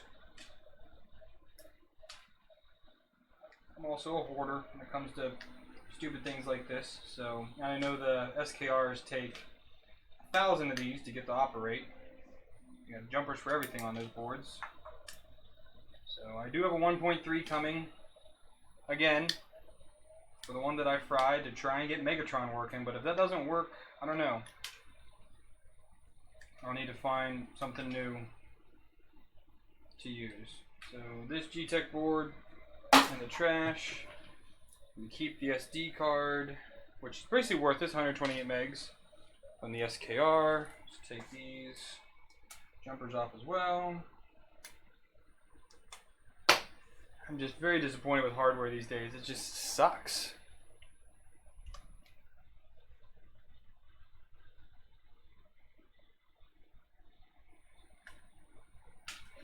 You know what? Every project can't be successful. Well, those went everywhere.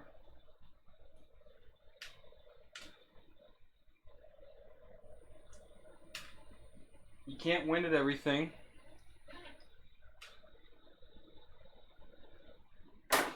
That's in the trash too now. Gunner's going horribly. I'm throwing everything away right now. Every board I have is trash. I am disassembling this printer right now for parts because I am over all of it.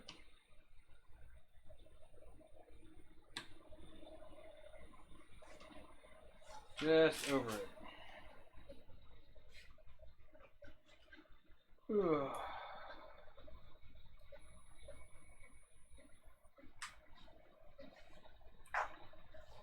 I need a trash bag for all these crummy parts.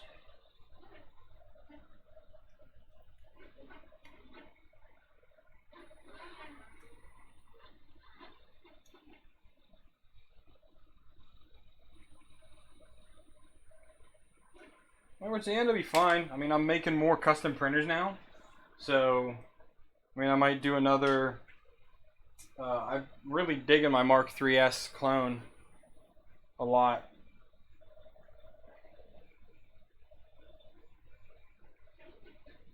And there's a lot of 2040 on this, so I mean, these are 4040s in the middle. I can reuse this extrusion for another printer. That wouldn't be too hard.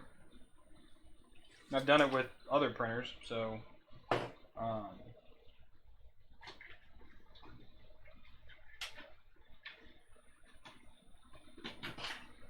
maybe Gunner will actually make me convert to the duet Wi-Fi he craves so much. I guess I didn't realize I had so many dead boards. I mean, the Gen L, I thought that Gen L had a problem before, but I never could confirm it because I didn't really know. And but I'm just surprised that it was bad. And then let's throw all the parts in there right now. Sort them all out later. I don't know if I feel like doing this tonight. It's already midnight 30. I think I just want to throw some music on. Which is all copyright stuff, so I can't do a stream with that. And just take all this stuff apart, salvage what I can, and kind of go from there. But there won't be a whole lot. I mean, I guess there's a bunch I can save, but there's a bunch that I can't.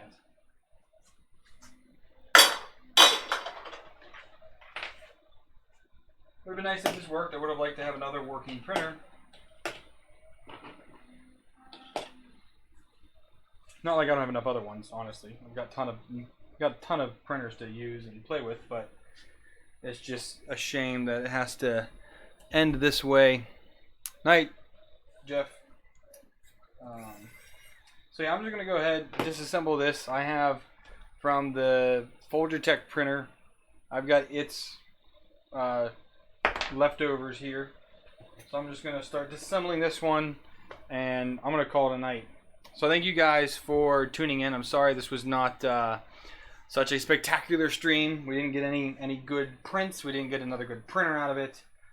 We just got more garbage, and you know, again, spare parts. So kind of keep all this extrusion. I definitely can make more printers out of this stuff. But at least disassemble most of it, and then maybe at a later date throw some new motor or something on here, or use this for a different project. I don't know. But there's lots of things that I can use it for in the future for other things. So that makes me wonder at that. So, alright. That was it. Thanks for tuning in, guys. I'll be live again next Saturday, hopefully with a better project or some more parts that I can use. I know I got mail this week coming in, so hopefully that will have something for me to do next weekend. See y'all next week.